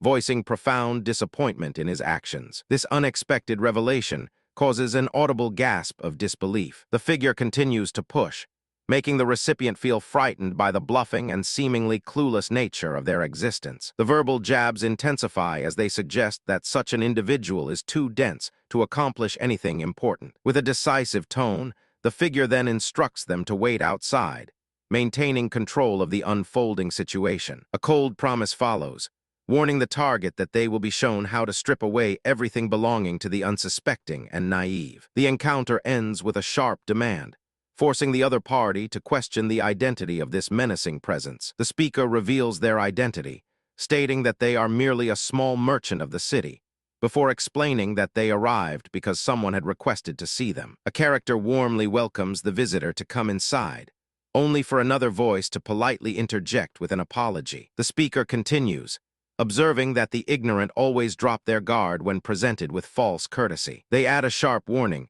These people fail to realize that the true thief is often the kindest soul. A gasp escapes the characters as they finally take a look at what stands before them, expressing shock and declaring that the figures are genuinely terrifying. The atmosphere shifts as one of the characters politely gestures for them to have a seat. The newcomer accepts the gesture with a murmured thank you, but immediately points out the unsettling appearance of the figures, observing that their faces resemble those of demons. The newcomer couldn't help but question the strange activities unfolding before them. They pointed out the unusual gathering of beings, noting that while they appeared to be animals, their expressions carried distinctly human nuances, and added a wry observation about one particularly broad-shouldered man who seemed to have difficulty controlling his drooling. As the broad-shouldered man continued his actions, the newcomer found that it only served to make him appear even more unsettling. A voice suddenly cut through the confusion, prompting a reminder about an offer that had been made previously. The recipient of the reminder sputtered in shock, referencing a price point of 200 per potato. However, the speaker immediately corrected them with a firm no, emphatically restating that the correct price was 300. The conversation, focused on a seemingly trivial negotiation, came to an abrupt pause. A sudden gasp cut through the air, followed by an immediate concern regarding a sum of 300. The speaker then revealed that among their group was a man identified as young Master Asrahan. This revelation prompted the listener to question the status and lineage of the Asrahan noble family. A confident reply followed, clarifying that the Asrahan are nobles who directly serve the royal family. The speaker then chuckled lightly, suggesting there was nothing to lose by attempting to make a good impression. The subject then circled back to the contract, reminding them that they had already settled on a price of 300. This statement was met with visible shock. Finally, the conditions were laid out. The listener was instructed to escort the party to their residence. It was specified that every individual and even the animals must receive their own private room, a stipulation that prompted surprise questions regarding its necessity. The final reply calmly confirmed that this comprehensive requirement was fully included within the terms of the contract. A sudden outburst of outrage erupted, shouting the name Master Richmond and questioning his extreme generosity toward those considered uneducated. The disagreement continued as one character dismissed the accuser as a fool, arguing that a small loss now would lead to an even greater reward later on. The exchange escalated with accusations of profound ignorance. One of the characters expresses disbelief at a current misunderstanding, suggesting that it would be much easier to defeat the targets and steal their sacred seeds. Another character responds with an observation about this tendency toward forcefulness. A new concern is voiced: what if a conflict erupts while they are attempting to rob the targets? Such an event could jeopardize their disguises and potentially ignite a devastating war between the demons and humans. Ultimately, the consensus is that they must avoid any fight at all costs. The best strategy devised for them is to quietly clean out the location and slip away unnoticed. One character then delivers a series of revelations. He suggests that the individual in question requires 3 key elements to successfully control the market: a powerful backer to help evade legal scrutiny, an abundance of capital, and finally, a massive warehouse capable of storing all the necessary supplies. This massive warehouse, he notes, will allow them to stay at the person's residence and strategize about the location of the key storage facility. However, another figure interrupts the discussion, offering a measured protest to the high-ranking individual. The second speaker then questions the deep knowledge of humanity that the first figure possesses, suggesting that their experience implies a very long time spent within the human world. He declared that his power was stemming from his status as the Demon Lord, and announced he would cast a cheat code. The onlookers gasped, exclaiming about their Demon Lord, but he scoffed, realizing that fools were easy to convince. A question arose,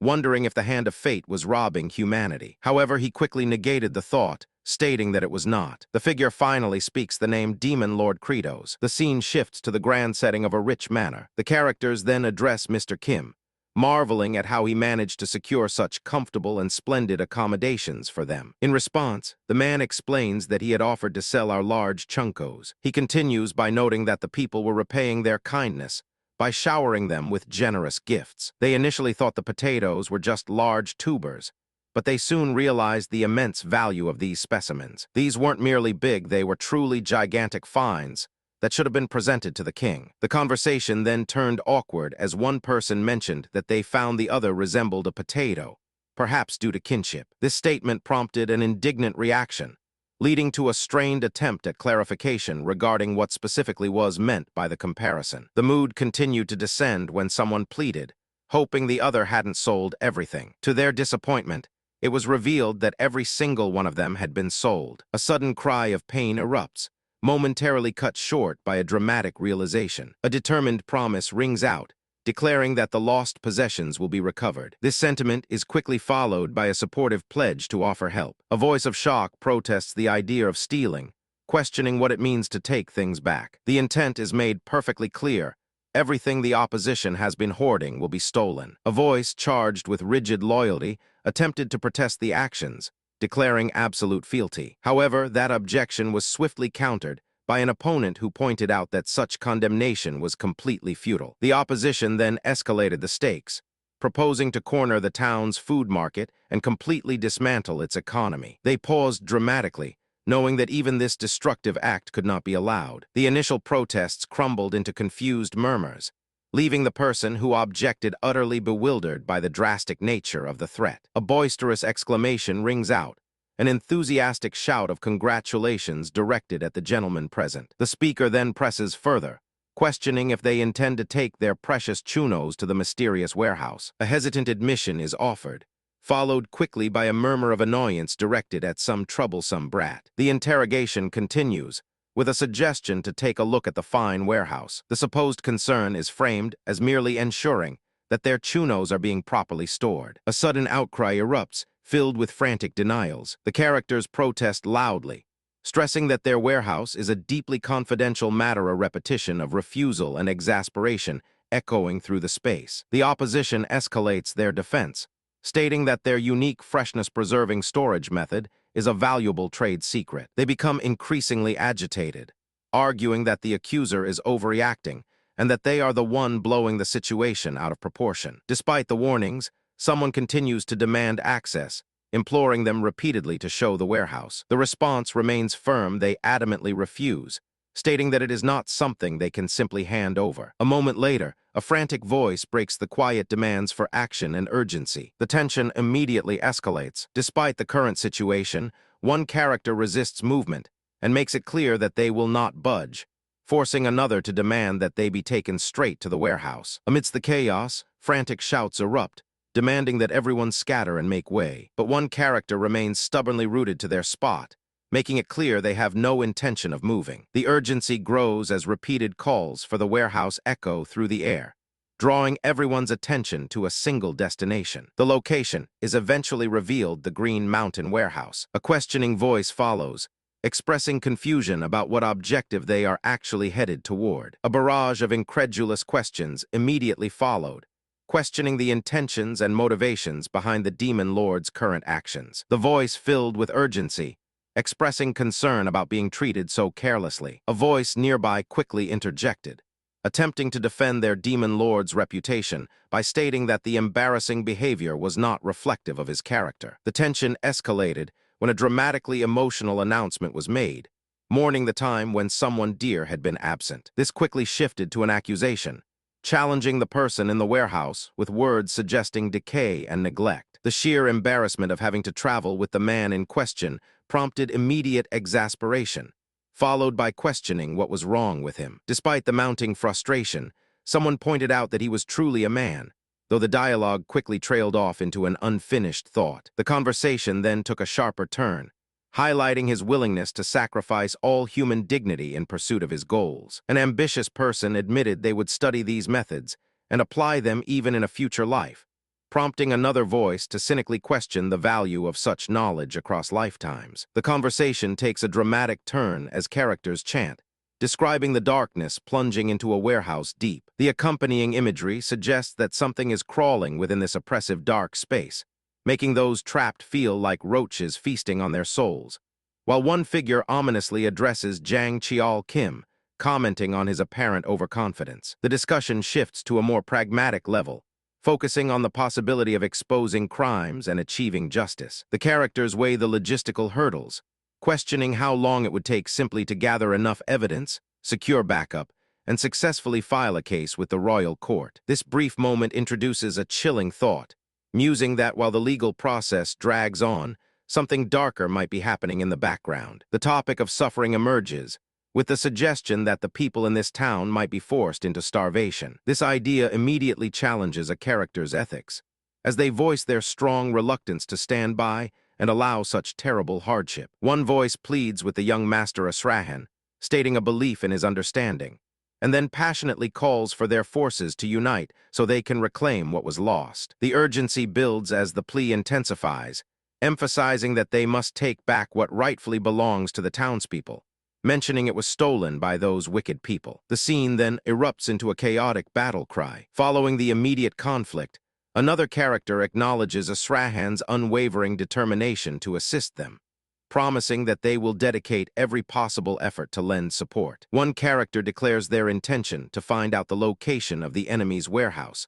followed by a reminder to prepare all the necessary items that had been previously discussed. Another character questioned the plan, expressing skepticism regarding how this method would lead them to the desired location. The initial skepticism was met with a subtle challenge, prompting further questions about the efficacy of their supposed plan. To prove themselves, the character began a rhythmic count, first calling out 1, and then following up immediately with 2, signaling that action was about to commence. Completing the countdown, a third call was made with sharp finality. A frustrated yell erupted, expressing intense annoyance at an overly slippery opponent, followed by urgent shouts calling out for the named individual, Lloydie, to move quickly. The action then paused, leaving the tension hanging in the air. A decisive announcement followed, declaring that the surveillance had been completed. A message was sent out, noting that Ruslan would be annoyed for the next 7 hours. The plan continued, directing him to head north toward a secret warehouse beneath a coal mine on the outskirts of the estate. A deep doubt settled over the narrator,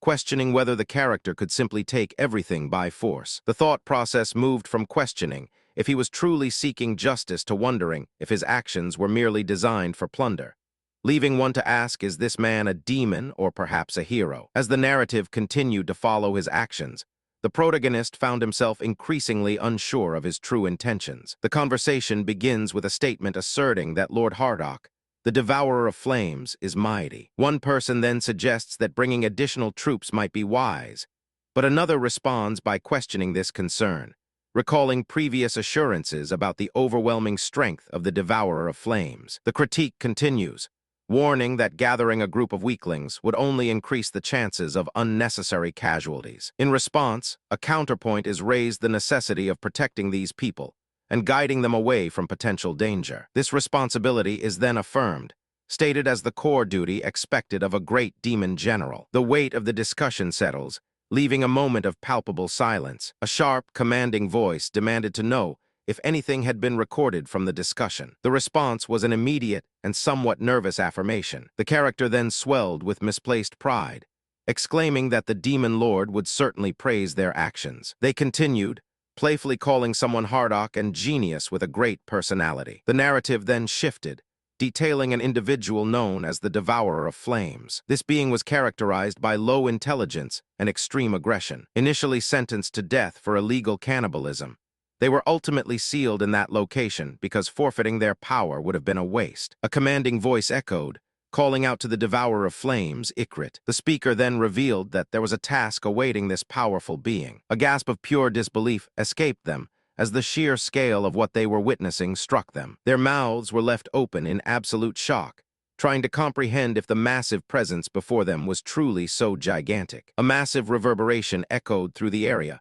followed by a drawn-out series of booming sounds that suggested an immense impact. The tremors continued, reinforcing the notion of a colossal presence at work. Another impactful sound resonated, leaving little doubt about the sheer power emanating from the massive figure. The earth shook again with a palpable force, culminating in a final, booming resonance that seemed to rattle everything around them. A piercing, guttural cry pierced the sudden silence. A warning of impending danger echoed through the aftermath. In response to the threat, desperation fueled a raw scream of pure survival run. The overwhelming shock of the event left them breathless, leaving them stranded in a moment of suspended chaos. A panicked cry ripped through the air as someone demanded answers from Lord Hardock about his overly confident actions. Another voice quickly cautioned that the beast, having consumed fire for ages, was now far too powerful to confront. The criticism grew sharper, noting how Lord Hardock, after boasting about leading his warriors in dangerous times, had abruptly fled the scene. Someone quickly reprimanded those who dared to record such embarrassing details. A shout suddenly commanded a general withdrawal, followed by frantic whispers suggesting they needed to rethink their plans for igniting the fires. A warning was immediately issued, declaring that they had no time for further hesitation. Hardock, the great demon general, declared his unwavering loyalty. He proclaimed that he would risk his very life to ensure the mission's successful completion. With a sudden, surprising sound, he let out a loud squawk. Following the sound, he made a splatting noise. And finally, the ground crackled with a noticeable burst of energy. A resounding announcement declared that the great demon General Hardock was utterly mortified. The group issued a series of coordinated instructions. One member was told to wait at the location for a signal, while another announced their intention to check out a nearby warehouse. A concluding promise assured that they would handle everything. The conversation shifted to the idea of providing food for the people. There was a moment of discussion regarding Mr. Kim,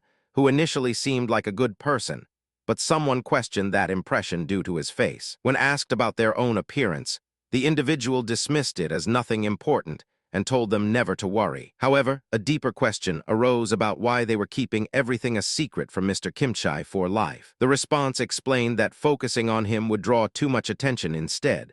The current party plus the two other individuals formed a perfect size. A sudden moment of realization flashed across their mind, followed by a rapid decision to remain silent. They understood that making noise here could only lead to unnecessary complications or arguments. The overall strategy was set planting seeds of doubt, while simultaneously avoiding the influence of a certain individual. Recognizing this approach, they decided to take an entirely different path to make him lose interest. With a wave of relief, the character realized that the individual was not pursuing them, allowing them to focus entirely on completing their reconnaissance mission quickly. Upon reaching a certain point, the character suddenly yelled out the name CRVEP, indicating a moment of dramatic confrontation or urgency. The name Gran echoed through the silence, adding an unexpected layer of tension to the unfolding drama. A palpable caution descended over the characters.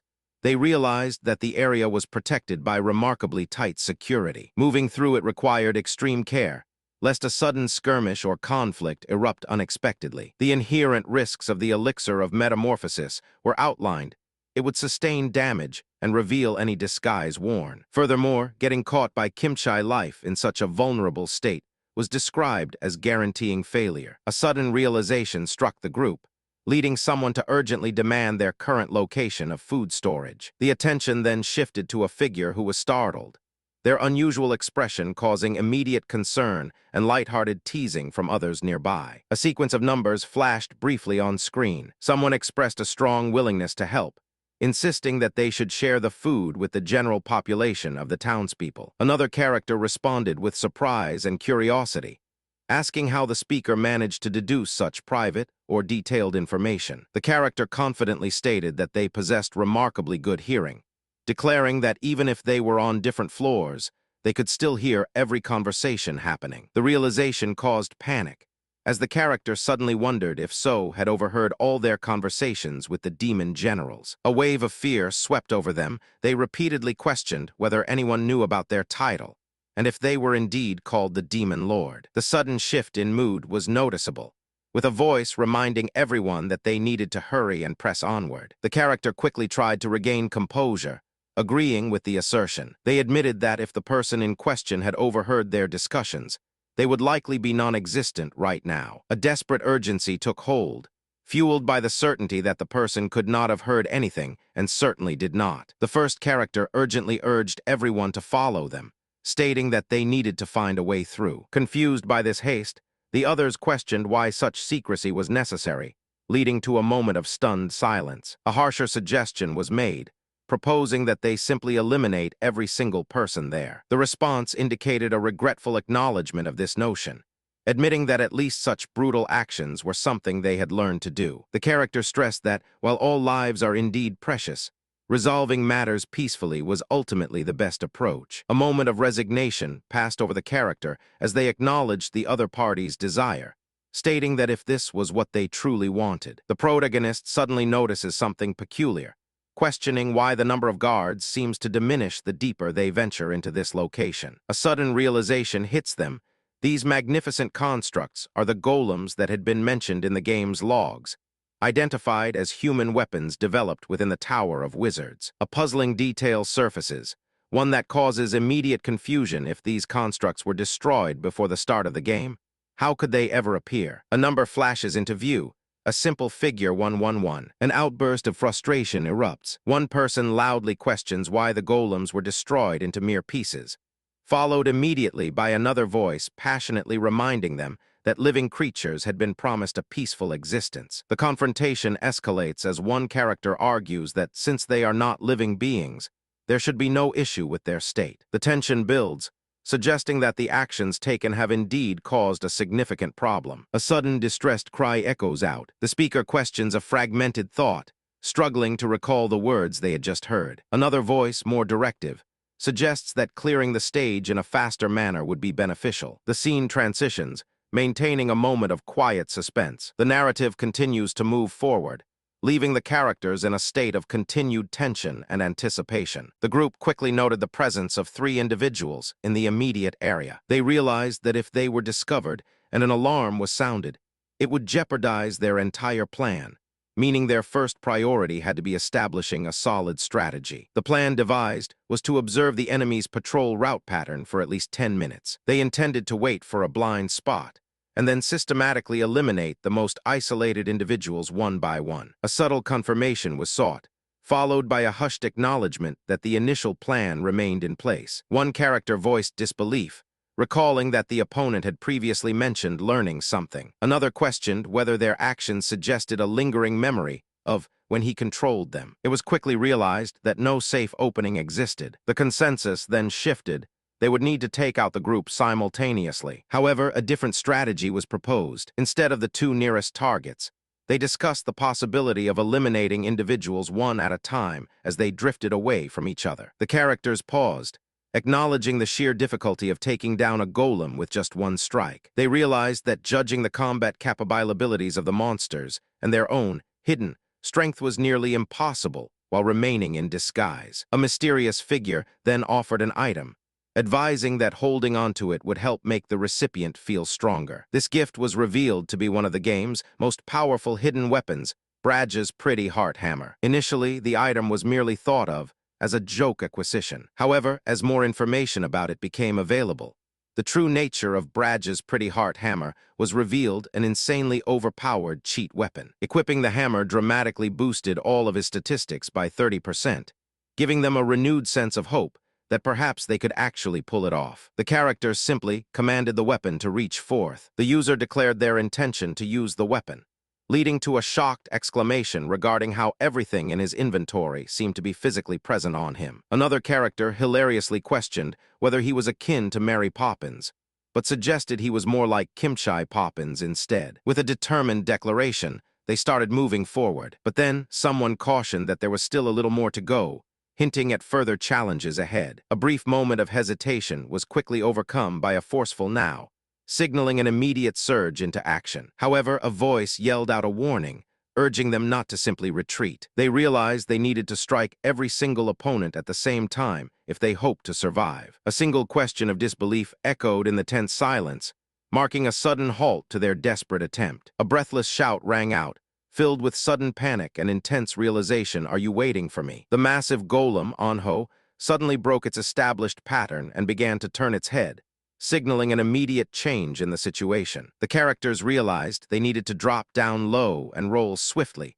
if they wanted to avoid being noticed by the imposing figure. A loud, enthusiastic cry echoes out, followed by a declaration that an opponent is not merely moving quickly on their own, but rather operating in perfect synchronization with the narrator. A voice calls out, pointing out a concerning discrepancy. The 3 golems that were expected to be present are nowhere to be found. The sudden occurrence caused immediate shock, leading to questions about what had just transpired and an exclamation of confusion regarding a mysterious presence. The speaker suddenly exclaims that they and the character, Kimchi for life, are moving in perfect sync, acting as one entity. A new voice then asserts its presence, proclaiming that they have arrived with an incredibly strong and terrifying monster. Despite the overwhelming situation, the individual confesses a surprising fact: they are having an immense amount of fun. The character mused on the profound contradictions surrounding this mysterious figure, one who taught methods of slaughter but advised against killing, and one who once sought to wipe out humanity,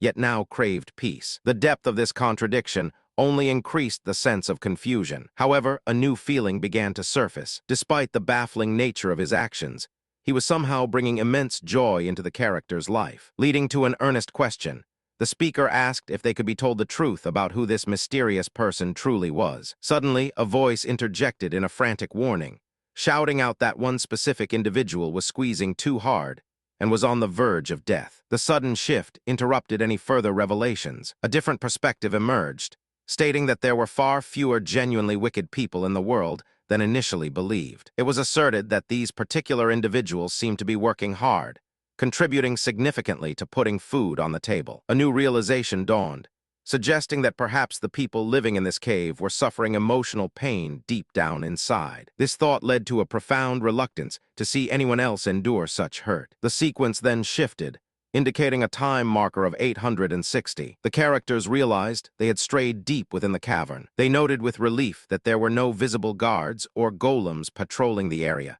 suggesting their presence was far beyond anyone's expectation of detection. A sudden, sharp sound cut through the subterranean silence. They observed an enormous door set into the wall, guarded by what appeared to be another colossal golem. An ominous laugh followed, as someone confidently declared that this location must be the main warehouse. The group began planning to retreat and gather what they had prepared.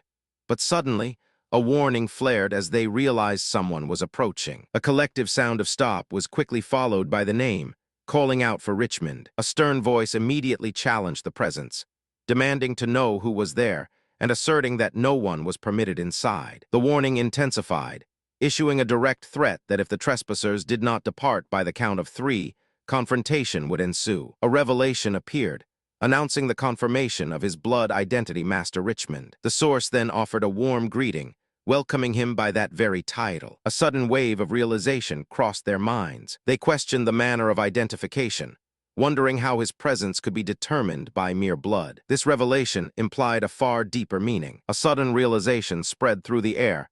Their plan had just become significantly easier to execute. One of the characters let out an audible whistle, clearly taken aback by what lay before them. He muttered that he had not expected anyone to be hoarding such a large amount of supplies, specifically pointing out the preserved bread and vegetables. The sheer abundance was astonishing, especially the seeds and everything else, all perfectly preserved. A voice cuts through the moment, announcing a slight change to their original plan. The speaker then instructs the others to gather the 3 golems together for easier handling, followed by a command to eliminate them all in one strike. The response to the orders is delivered with a tone of effortless ease. A soft, ethereal sound filled the air, a mysterious, almost humming melody that seemed to come from everywhere at once. A sudden call echoed out, calling out to the name Sihan, as if urgency had demanded it. The scene held a moment of breathless suspense, the tension building silently between characters. A voice spoke of the possibility that the people hidden deep within the cave were suffering,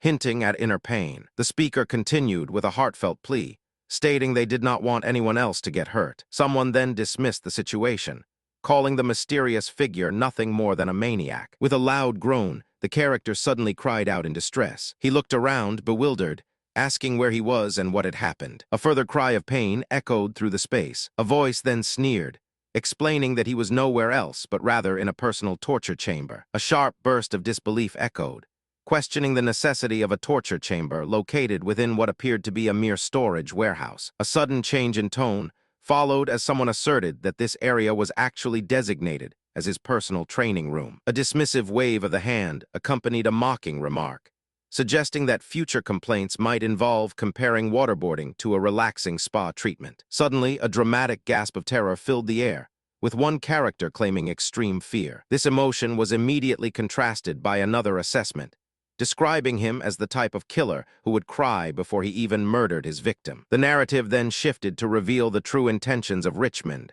who was planning a lengthy process first, to distress and confuse him until he divulged the location of the large potatoes, and subsequently to steal them. The man's unsettling performance concluded with him expressing gratitude, making it sound like a playful, yet deeply strange thank you. The reaction to this behavior was one of profound confusion. The sudden switch from crying to smiling and expressing thanks seemed completely nonsensical, leading the onlookers to question his true sincerity. This unpredictable nature led to a conclusion that he was dangerously erratic, perhaps even monstrous. However, before the situation could escalate further, a new directive was given. A character told everyone to wait right where they were, promising that something amazing was about to be shown. The character issues a stern warning, cautioning the other party against underestimating their protective measures. A massive entity, designated as an A-grade security golem, is activated. With powerful shouts, it initiates its attack,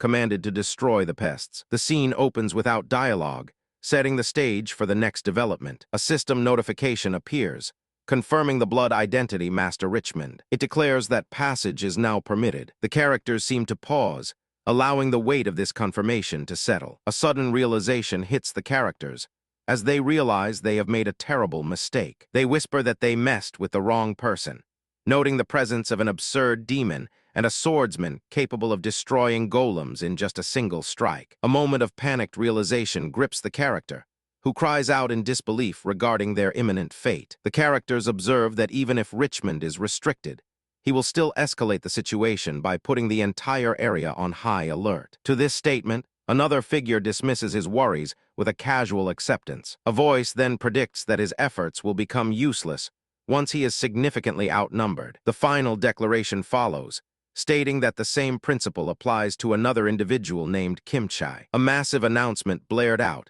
advertising the liquidation sale of the Richmond Trading Company, promising huge bargains to all who would attend. The reality confirmed the rumors. The Richmond Trading Company had indeed gone under. Every single item within the immense warehouse was declared open for taking, an unbelievable opportunity. The warehouse doors swung open to the public, drawing an immediate crowd of curious shoppers. Some observers gasped in disbelief, questioning if it was genuinely possible to simply take anything they desired. Others, feeling nothing left to lose, started wandering inside, deciding to take a look around. A booming voice announced that the shoppers were free to take as much as they wanted, followed quickly by an energetic chant urging everyone to get going. The enthusiasm continued, with characters cheering to get started and rallying the group with a fierce determination to take back everything that had been stolen from them. A sudden, shocked exclamation rings out, "What is that?" Another voice, filled with astonishment, quickly identifies the source of the commotion. It is the townspeople, and it seems that every single townsperson is on their way to this location. A sudden, aggressive shout cuts through the air,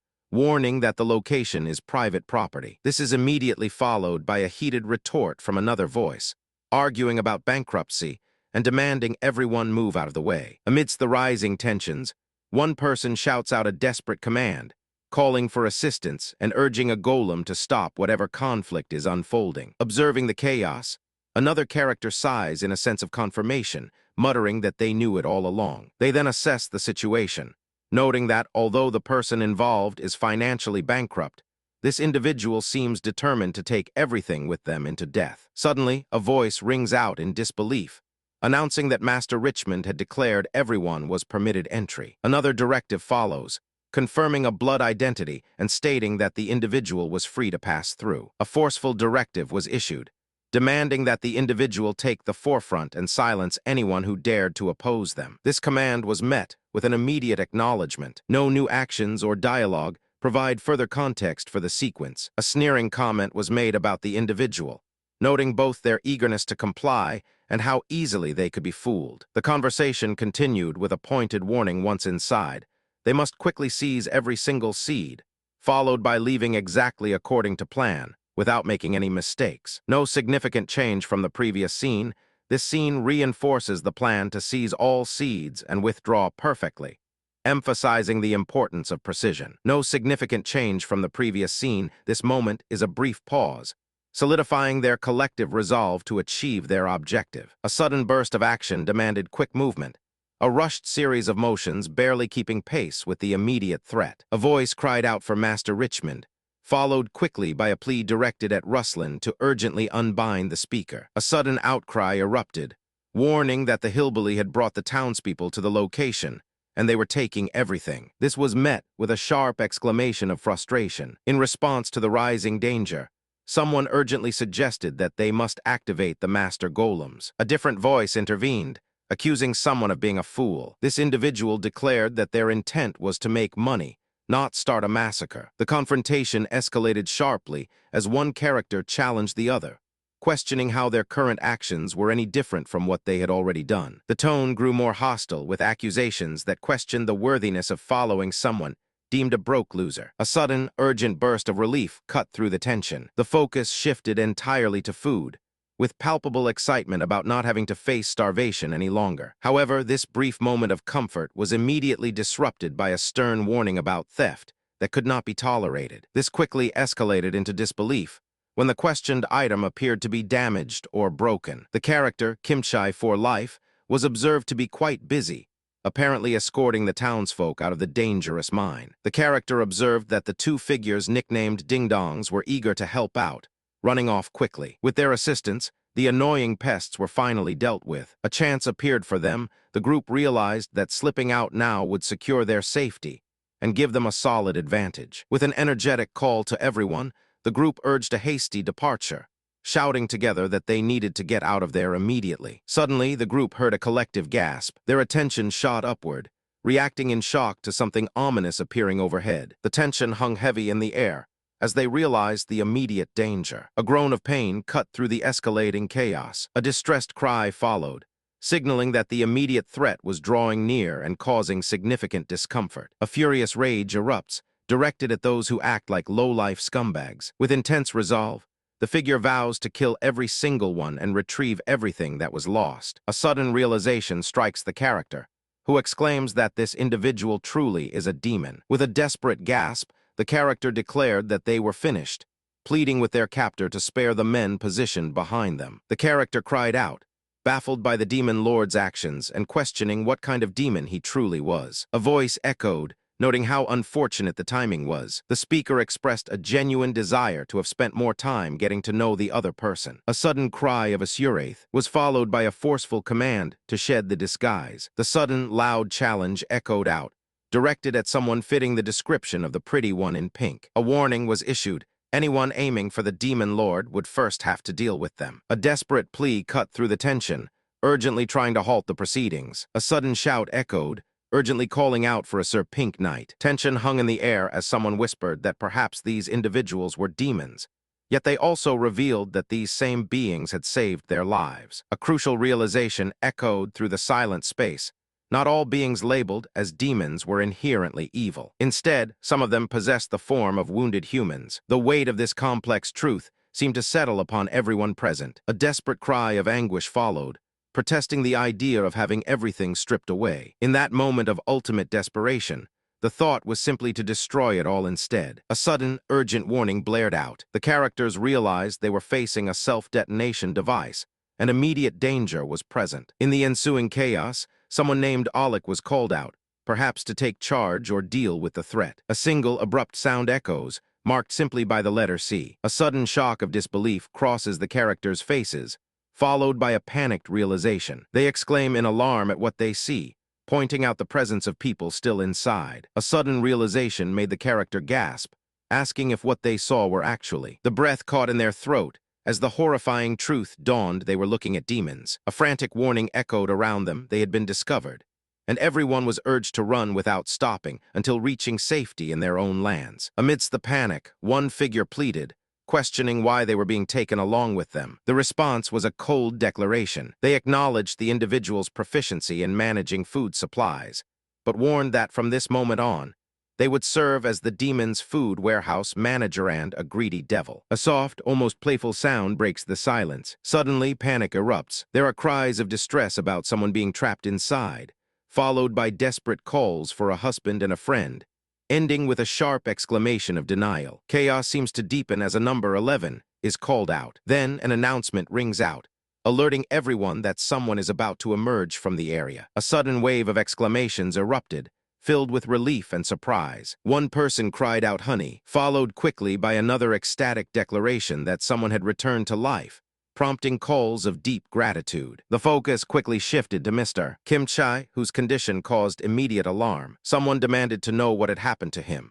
and another individual recounted seeing something terrifying like demons racing out from the area. A moment of confusion settled in as some questioned whether the explosion was caused by the demons, only for a firm denial to follow. A sudden, casual call drew attention to the unexpected developments. The source of distress corrected the assumption, pointing out that these beings were not demons. Instead, a desperate cry revealed the entity's core fear, losing everything it held dear. The distressed entity let out a fierce cry, declaring an intention to simply destroy everything instead. With a momentary, almost playful glimmer, a sound like glick echoed in the silence. A sudden, powerful command echoed out, calling forth the demon generals. Simultaneously, another urgent warning was issued, urging protection for the people against an imminent blast. The character's name is revealed to be Jang Kim. With a surge of urgency, the character commanded everyone to leave immediately. He instructed them to take their seeds and depart from that location. He further mandated they carry those seeds all the way to the demon lands,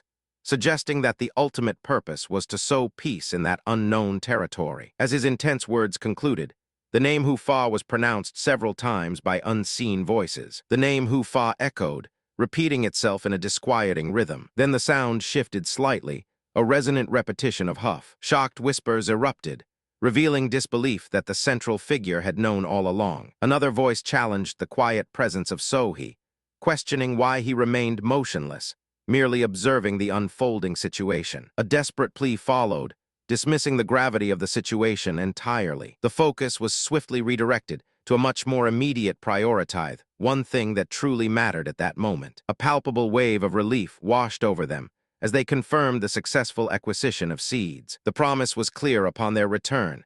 A completely new and bountiful harvest would begin. With the seeds secured, a toast was offered at a gesture marking the culmination of their journey and their shared goal. The moment was sealed with a rousing declaration to the bountiful harvest. A powerful command rings out, shouting for the inclusion of Chunox. The call grows in intensity, demanding that preparations for the fire be made. With a sudden, resounding cry, the command to ignite was given. The process worked, and a shout of triumph confirmed that the Chuno porridge was finally boiling. A voice suddenly cut through the air, calling out to Lord Hardock, reminding him that everyone had actually done exactly as instructed. The speaker continued, gently teasing him by pointing out that Lord Hardock was currently sulking because he failed to heroically capture the Devourer of Flames. The narrative corrected this premise, stating that it was actually Tibong who had managed to capture the Devourer of Flames. This oversight made Lord Hardock deeply embarrassed by his own performance, leading him to hastily protest that no one should write down his feelings. However, the gentle teasing was not quite finished. The speaker then pointed out another key failing,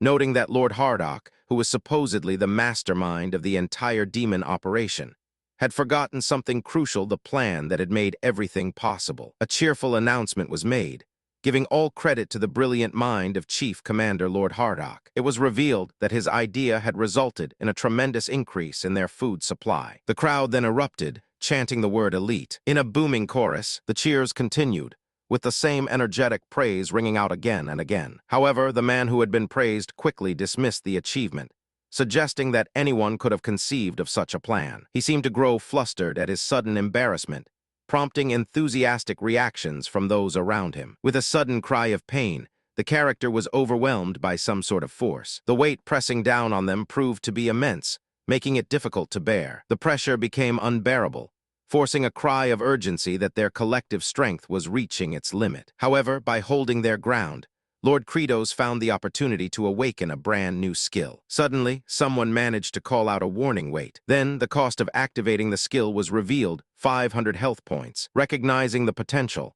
a sense of excitement surged as they realized this was exactly what they needed. The new skill involved having spears of blood erupt from the ground upon impact. They immediately saw how this power could be used to stabilize and hold up the collapsing ceiling. The sudden realization of the mounting danger hit him hard, causing a sharp cry. He desperately checked his condition, only to find that his current health points were critically low, leaving him without enough vitality. Overwhelmed by the chaos, he shouted at everyone to stop what they were doing and find a way to get out of their current location. The sudden strain seemed to take a physical toll, causing him to let out a sharp gasp. A brief moment of silence followed, perhaps suggesting that the situation remained dire. The focus shifted, as if an unseen narrative climax was approaching. A dangerous warning echoed, telling them that if they attempted to crawl out of the area, the colossal golem would kill them. The voice then became crueler, threatening to crush anyone who did not like their current predicament. The booming voice intensified, raining down insults that called them low-born maggots and accused their very existence of being nothing but a cycle of theft. Another stream of vitriol followed, aimed at the recipient's lineage and perceived failings. The perspective shifted to reveal a character speaking about an old gentleman named Richmond, suggesting that when one extends kindness, the recipient can become just as troublesome and desperate. A chilling voice echoed, suggesting that the person should have been thoroughly defeated and left too weak to ever get back up. A sudden exclamation of pain rang out, signaling immediate distress. A message appeared, notifying that his demon army was happy and had recovered health points from eating a delicious meal. One character noted that, while he wasn't sure what the other group was eating so happily, something about the timing felt absolutely perfect. The action seems to pause, leaving a brief moment of tension hanging in the air. A heavy stillness descends upon the scene, as the characters brace themselves for what is to come. The combat tracker displays a clear reading, showing the current health points at 15,761. With determination etched across their faces, the character decides to unleash a powerful ability, calling out Thorns of Damnation. A booming announcement confirms the activation. Echoing through the area, Thorns of Damnation has now been activated. The massive surge of power engulfs the battlefield, signaling a dramatic shift in the fight's dynamic. The character received a notification, prompting them to level up their skills to increase the number of spears they could wield. With powerful declarations, a sense of demonic generals appeared, demanding that the assembled forces raise something monumental. With a desperate surge of power, the user activates their skill, pushing it to its absolute limit. A massive expenditure of 15,100 HP culminates in a triumphant announcement: Thorns of Damnation has reached level 13. A moment of confusion washes over the battlefield. The onlookers gasp, wondering how mere humans could possibly sustain such a force. But soon, the realization sets in: this power source is far more sinister than expected. The truth emerges, revealed in shocked whispers. The source of this power is not human at all. It belongs to demons. With growing fear, a realization struck the group: they were truly facing demons. The sheer shock of their survival hit the group, bringing with it the staggering realization that someone had managed to save them. A desperate shout erupted, identifying the threat they were dealing with: demons, creatures that hunted and preyed upon human lives. The order was clear: these threats had to be eliminated. The mention of their targets hung heavily in the air, forcing a horrifying contemplation. Did these demons truly prey upon human existence? A sudden, intense question echoed through the silence: exactly who are the ones preying upon humanity here? The realization of a mysterious presence quickly followed, prompting surprise at an unknown phenomenon. The realization of stealing food and behaving in such a wicked manner seemed, to some, utterly unforgivable. A sudden P-Lu-N-K echoes, followed by a shocking realization: the entity had been planning to destroy humanity. The speaker acknowledges the revelation, stating they see it all. A deep moment of understanding follows as it is realized that this opponent truly was a demon. A heavy thud echoes as the character contemplates the opponent's sheer effort, realizing that constructing a self-destruct device required them to possess an immense amount of hidden resources. It becomes clear that much of this power was likely amassed through coercion or force. The focus shifts to another figure, Sir Jangchial Kim. The character wonders why he departed so quickly when his actions bringing resources back to the people should have earned him significant recognition and reward within the capital. Another possibility arises: perhaps Jangchial Kim felt fear after damaging someone else's property. However, the character immediately counters this thought, reasoning that such an individual did not appear to be one who would crumble under fear. The character suddenly recalled the mysterious entities he had observed earlier, musing aloud about them. A calm voice quickly corrected his memory, stating that those figures were nothing more than mistaken identities. He then pointed out that the local townsfolk had reported seeing no demons at all. Furthermore, they reasoned that if Sir Jangchial Kim were truly a demonic entity, he would not have taken the time to save the lives of the townspeople. However, the realization of his mistake hung in the air. A voice suddenly demands to know what a servant named Dill is doing, addressing the person as Potato Head. This speaker then notes that because Cincino no longer owns these lands, he must be rummaging for anything of value. The frustration quickly escalates as someone curses the person for their greed, stating that if they had been born into a noble family, they would already be rich. The tension culminates with a sharp, sudden exclamation of EIHNH, leaving the scene hanging on that emotional outburst. The immediate shock was followed by cries of alarm, pointing out a strange item they termed a chuno. Then the group quickly realized that this discovery could be an offering worthy of His Majesty. Meanwhile, the setting shifted to the rear of Margrat Fortress. At Margrat Fortress, the security was extremely tight on the abandoned land side, making passage impossible. However, since the kingdom side was relatively lax, the group planned to slip through the blind spots. The threat was formidable. Each demon general possessed skill levels equal to a sword master, and forging through unknown terrains was mere child's play for them. Suddenly, a character gasped in surprise, noticing something approaching. It seemed that an unexpected presence was heading directly toward the abandoned lands. A voice quickly warns of danger coming from the rear, suggesting it might just be nothing more than wild animals. The character questioned why their heart was racing, while simultaneously acknowledging that the demon lord's body showed remarkable endurance and did not tire easily. One voice playfully suggests the character might want some more, like wine. However, the recipient politely declines, explaining that they are already very full. Another voice is heard calling out a simple also, suggesting there might be more to the conversation. The urgency in the conversation grew, shifting toward necessity. They emphasized that they needed to save everything we have, noting that if the demon lord failed to bring back the seeds, this single bowl might be their last chance. However, one character voiced strong belief in the demon lord's eventual success. They were certain that the demon lord would retrieve the seeds they desperately needed. Despite the rising tide of hope, another voice offered a calming counterpoint, suggesting that it would be acceptable even if the demon lord's efforts failed. Finally, the conversation shifted to immediate gratitude. The person spoke out about at least having a filling meal, expressing profound thanks for this moment of sustenance. A sudden loud shout echoed through the area. People were exclaiming that the demon lord had returned. The crowd's excitement built as they realized he hadn't only returned, but had also brought back seeds. A sudden loud shout called out the name of Mr. Assurath. The scene shifted, offering a point of view from Richmond. A dramatic declaration followed, suggesting a sense of deep longing for the great demon General Assurath. This was quickly followed by another booming laugh, delighting in the monumental honor of seeing him once more. Another voice exclaimed the name of Tibong, who immediately responded with equally effusive words, letting him know that he also missed their time together. A voice rings out, declaring that everyone has done a remarkable job and that the demons are extremely grateful. However, this proclamation is quickly followed by another speaker's frustration, who questions why such accolades were given when they feel their efforts were not sufficient. A character addresses Hardock, mentioning that they heard everything from Tibong. This statement is followed by a single grunt of acknowledgement. The conversation takes an uplifting turn, with others praising the character as our demon genius, insisting that everything succeeded because of their presence. The character deflects the praise, insisting that their actions were merely a fulfillment of duty. A mysterious acronym, MMA, briefly flashes across the scene. The focus shifts, leaving the characters in a moment of quiet contemplation. A pause hangs in the air, allowing the weight of their previous conversation to settle. The emotional tension remains high as the group continues to process their recent shared experience. The scene fades out, leaving the audience with a lingering sense of unanswered questions about what comes next. The silence of the moment hangs in the air, creating a palpable pause for breath. The story lingers in an unwritten space, building anticipation for the unfolding events. A sudden burst of excitement erupts. The speaker cheers loudly,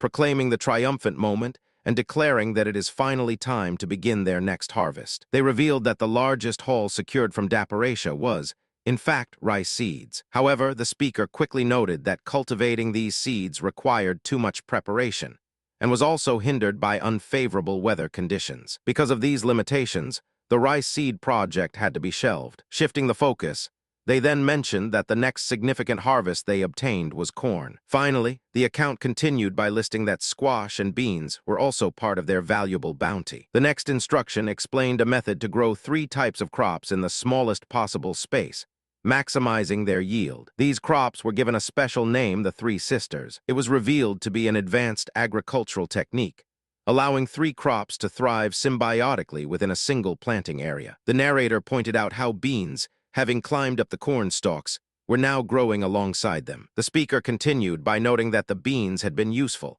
protecting the corn from strong winds and outside threats. This led to a question about whether the listener had worked as an executive at some agricultural firm in a past life. When the subject merely questioned if exec was short for executioner, the speaker quickly dismissed it, asking them simply to forget it. The focus shifted again, highlighting how the squash were spreading across the ground with their giant leaves. The realization dawned that the soil must be kept from drying up and weeds from taking root. There was a moment of disbelief regarding why this person hadn't been farming until now, followed by an explanation that came from something primal: they were demons. This truth seemed to settle heavily upon all present. The conversation was quickly cut short by a demand to stop wasting time and get started. A knowing, playful laugh followed, suggesting an eagerness to see everyone reunited with full bellies again. A burst of mocking laughter erupted, dismissing any concern over whether the ingredients would eat or if they would simply starve. The words escalated into a challenge,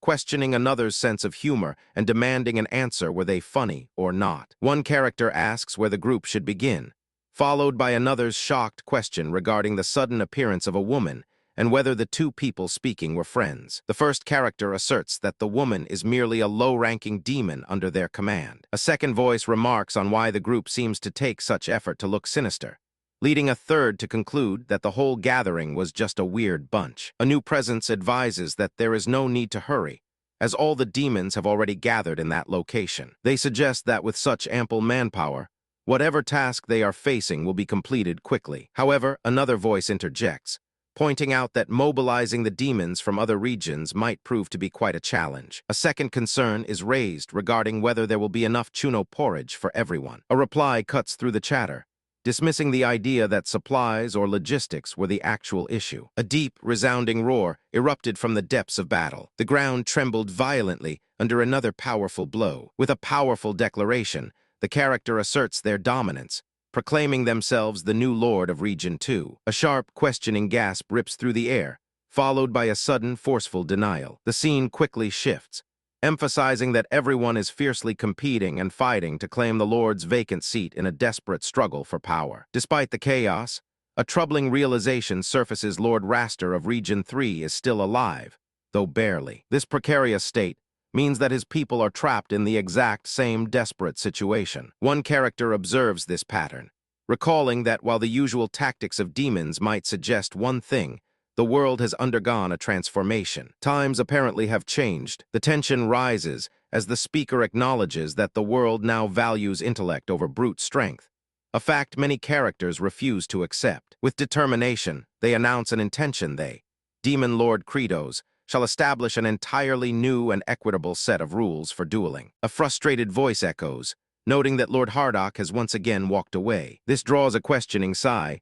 Why does he refuse to stop their perpetual conflicts? Another character observes that while they are expending all their efforts, the opposing forces simply continue to fight without cease. The immediate concern then shifts to survivality must worry about feeding themselves, leading others to speculate that the Demon Lord must have a deeper plan in mind. The onlookers begin to speculate, questioning whether just 4 demon generals could possibly subdue so many demons. Some suggest that the current struggle is merely a setup, anticipating the emergence of an entirely new region lord. The conversation continues, suggesting that the fighting will rage on relentlessly until a chosen one is identified. There are fears that only the weaker demons will ultimately perish in the brutal conflict. Suddenly, a loud cry cuts through the mounting tension and speculation. A sudden burst of panic screams erupted, with cries calling out for their family's tent and expressing genuine shock at the developing scene. Another character urgently yelled for everyone to get out of the way, trying to clear the immediate area. Amidst the chaos, a voice urgently called out the name of Mr. Asuraith. A heated exchange began. One person questioned why the Demon Lord wasn't stopping all of them, while another argued that if they intervened now, they would never uncover what they were truly looking for. This prompted a follow-up question about exactly what needed to be found out, the true objective. It was revealed they needed to find out exactly who possessed what qualities required to truly assume the mantle of leadership. A sudden cry pierced the air, a frantic call of my baby, followed immediately by an anguished wail. A sudden, vehement cry of denial echoed through the air. The scene fell into a moment of chilling, profound silence. The tension remained thick in the air, waiting for the inevitable next move. A sharp gasp of pain was heard, a sudden exclamation of struggle. The drama continued, leaving the audience anticipating a major confrontation. A loud, aggressive voice rings out, demanding to know who dares interfere with the ongoing duel. The sheer volume of the outburst causes another character to interject weakly, pleading for things to stop. Someone else steps in, voicing concern about the exhaustion of their group, and pointing out that the continued fighting is causing visible pain to those surrounding them. The intense confrontation begins to draw to a halt. The central figure immediately questioned the challenger's authority, challenging whether he possessed enough strength to issue such commands. An aggressive tone followed,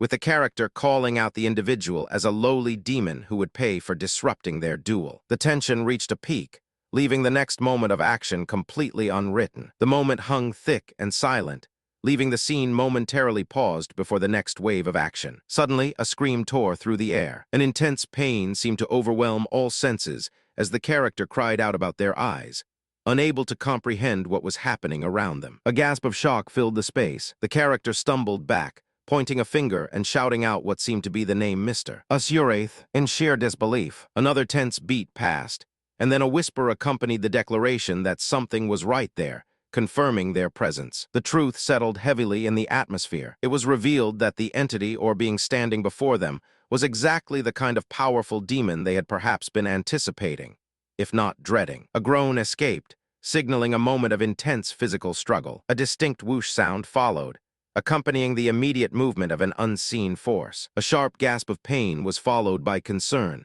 with a character asking if the person standing nearby felt better. The gravity of the situation shifted as a challenging accusation was made, referencing the destruction of something called I-3WOH. This statement was quickly followed by an acknowledgement that the speaker was fully aware of everything. Despite the weight of the moment, a profound sense of obligation kept them from leaving each other in such pain. They acknowledged a deep understanding of suffering, speaking with palpable vulnerability about how well they knew what real agony felt like. No dialogue to bridge the tension. Suddenly, a different request broke the heavy silence. The individual asked if they could learn to farm from him, earnestly imploring him to take on the role of teacher. A momentary pause before the confrontation. The mood quickly shifted to one of harsh critique. A voice pointed out the physical limitations, suggesting that with arms deemed too small and no visible legs, action was nearly impossible. The speaker then pleaded, emphasizing the fields and the land the farming corps was currently working on. They asserted that it needed to be finely tilled,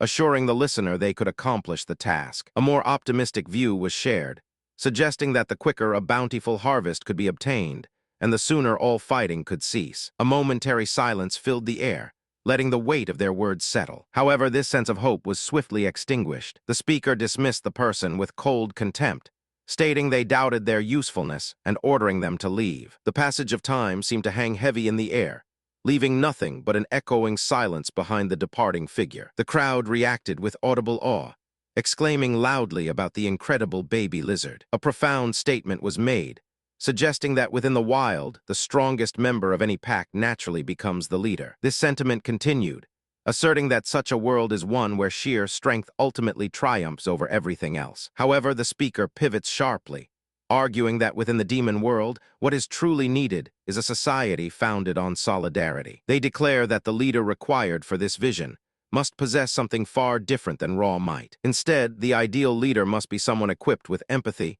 compassion, and tolerance. After this crucial realization, the speaker announces that the initial candidates for this new role have now been selected. The demon general then praises the efforts of his peers, calling them all good work. He instructs them to gather all the demons and officially begin the grand tournament. A disdainful voice suddenly echoed, directing its contempt toward the selected candidates for region lords. The speaker openly declared that all of them were exceedingly weak, stating plainly that none possessed a chance of surviving. The oppressive mood was broken by a new challenge. A powerful question demanded attention, asking if anyone present knew the meaning of a particular phrase. The answer was delivered with devastating simplicity match-fixing. Suddenly, the demon general stepped forward. His commanding voice rang out once more, demanding that all demons listen to his words. He passionately accused the other demons, declaring that there had been too much fighting over who should claim the vacant seat of the region lord. He stressed that such conflict was unfair,